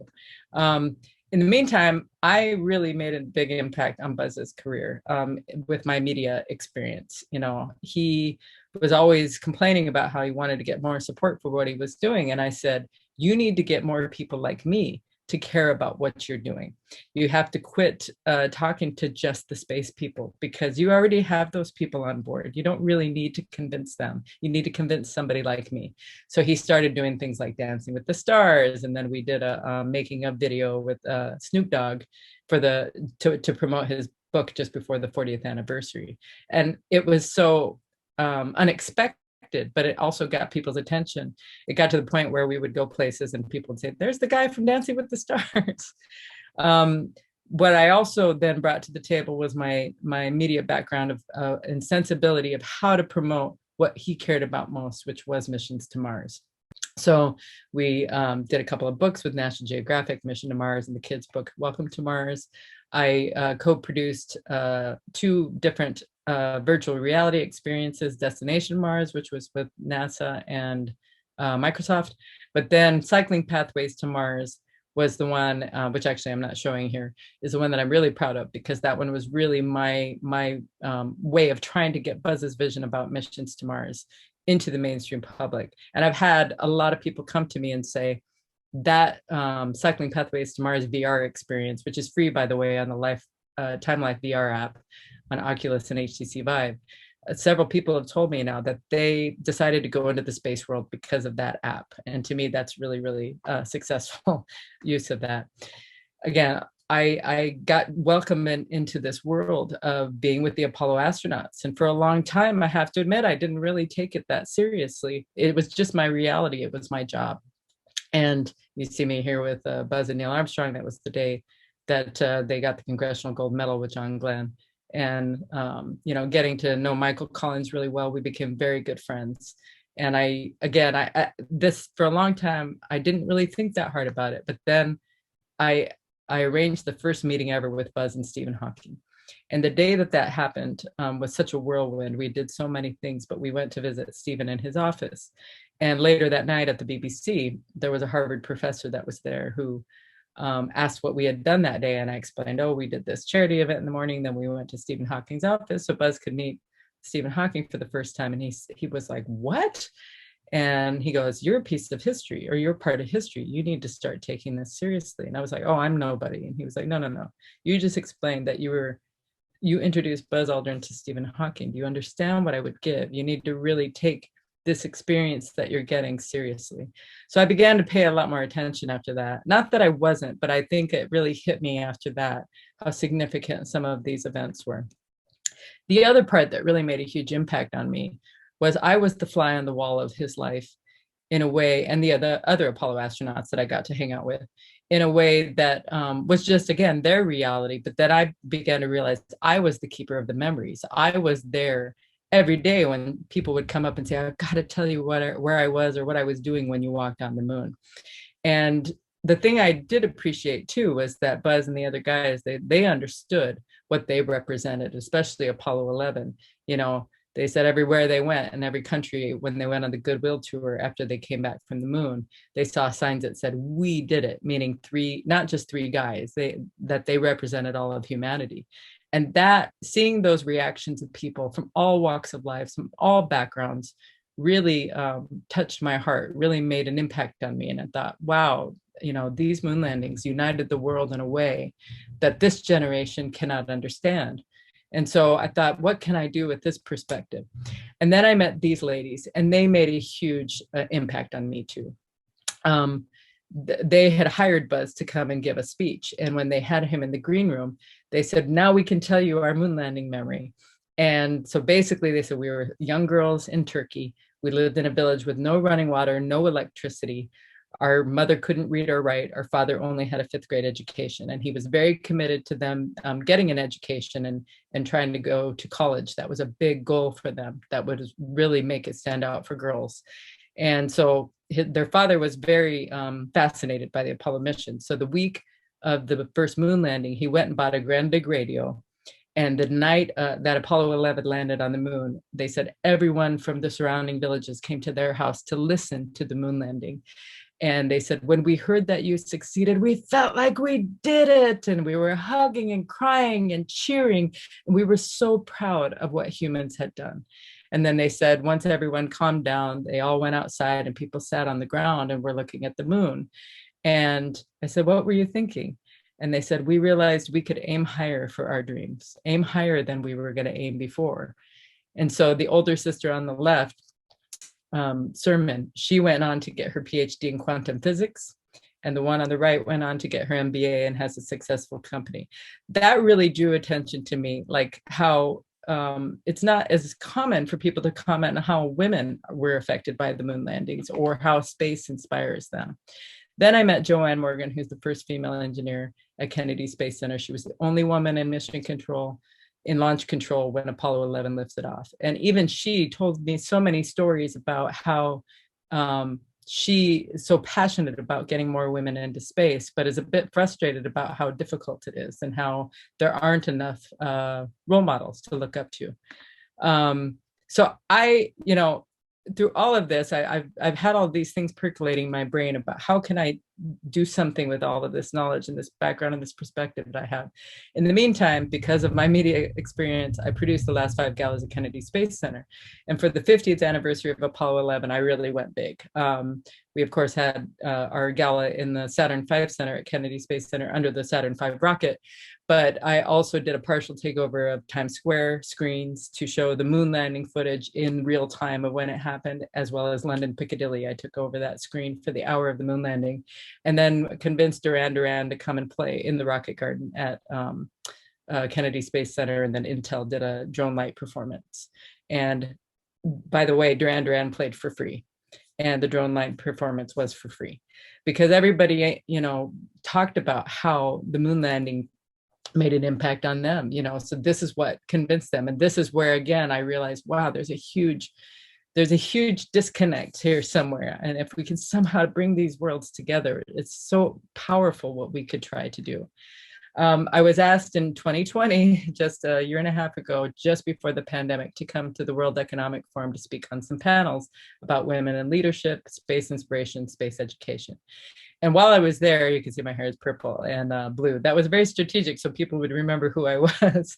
But what I realized when I was there too was how little understanding there is of what space does for the world. On one of the panels I was on, they were talking about investing in clean energy, and every single person, when they said that, they meant they were going to build solar farms all over the countryside. And I was like, does anybody know where the solar panels originated from? And they all looked at me blankly. And I said, from the space program. It's 60-year-old technology. And everyone came up to me after I got, after we were done with the panel saying, you just blew my mind. I'm sorry, solar panels are from the space program. And so people in the space world just take it for granted that everybody understands this, that they know that. And I'm telling you, they do not understand it. They don't even realize it. They don't even think about the cell phone in their hand and how that's using satellites in orbit right now, or that technology evolved from space. So that after that, it really dawned on me how much space research development technology could be the key to solving the sustainable development goals by the United Nations. Because there's so many people who go to the World Economic Forum and the UN constantly with lots of money, and they talk about all the problems, but nobody's really focusing on the solutions. And I thought, man, I really think that space could help solve all of these problems. And I don't mean a few of the SDGs, I mean all of them. And I have a lot of thoughts about that, too many to go into right now. And then I'm one of the other examples I tell people about is this Dr. Brad Norman, who is the world's foremost expert on whale sharks. And he basically is trying to save the species. He's saying if something goes wrong with the whale sharks, there's a much bigger problem in the world. And the only software he could find that would be able to help him track the whale sharks in the way he needed was NASA star tracking or star sighting software. And I thought, man, that is a perfect example of again, bringing space technology to, trying to do something that helps a species or helps save the planet. I went to Antarctica as well and to the South Pole with Buzz in 2016. And besides the fact that it was amazing and it is a bragging rights thing, and I got to go to the South Pole and it was awesome. What was actually a little troubling though was when we landed, the runways were, they're all ice runways and they were melting. They were mostly melted. And when we were there on this rocky area where our camp was, it was like 25 degrees. And we were in Antarctica. I mean, and they were saying, yeah, it's getting warmer and warmer. And I thought, wow, it's more shocking to see it up close than to just see pictures of something. Being able to come and see something firsthand, it's hard to replace that. And if I could somehow convince people who have the resources to be able to go and see things up close, maybe that's a way that I could help change their hearts. The other thing is when I tell people about, and this is just a handful of the technologies, that we benefit from that are not obvious space technology, but these are simple things that we use. I mean, I've been struck by the infrared thermometers that we've been using are a direct NASA technology of measuring the heat between planets. And here it's something that's just it's being used all over the world right now during this pandemic. And it's something that came from space that people have no idea. So I've been trying to do more and more posts, like raising awareness about this kind of thing. And a lot of people have been reaching out to me. And again, they all came out of space research and technology. So this slide is from another thing. And I'm basically trying to get people to look at the future. How could we use all of these things in order to make life better on Earth? A lot of the space investment is purely focused on outward, and that's understandable. It's space and space people. However, I really want to start looking back at how can we use what we've learned to make life better on Earth, especially in places where people don't have access to clean water or to soil that they can grow food, or housing that's safe and efficient, or energy, that sort of thing. So this seems like a non sequitur probably, but partially what I decided was, okay, look, I've got access to astronauts. I work with astronauts and I have access to space activities. So very recently I did a zero gravity flight with Apollo 16 moonwalker Charlie Duke and Nicole Stott, who is a wonderful human being, much less an astronaut. And she and I have a lot of shared purpose about trying to use our perspective about space for good. And so one of the ways is we thought, okay, well, look, we could do fun, exciting adventures like zero gravity flights, and then use some of those proceeds to actually benefit partner charities that help the planet, like Water Charity and Forests Without Frontiers. And then I'm working on much, much bigger things like going to Antarctica or going to the bottom of the ocean to Challenger Deep. And these are really focused on high net worth individuals. But again, my hope is, if I can take those high net worth individuals to see these things firsthand, hopefully it will change their perspective about what they can try to do to contribute. And maybe I can guide them to solutions within the space world that would actually be able to make a real difference in some communities. And also there are a lot of studies that are going on now that saying experiencing awe makes people more generous, more kind, and more giving. So that's the other motivation behind it, is to help make people care by seeing things up close. And finally, I'm obviously very, very passionate about Artemis, the mission to put the first woman on the moon. And yes, next man probably, although now NASA says the first person of color. I mean, as a woman, I'm obviously really excited about the first woman on the moon. And so that's kind of where I am focusing my efforts.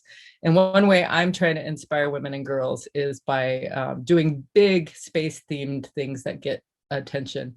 And this is where actually the gentleman who spoke just before me, I might need your help for this. We can talk about this later, but I got the permit from the city of Atlanta, and I am going to make a giant earthwork. This is an eco-friendly grass portrait of NASA astronaut Stephanie Wilson. I'm going to put it in downtown Atlanta in the park that's right in the center, Woodruff, and we're going to unveil it on International Day of the Girl. I'm working in partnership with Georgia Tech, Georgia State University, Mercer University STEM Innovation Lab, and the Atlanta Public City Schools. We want to bring kids there to unveil this giant earthwork. And we'll, of course, have city officials and lots of different partners. We're working with the John Heinz Foundation. The prior week, which is World Space Week, we are planning to do a lot of virtual things leading up to International Day of the Girl. But obviously my motivation with the International Day of the Girl is to draw attention to Stephanie Wilson, who's a real woman of color, a real person who's been to space 3 times, who's in the Artemis group, and she should be a household name, and she is not.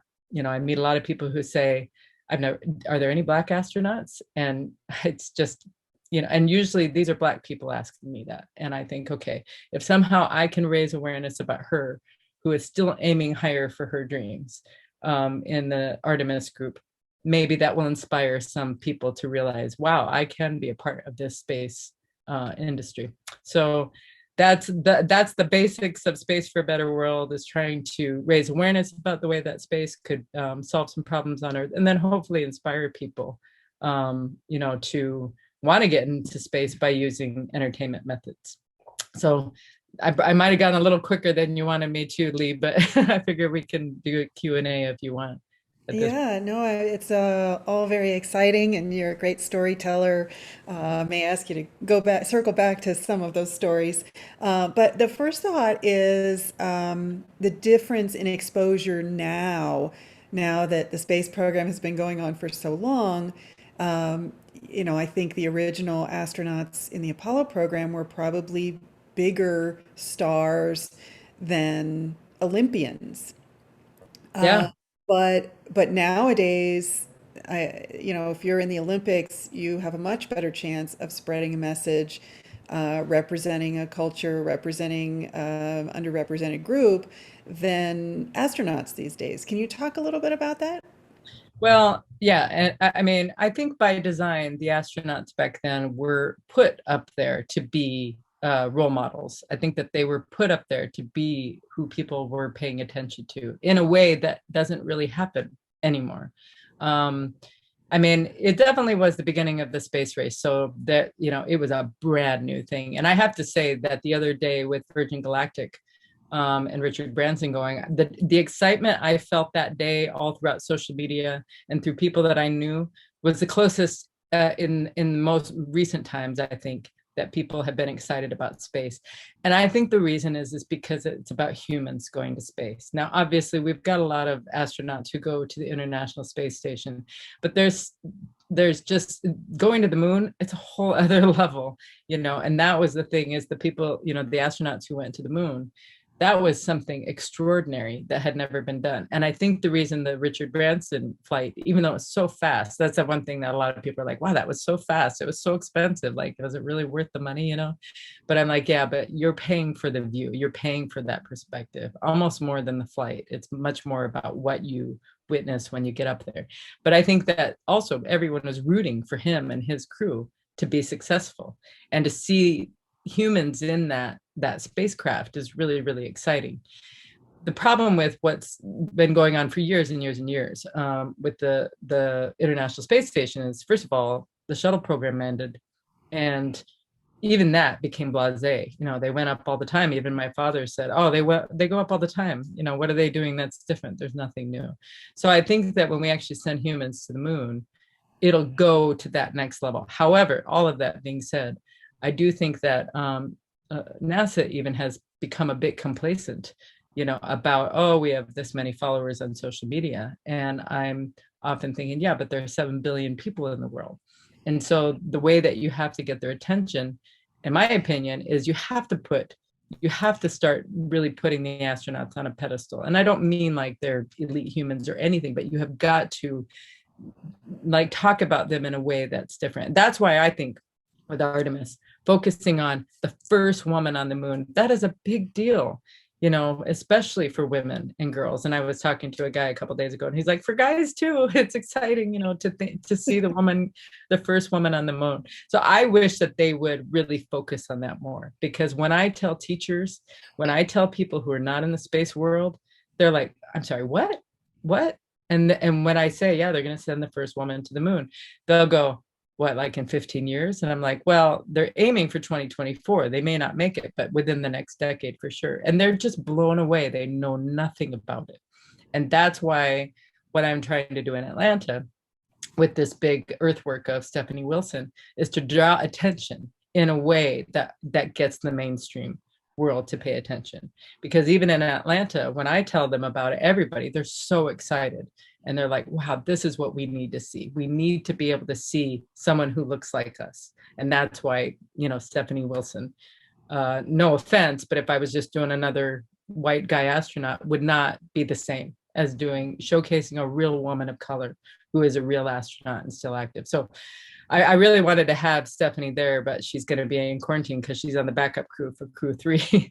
So yes, she's going to join us remotely for when we unveil the earthwork about her. But she's very excited about it because she's passionate about inspiring young women and girls who look like her. That's wonderful. I did my internship during my MBA program at the Woodruff Arts Center right there at that location. It's a beautiful spot, and I'm excited to see how that turns out. I think you reminded me of the Super Bowl ad. I think it was for Inspiration, where they had imagery of, you know, sort of faceless astronauts ready to go. Talk a little bit about that audience and that ad and the effectiveness. We have a comment here from Kevin about, you know, Formula One, World Cup audiences, Olympics audiences. You know, that Super Bowl ad may have been a first step in bigger thinking, but it wasn't by NASA. You know, talk about who's best positioned to do this next level of awareness. Is it NASA or is it some of these private companies, and where do you see that going? Well, so the Super Bowl ad, I mean, a lot of people brought it up. Anytime there's anything space now, everybody I know who's not in space will text me about it or something. And actually, half the time they'll be like, did you have something to do with that? No, that one's not me. You know, I saw the Super Bowl ad. Honestly, the thing that I think was missing was the human, though. You know, it was a spacesuit that looked cool and all of that, but I still think it maybe missed the mark a bit because, you know, I know some people maybe don't agree with trying to put the spotlight on just specific people, but at the same time, they represent something much bigger than themselves. And being able to put a face to it, I think really matters. I mean, I hope that the Inspiration 4 mission is super successful. I mean, it's again, too, when I tell people like there's going to be a fully commercial crew going to orbit the Earth for 3 days on a SpaceX rocket, they get super excited and they're like, wow, I haven't heard anything about this. You know, so again, even though I know Good Morning America, I think, is doing regular pieces on them, but it's not quite getting there yet. And so I'm not quite sure what it's going to take. I don't know, maybe, you know, that's the thing is Richard Branson had the star power to get the world's attention on what he's doing. And that's where I think we need somebody with the star power. I'll be curious to see what happens next week with Blue Origin, with Jeff Bezos. And then he does not have star power. Huh? Because he does not have the same presence that Richard Branson has. I wonder how it will be perceived differently. Yeah, it'll be interesting to see. I mean, I'm excited to see Wally Funk go. I think that's the better story, and I think that's the story, the human part of it that most people are excited about, because you're getting to see somebody who probably deserved to go to space way or long ago, who's finally going to get her chance. So that's the story I think that will probably capture people. And she's very, she's got lots of energy, so I think that'll be exciting to see. But yeah, I mean, inspiration for, when I tell people, they're like, what? Again, what? And so the other thing is Artemis 1, I hope it goes this year. I know it's supposed to go in November. If that goes, hopefully the most powerful rocket ever, let's hope. That I do think would be exciting. But, most people think, when they think of space, they think of SpaceX and they think of Elon Musk. And that's where, again, there's a lot of people say, oh, it's too bad there's no NASA anymore. It's a good thing Elon's taking people to space. That is what people think. And that's where I think that, in a way, NASA is almost too politically correct with being just too by the book about how they position things. I mean, I might get in trouble for saying that, but I mean, with them, but I'm a huge supporter of NASA. I want them to have the same kind of awareness, like the way that they did with the Apollo days. I'm not sure quite what it will take, but maybe it's just time for the commercial companies to take over. I mean, it's kind of what's happening, I think. Remains to be seen how quickly they can turn to being profitable, because we talked earlier in today's programming about investing in space and how NASA's funding for startups through the various grant programs that they have really advance people to where they would fail as companies without that bridge. And some of them will ultimately survive because of that. So there's still, I think, a place, but how do you leverage that partnership, public-private partnership, into the future? Something you said gave an explanation for something that you see in space people all around. We talk about those childhood experiences that get people excited about space. And you put into words something that I think may explain a little bit of that. And you said that experiencing awe makes people more kind, generous, and giving. And you were using that in a fundraising context, but I think when you think about being generous and actively being kind, there's a reward for that, an internal cycle of behavior. And maybe that's what's happening in childhood when people look at the stars and they have a moment, and it's awe, but it makes them feel generous, and that makes them feel good, and they're just going to keep coming back for more. I think that quote really stuck with me from your presentation. Well, and I mean, I have gotten to do extraordinary things. I always say to people, I'm one of 10 children. I grew up in South Dakota. Very humble background. My mom is half Sioux Indian and half Mexican, and my dad's, descended from European, German, English, Irish, Polish. So I'm a mutt. But I have a very, brown mom and come from a very humble Oglala Sioux tribe. And when I said I wanted to travel the world when I was a kid, people were like, oh, keep dreaming, little girl, And the thing is that I was determined to do it. And I have gotten to do extraordinary things.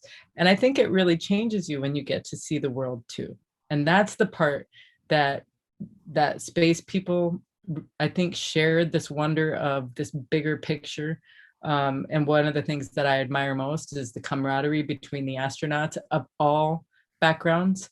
I mean, when I saw Alexei Leonov, the first human to do a spacewalk, the first time I met him, and we were meeting him with Buzz to do an event together, he grabbed him in a bear hug, and he was just so excited to see him. And the whole time we were together, he talked about what a world hero he was, and how inspired he was, and how when Alexei heard the moon landing happened, he was jumping up and down and celebrating in his living room.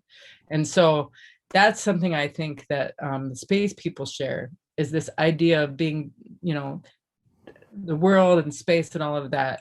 We're humans on the same planet. I think that's the part that really matter. So when you get to see the world, or you look at it from the lens of space, I think it humbles you, and it does make you think, wow, that other, we're just humans. And I think that's the thing about looking at the moon and looking at the stars, is it reminds us we're all sharing that same moon, those same stars, and everyone who's ever lived.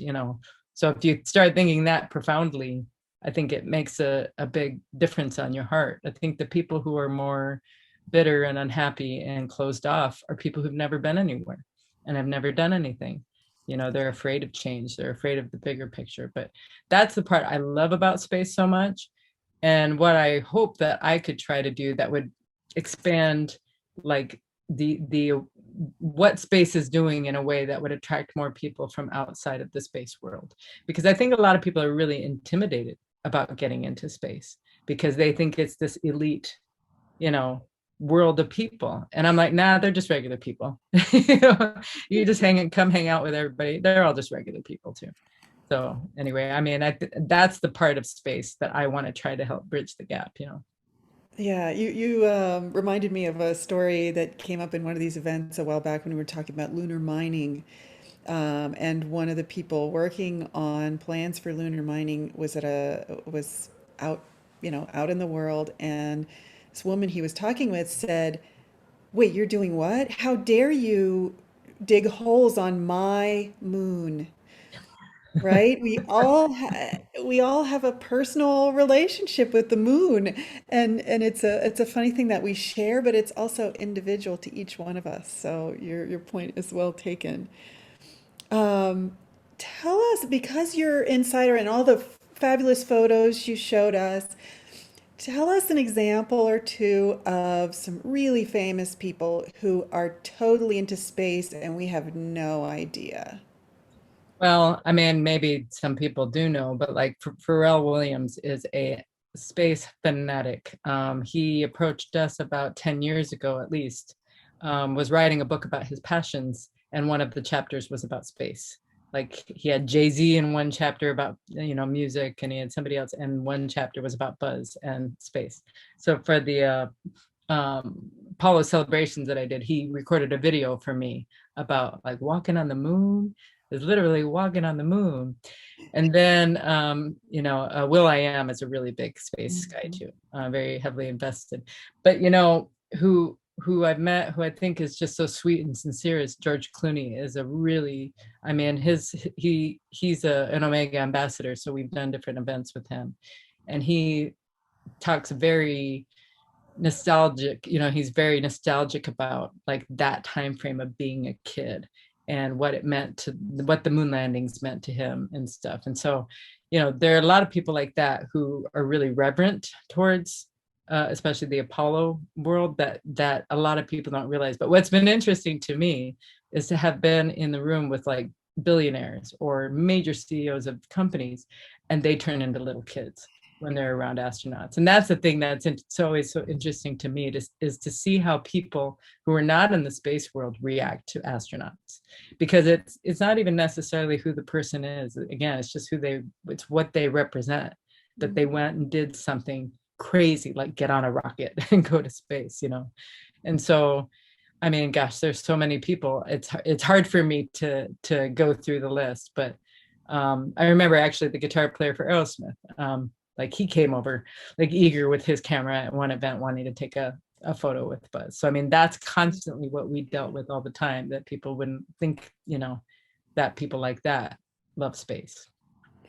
Do you think there is any current astronaut, including from whoever ends up on the Artemis mission, who will have the same kind of impact as those first ones? I mean, you got to be in the room when those people met Buzz, right? And do you think that Stephanie Wilson, she goes, household name, Stephanie Wilson, if she goes on the Artemis mission and lands on the moon, do you think that she will get the same awe, shock and awe that Buzz gets when he walks in a room? If she's the first, yeah.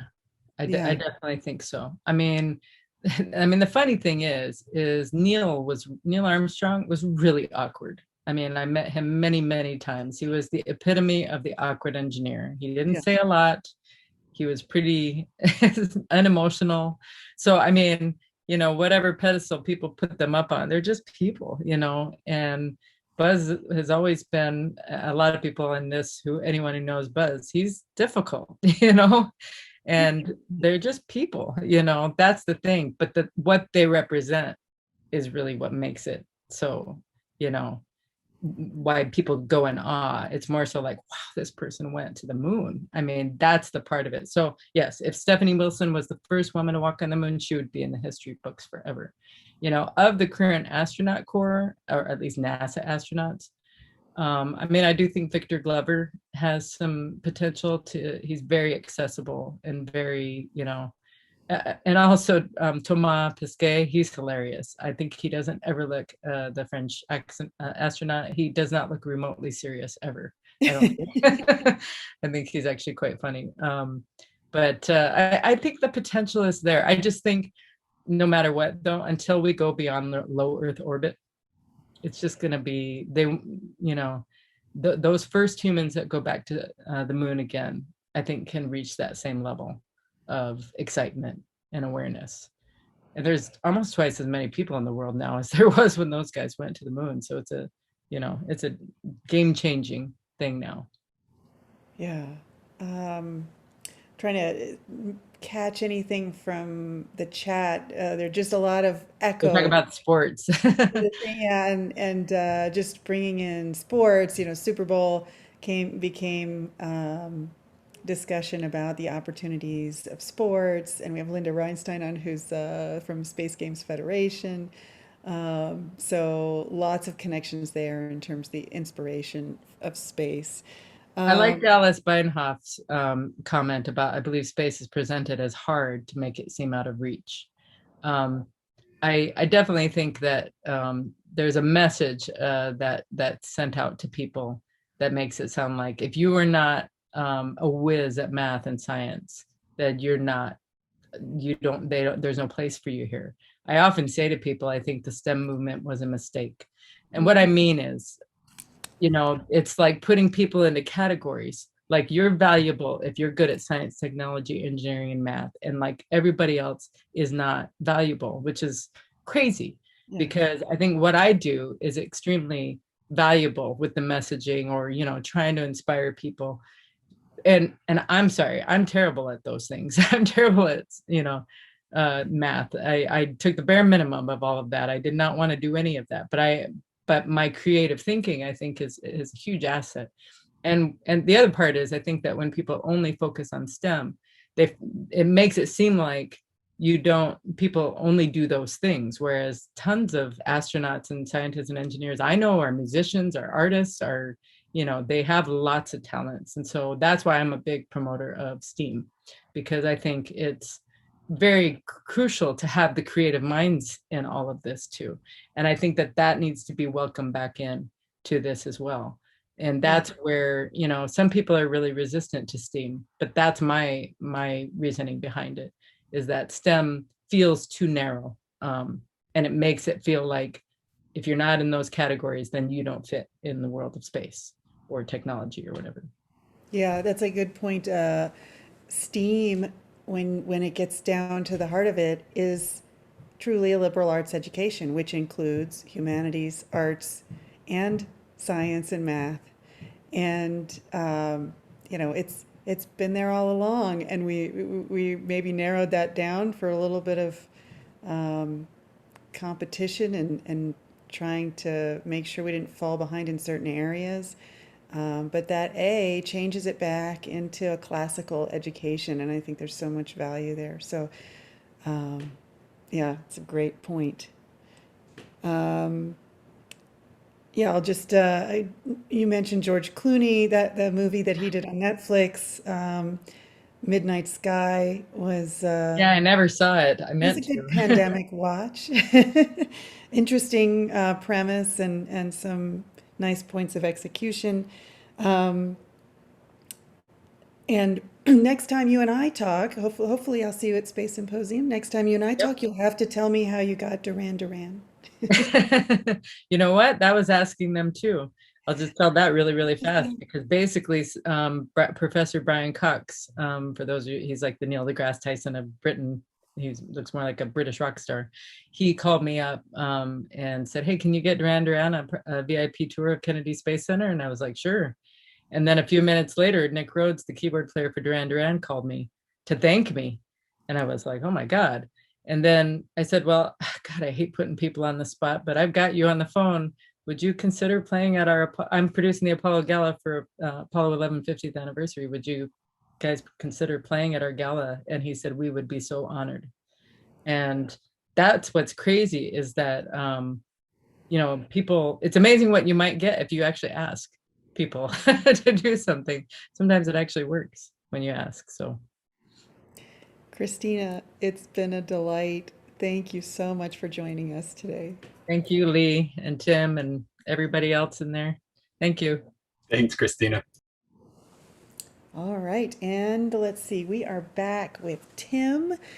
He is the executive director and co-founder of Foundation for the Future, former spy and author, and lots of big dreams for making space accessible, survivable, and routine enough to be boring. But anything but boring. Tim, take it away. Thanks, Lee. I wanted to segue there from what Christina was talking about with education and the sort of preparing the next generation and the work she's doing, where she's inspiring awe to promote change, and segue that into some of the work we're doing here at the foundation to help promote space-focused workforce development. I would wholeheartedly agree with Christina that the STEM categorization is a mistake. At the very least, STEAM is in order. But ultimately, narrowly focusing on any segment like that creates an us versus them. And so now in the space community, there is this exclusivity feel to it. The sense that rocket scientists and astronauts can apply, everyone else, check your coat at the door. And what we're trying to do is change that paradigm and messaging around the career and technical education piece. The changing this workforce development system from a one-size-fits-all STEM education model to recognizing that where we're going is not where we've been. And space was hard. We needed rocket scientists and these best of the best astronauts to test pilot giant explosive tubes thrown into space. It made sense.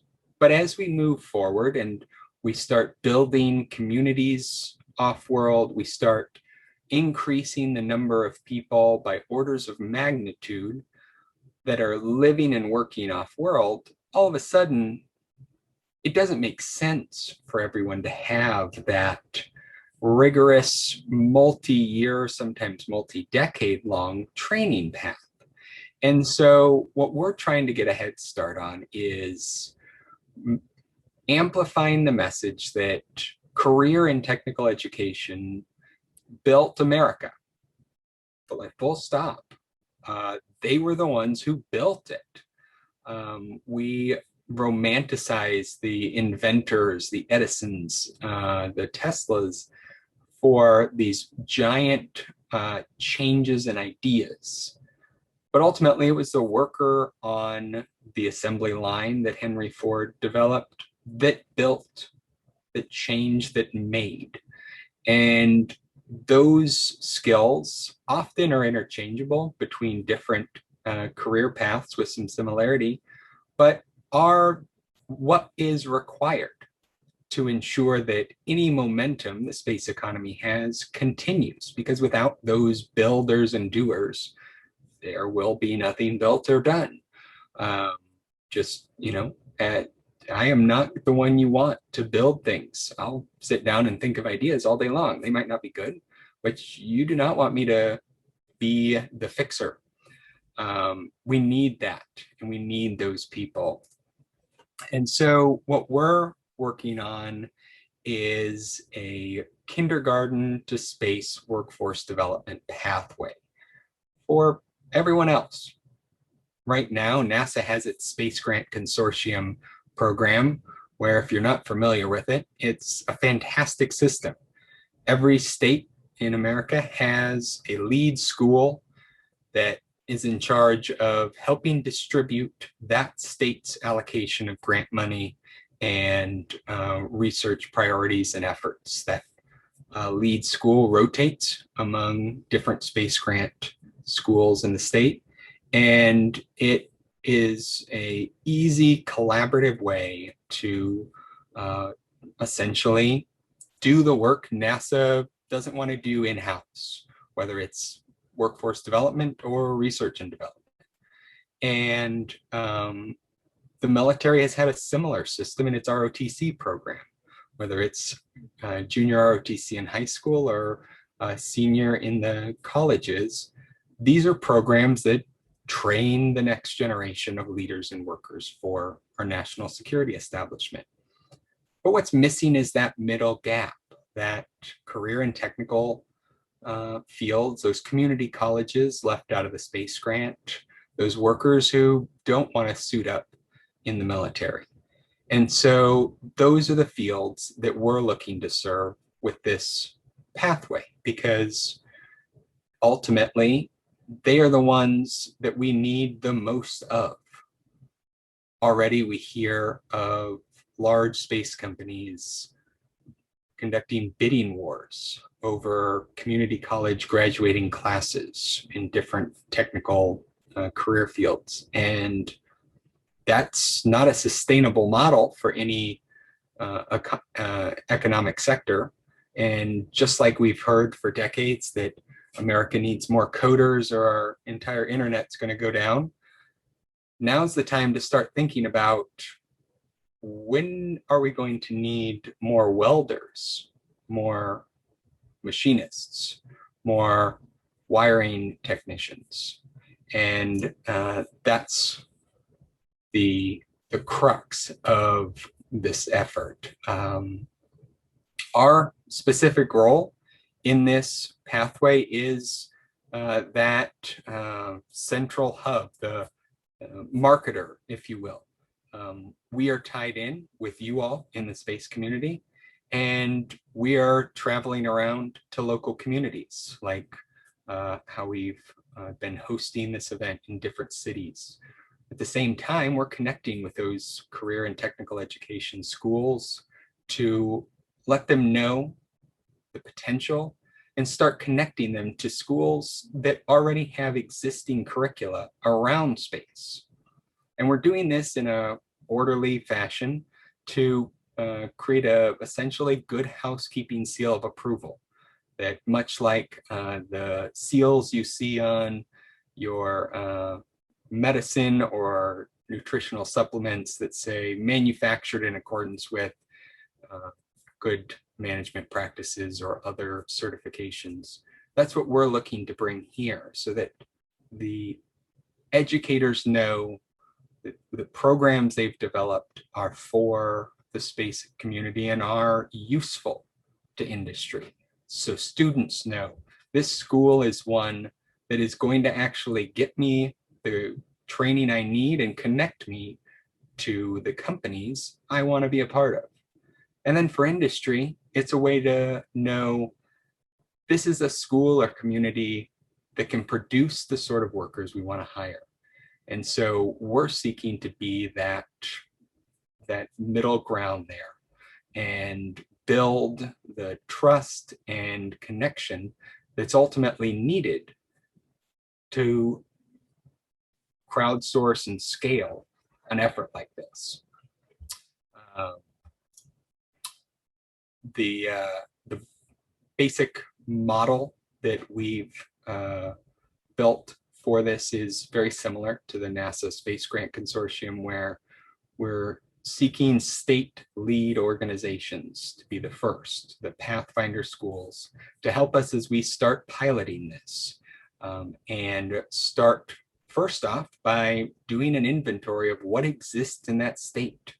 What does your state have in terms of space-related career and technical education content?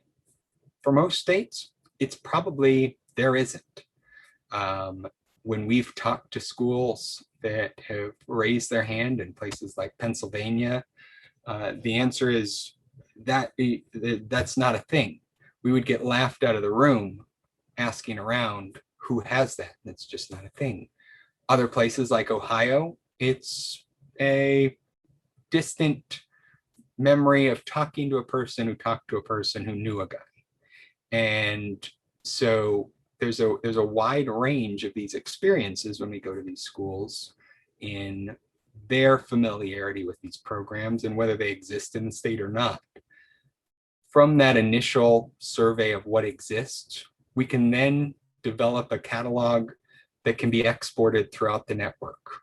Washington State and Florida, Texas are states that stereotypically have a lot of space companies and space career and technical education. And so finding out what works for them, why does it work for them, and how can we create a program to use a train the trainer model to ensure other schools in their states, adjacent states, are able to take advantage of that expertise. And from there, we can then turn to the federal government and say, look, you fund the NASA Space Grant Consortium to the tune of roughly $100 million a year. From that, you get tens of thousands of well-educated students in various STEM fields. NASA gets a ton of research done.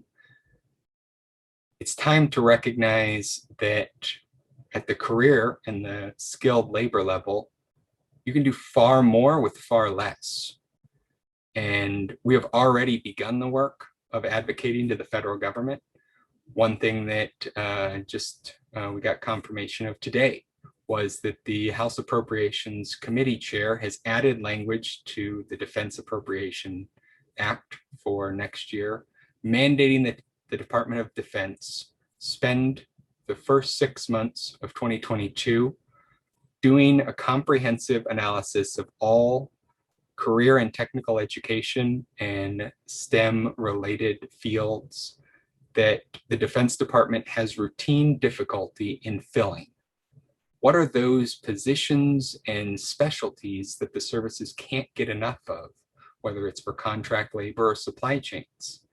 And from there, the Defense Department will be ordered to create an interagency public-private partnership to study how a dedicated pathway can be created to support this career and technical education input into the national security industrial base. That's largely a defense-related success and win. Ultimately, the important part of that was the original version of that text was exclusively talking STEM and was even narrower, talking mainly engineers. And we repeatedly engaged congressional offices, letting them know engineers are a need, coders are a need. There are a number of critical gaps, but leaving out this career and technical education is something that will ensure we're unable to execute on what the Defense Department needs to. And so that's an exciting first step as we move into building this pathway that will be able to support both the national security side and the commercial side. Ultimately, on our side though, this workforce development pipeline seeks to lay the groundwork to support our proposed space corporation. if you were here earlier, I talked about the Space Corporation, which is meant as an infrastructure development corporation for space that would fund the creation of long-term projects in space that would enable the growth of the sector writ large and ultimately create a method to get to, from, and through space as easily as you get to and from your offices when we're not in a pandemic. The corporation itself, based on some early economic analysis we had done, would generate well north of 2.5 million new jobs. Many of those are engineering and STEM jobs, but easily half or more are high-paying aerospace technician and skilled labor jobs across the country. We modeled this at the state level and are looking to do it even more granular. We're trying to partner with a number of counties and towns to take it even further. But for instance, in West Virginia, the Space Corporation would spur the creation of about 7,000 new jobs in the 2020s alone. And other states, it does significant economic development in places that have historically seen little, if any, from the space community. So how can you get involved? You're here. Many of you are who are here or are watching this are longtime viewers and supporters. And what we need from you all is help with our advocacy, our fundraising, and what we know. And so on the advocacy side, you all, if you live in some state in America, you are a constituent for at least one representative and 2 senators. That means they care more about what you say than they do about what any of us say in your district. And we need your help amplifying our message. When congressional offices hear from constituents about proposals that exist, they take them seriously. There's a widely held perception that Congress doesn't listen, and it's categorically not the case that they do not pay very close attention, because their jobs and livelihoods are on the line. So when constituents call, not only do those offices answer, but that generates a report that goes up to the senior levels of the staff and is collated to find out how many others in that state, in that district, care about the same issue. And so the more people that we have that are constituents, the more we're able to amplify this message. We're also then able to use the fact that you contacted that congressperson, that senator, and go to their offices here in DC and ask, why has that representative not acted on behalf of the constituent? And we're able to name and shame that person in Congress for not acting on behalf of their local area. And if all else fails, we can then explain to them again how this will benefit their community above and beyond just helping the constituent who said they wanted it. On the fundraising side, we're a member supported nonprofit, both corporate and individual. We have a Patreon site for those of you who are interested in supporting us on an ongoing basis. We have a number of different exclusive content pieces that we put on Patreon first, so that way our patrons are able to have access to that and get sort of an inside look at what's happening here and what's coming up. On the corporate side, we advocate on behalf of our corporate members as one of the key benefits of being a corporate member here. And so if you are a member of a corporation or run one that is interested in joining our coalition, by all means, reach out, talk with me. I'd love to chat more. And finally, on the referrals and what we don't know, the Space Corporation Act is an example of something that we don't know enough. We're on version 3839 right now. And we're on that version because people like you have said, oh, you need to talk to my friend, this person I know, and referred us, introduced us to people who knew more, knew different, and were able to help us shape the final product.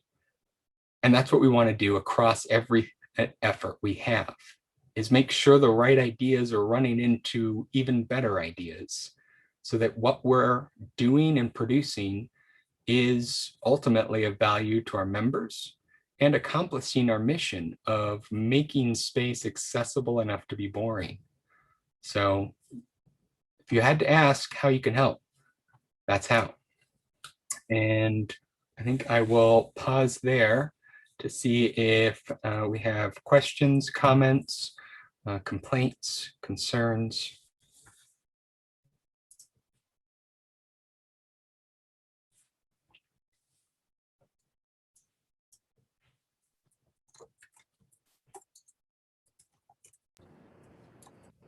Your points on STEAM and technicians and that future seem to be well received among the audience, and they tie back, I think, to what Bill Kemp was talking about with the various functions that would live in these communities. You know, I think he brought up scientists as a secondary group, really, as though that might be a surprise.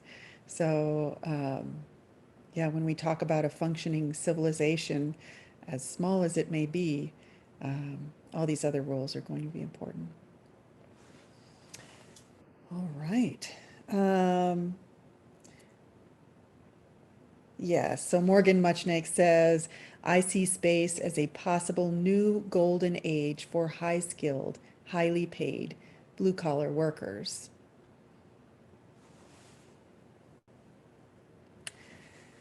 All right, so I think I'm going to just get started a little bit early here with our next speaker, just about 2 minutes early. Kevin O'Connell is a recognized expert on space commerce and the global space economy. He has held assignments in the Department of Commerce, the Department of Defense, the Department of State, the National Security Council, and the Office of the Vice President, and the Office of the Director of Central Intelligence. Within the private sector, Mr. O'Connell was the first director of RAND's Intelligence Policy Center and a senior research analyst. He founded Innovative Analytics and Training LLC in 2007 to consult with U.S. government agencies and to focus on geospatial markets, cloud computing, and cyber analysis. Most recently, as director of the Office of Space Commerce, he was the executive branch advocate for the U.S. commercial space industry. He led the U.S. government's outreach to private space companies in order to understand the speed and direction of innovation and to encourage market entry. He highlighted the growing role of the private sector in space, encouraged new space partnerships, worked to ensure the competitiveness of the U.S. commercial space industry, and advanced American leadership in space safety and sustainability. He also supported the Secretary of Commerce on U.S. space policy activities, including National Space Council decisions. He was also instrumental in expanding international outreach on space commerce and space safety issues. Kevin, welcome, and the screen is yours. Thanks, Lee. Tim, thanks very much for having me today. Really appreciate the opportunity to be here with you. I thought I'd start maybe by just riffing on some of the themes that Christina and Tim just offered in the last hour or so, because I think I'll have a positive vector on both of those. On the talent piece, you can find many speeches of mine at Commerce where I talk about the talent piece. And I'm seeing a brighter story. I mean, I remember early on the exclusivity problem, where a lot of communities did not believe that they had a place to be in the space economy. Some of you have heard me tell a story where Commerce actually funded a series of activities around the country. And as we went around, obviously we got a lot of science and technical talent, engineering talent. But in one particular case, a lady showed up and basically said, I'm a chef. And someone said, well, what are you doing here? Playfully. And the answer was, well, I understand that food doesn't taste that good in space, and I'm here to actually make it taste a lot better. And if you understand that story, you'll understand why we're going to need a very wide range of talent, arts, culture. Again, I'd heard the earlier presentation on this, to fuel the space economy. That's the good news. And Tim, the things that you all are doing to actually put mechanisms in place to make that happen are all positive. But I'm seeing a bright note in that we're thinking about space in a more inclusive way.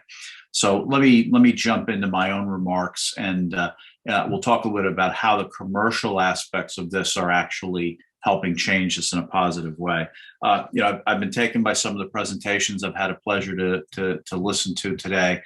Very exciting conversations of many, many kinds. The bottom line for me is to tell you that the space economy is accelerating, and it's very important to note the things that are happening, bringing new services to Earth to improve our lives, but also helping us deepen our understanding of both space and then, as importantly, the things that are going on back here on Earth, the scientific things, the changes that are going on here on Earth. You've heard me talk before, perhaps, about three clusters of economic activity that we see in the market. The first are the disruptors, people who have seen a commercialized function in space and think they can do it better by virtue of a new technology, a new business model, something like that. And, you could apply that to communications and weather and remote sensing and some of the better known areas of commercialization. Second are the group that I call the inventors, people that are trying to create either wholly new market segments in space or create wholly new capabilities in space. And then the third, a more recent one, is really the group of companies and entrepreneurs that are thinking about the infrastructure that will be needed for us to go to space. In essence, everything from how we will train, feed, house, and equip the people who are our next wave of space travelers, but also unique other areas like space medicine and space manufacturing, other different market segments. Now, we're seeing the opening up of entirely new areas in categories like satellite servicing, and the moon is quickly moving from a frontier to a place of normal economic activity. For all of the conversation we've had, including with Christina, about the astronauts, I think people sometimes mistakenly think that the astronauts are the next thing that happened on the moon. They'll be the arrival of the astronauts will be the last part of the next set of things we do on the moon, as we're quickly moving toward exploration and even trying to do things that we've done on Earth in better or different ways, like data centers, edge computing, things like that. Everyone working on the moon is going to have to leverage an infrastructure of communications and navigation and maybe even situational awareness, just like we do here on Earth. And beyond that, there's beginning to be better strategic thinking about cislunar space, both as a strategic area, but also as an area of economic growth and other things like that. I think to say it another way, though, we're starting to see space thought of as a platform from which we're going to fuel all of the new technology areas, or at least many of them, that we're seeing come forward: ag tech and clean tech and ed tech, and others. And in the short run, these will leverage the now well-known capabilities. I'll call it the trio of capabilities of remote sensing, IoT, and blisteringly fast communications. People are really starting to understand these, and there's an interesting history about how we got here. for the entrepreneurs of the future. Tim Fernholz had a headline in Quartz not long ago called "All Companies Are Space Companies." Now, you may have seen it actually, and I'm seeing it in my own work. I'm seeing it really begin to materialize as non-space companies start to experiment with space activities. So again, put aside all of the interesting innovations that we're seeing in the space community. Now there's at least a small nascent group of companies that are not involved with space who are starting to experiment with it. And this is actually very, very exciting. Think about it in the very same way as someone might have thought about it for their company when somebody knocked on the door in the late 60s or early 70s and said, hey, I've got this thing called a desktop computer. You should think about how it can help your business. And we're starting to see that kind of activity. These companies, like others, these non-space companies like others, can take advantage of an almost launch on demand moment, as well as things that can be done with CubeSats, with smaller satellites, in a way that for entrepreneurs allows them to come up with an idea, put it into the market, if you will, adapt quickly and change it if they have to at reasonable cost. Again, the veterans on this call will recognize, in the old days, people used to have to wait 3+ years, millions of dollars for launch. That is not needed anymore, given where we're at, and that speeds up the innovation cycle. You may have seen another emerging business model, what some people call the condominium model, or some will also say the ride-sharing model, where all I need to do today is provide my sensor to someone, and in a full package, they will take it to space. They will provide the data to me. I don't have to worry about any of the other aspects of that. Again, a way for people who are not space people to start to participate in the space economy. Can't leave the government aside here. The government role is critically important. Others have spoken about this already. The government can provide small amounts of resources, small investments to companies, and that does a couple of things. Number one, it provides resources to the companies, so that they actually are able to start to do the work. But it then also provides, in many cases, a technical validation for the financial community to say, okay, the government likes this idea. It's a reasonable technical concept. They get to look at it then from a commercialization perspective. And that ranges everything from you'll simply provide government services for the next 20 years to you'll have full-blown commercialization. It can be anything in the middle. And again, to reinforce it, government and commercial roles are quite interesting here. So that's a good place to turn to the point of the discussion, the space money part of the conversation. As space has become more and more commercial in nature, the current figures are roughly 80% of the global space economy is commercial and growing. We're awaiting at Space Foundation. We'll probably get the next wave of projections from that community. And so private finance in that world has really played an outsized role in encouraging the application of commercial practices to the traditional space businesses, but also fueling the market segments that I spoke of earlier.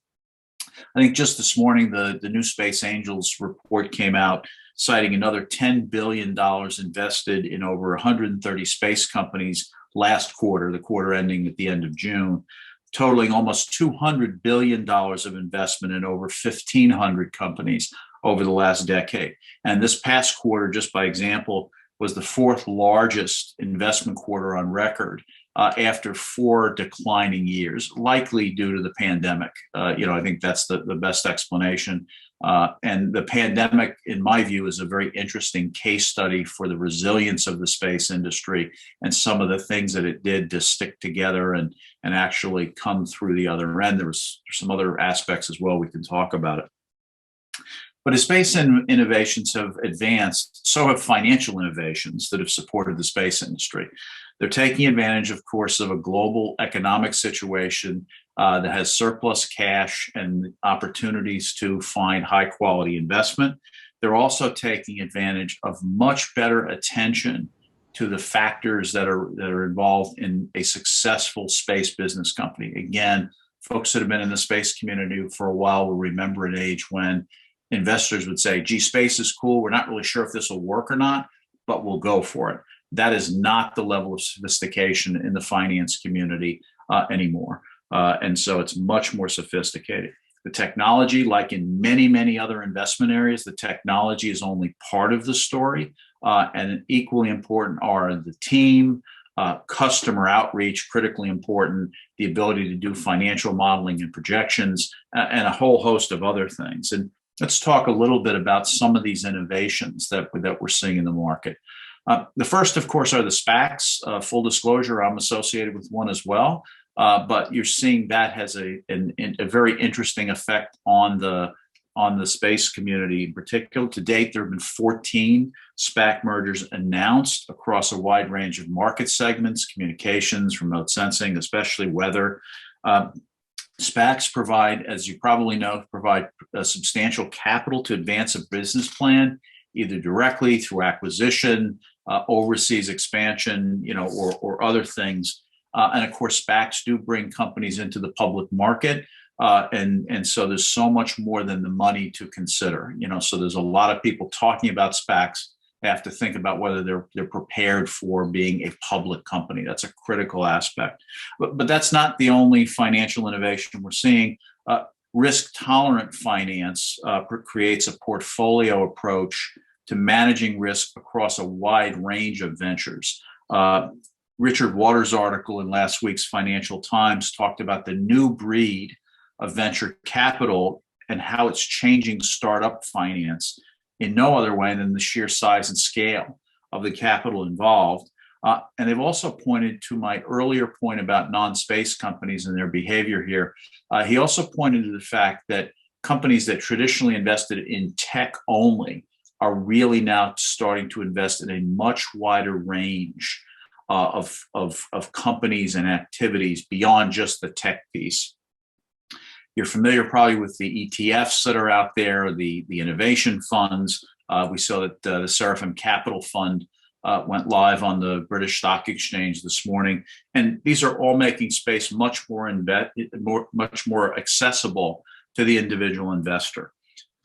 Other investors are creating bridges or ladders to take companies throughout their life from the seed stage or pre-seed all the way up to the IPO stage. That will create stability in key transition phases and in the process improve investor confidence. Other long-term financial instruments are also under consideration. So we've talked to people about a space bank. There are a couple of ideas out there for space commodities exchanges. There's a question on timing for things like this. But people are giving serious consideration to other mechanisms that will improve investor confidence as we move forward in the space economy. So if you're hearing a lot of enthusiasm on my part at this point, let me temper it just a tiny bit. What we're not saying here is that and I'll say it another way, sometimes there's a temptation to think that this is all on autopilot, but it really isn't. At the government level, there are still very important regulatory issues and frankly, overseas, important international competitiveness issues to be dealt with. So again, don't be tempted to think that this is all on autopilot, okay? One of my favorite topics, certainly while I was in commerce, space debris is as much an economic issue as it is about space safety and sustainability.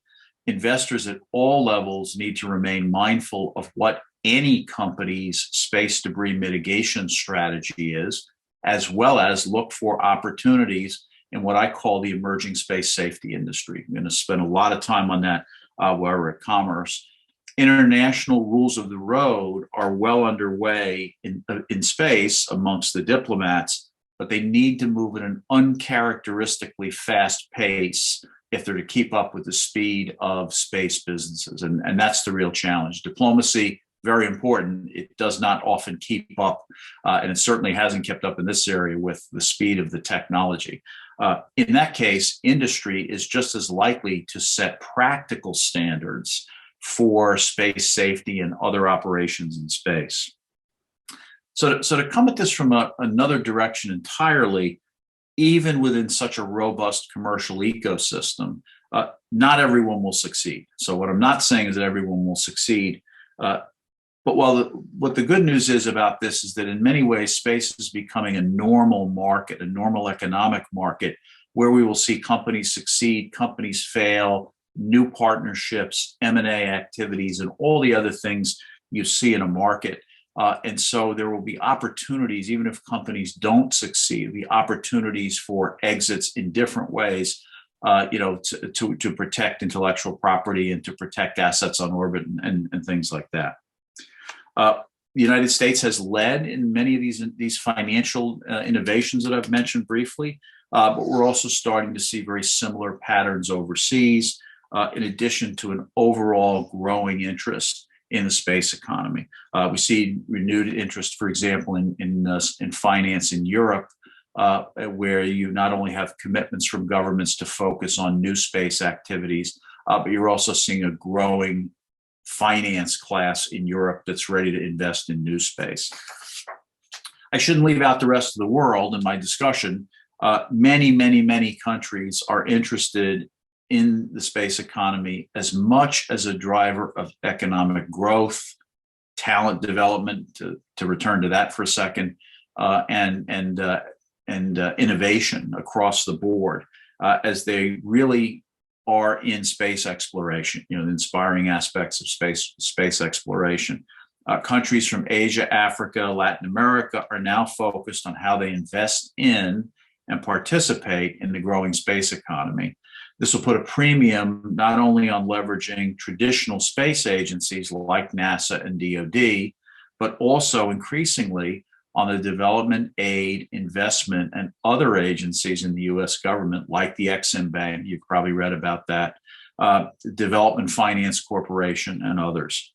So let me close the formal remarks just by making a comparison that should distinguish where we are today from where we were in the past, and again, maybe try to put a different take on what Christina was saying. I actually think that you'll remember a time not too long ago when many of us were talking about days without space and having to remind people that when you check the weather, or you do an online banking transaction, or you do a handful of other things, you're leveraging space without even thinking about it. And I remember a loud lament by many space enthusiasts over the years to say people just don't recognize how important space is for us. I actually do think that's changing quite rapidly. While the transition isn't uniform or complete, we're not in that space anymore. I think more and more people, both on the talent side, as discussed previously, are recognizing there's a much broader opportunity than just the STEM talent. And the STEM talent's absolutely critical. We're going to need still as much of it as we possibly can get, but that we're going to need business people and artists and applications developers and pick at 100 other areas.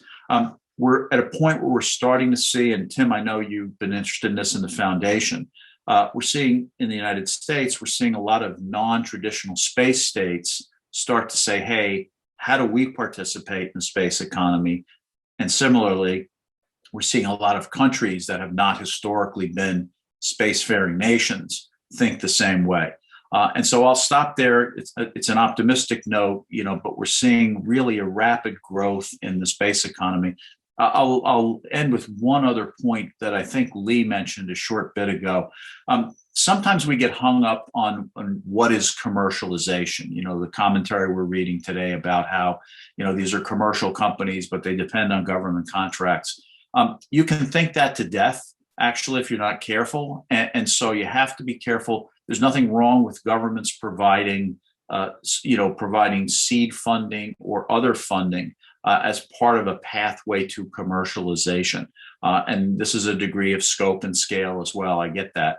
But, we should not, what we really should be looking at is the ultimate goal of getting these services into the market, getting our ability to do much more in the way of exploration by virtue of leveraging a fairly active and diverse private sector, and in the process, a very, very innovative financial community. So on that note, folks, I'll stop. Thanks for spending time with me this afternoon. Hey, Kevin. Glad you're here. Thank you very much. Hey, Before we jump in here, I want to let you know Mandy Vaughn over at the Industrial Space meeting that's also currently happening right now. She just gave you a shout out that she misses you from your role last year. So thank you.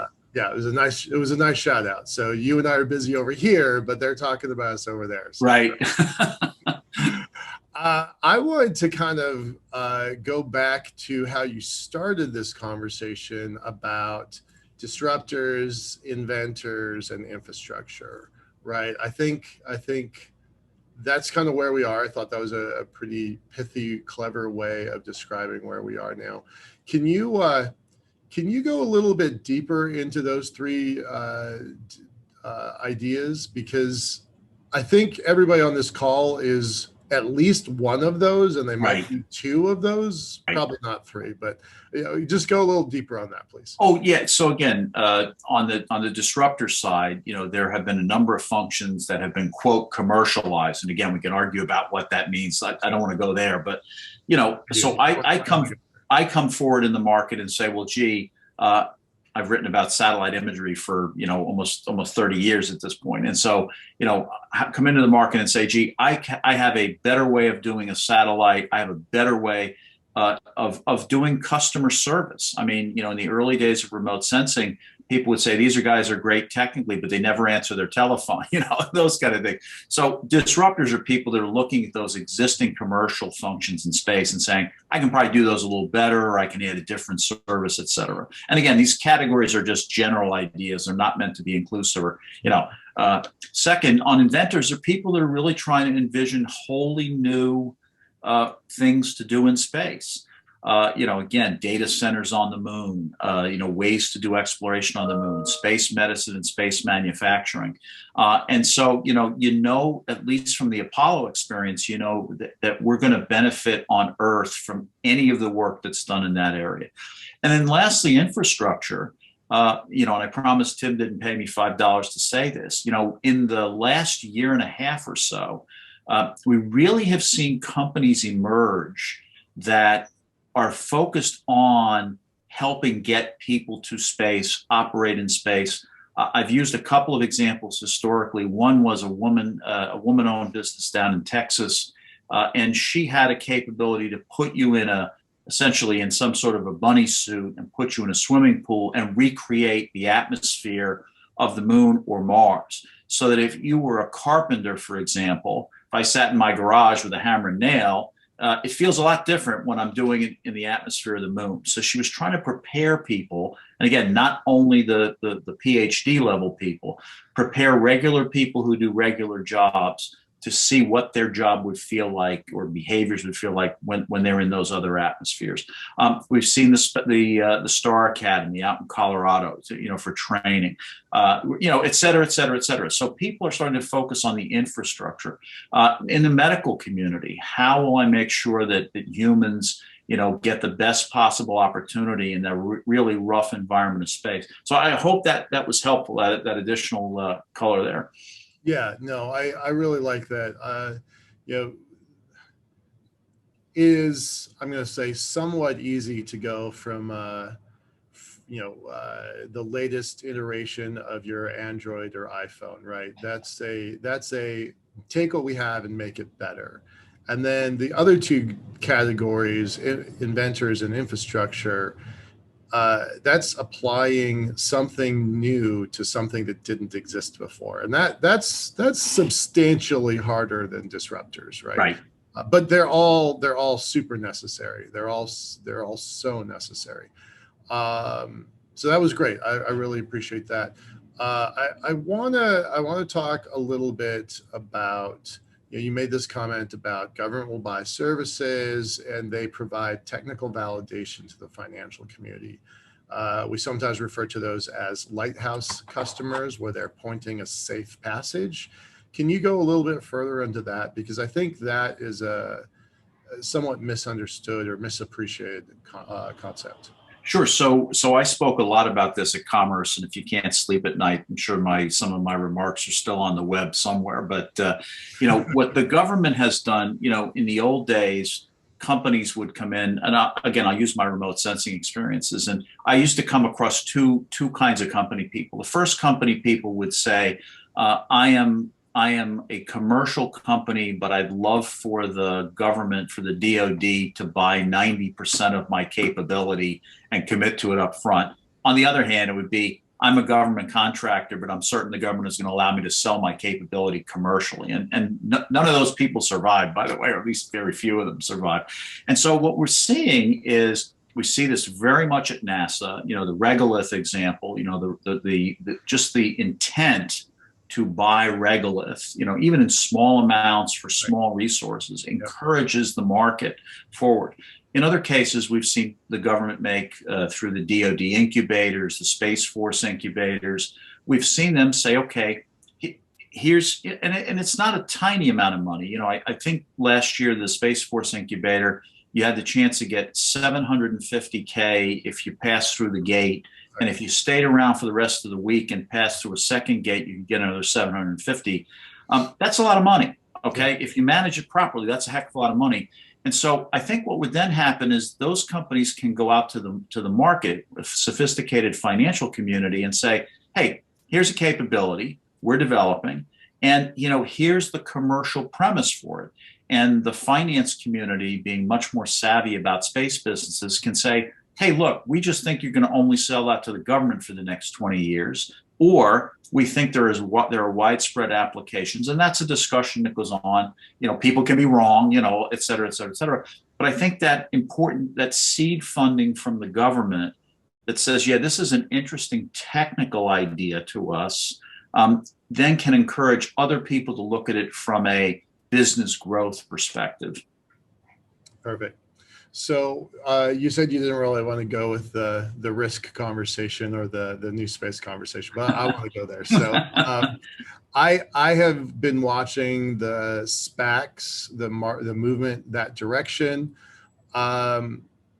for a while now. It's not a fully described idea, but I think there's a spectrum, right? So I don't like the phrase new space. I think that's I don't either. I think that doesn't serve us anymore. It did, but it doesn't anymore. And so I've been kind of considering that there's the spectrum of risk space versus safe space, right? And all the SPACs and all the roll-ups and all of the acquisitions, they're solidly in the safe space area. And so by that, I mean, they have mammoth government contracts that have been around for quite a while, 2 years, 5 years, 20 years. And they've proven by doing stuff that was super risky in the beginning, usually on their own dime, they have moved towards a safe spectrum. Now, that's not to say that everything is safe. Like SpaceX has Starlink, which they developed on their own. That was risky. Certainly, all of their effort for the moon for Mars is risky, right? But then they have governmental programs that are so there's a spectrum even within a big company. So sure. So does new space serve us anymore? That was going to be my question, and you just said no. So what is a replacement for that kind of concept, right? How do we describe this spectrum that we're in now? Because I don't have an answer. I think I never liked the labels, because really in my time of commerce, especially, I saw innovation coming out from the entirety of the space community, and it was done under different business models, but it was, you know, larger companies were doing innovative things as much as smaller ones. And so I didn't think the labels were helpful. They were also exclusionary. I think, you know, I like the way that the community thinks about, the finance community thinks about, you know, their early stage. You know, some of it has to do with the product diversity that you have. You know, do you have one idea? Do you have 5 ideas? I'm working with a company right now that's at a critical point where they could go one of 4 ways. Well, they shouldn't go all 4 because they're a small company. They ought to pick 1 or 2 at the most and go in those directions. And so I think there's sort of a maturity model for how we think about companies as they get more mature that I think is helpful. Okay. All right. Terrific. That is all the time that we have. I have 1 minute. Somebody in the chat asked, so was space economy rising do? So quickly answer that. Sure. Thanks for asking. We are a small consultancy that is largely working at the nexus of the finance community and the entrepreneur community to help make connections there. We're also looking at some of the on the ground things that we looked at while we were at Commerce, the talent piece, entrepreneur piece, the regulatory piece, critical, lots to do in terms of regulatory implementation. And then what's the state of entrepreneurship? How do we measure those things that enable the space economy on the ground? So we're spending time with different clients on those things, not just in the United States, but in other countries as well. Terrific. Okay. Kevin, always delightful to chat with you. Nice to see you. I'm going to bring Lee on and Okay. we'll go to the next speaker. Appreciate it. Thank you. Thanks, everybody. Bye. Hey, Lee. All right. So I believe I am going to close it out for the day. All right, so I'm really thrilled Kevin was able to be here. And I didn't give him the special announcement of space money as he deserved. So there is his space money announcement. Thank you so much, Kevin. We're looking forward to our next event, but this talk marks the end of our Conversations for the Future, Thriving in Space. Lila will be here soon to open up the networking happy hour after I close out the live stream. This event covered food, health, habitats, and life in space, and we had great discussions both on screen and in the chat. Terry Trevino sponsored What's Going On with Laura Forczyk, and Jay Feldman of Otter PR sponsored Day 2. On August 10 and 11, we'll be back with Conversations for the Future, Workforce, and Industrial Base.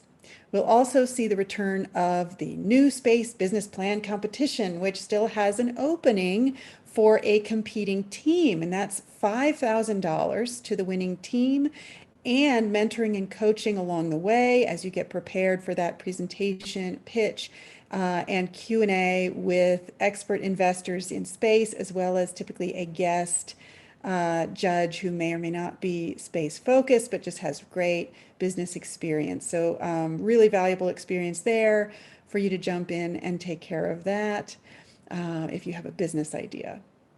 Finally, as you bask in the afterglow of these 2 days of engaging and informative conversations, please consider sponsoring our next event. I'm Lee Steinke with Foundation for the Future, and I look forward to seeing you in August at Conversations for the Future, Workforce, and Industrial Base.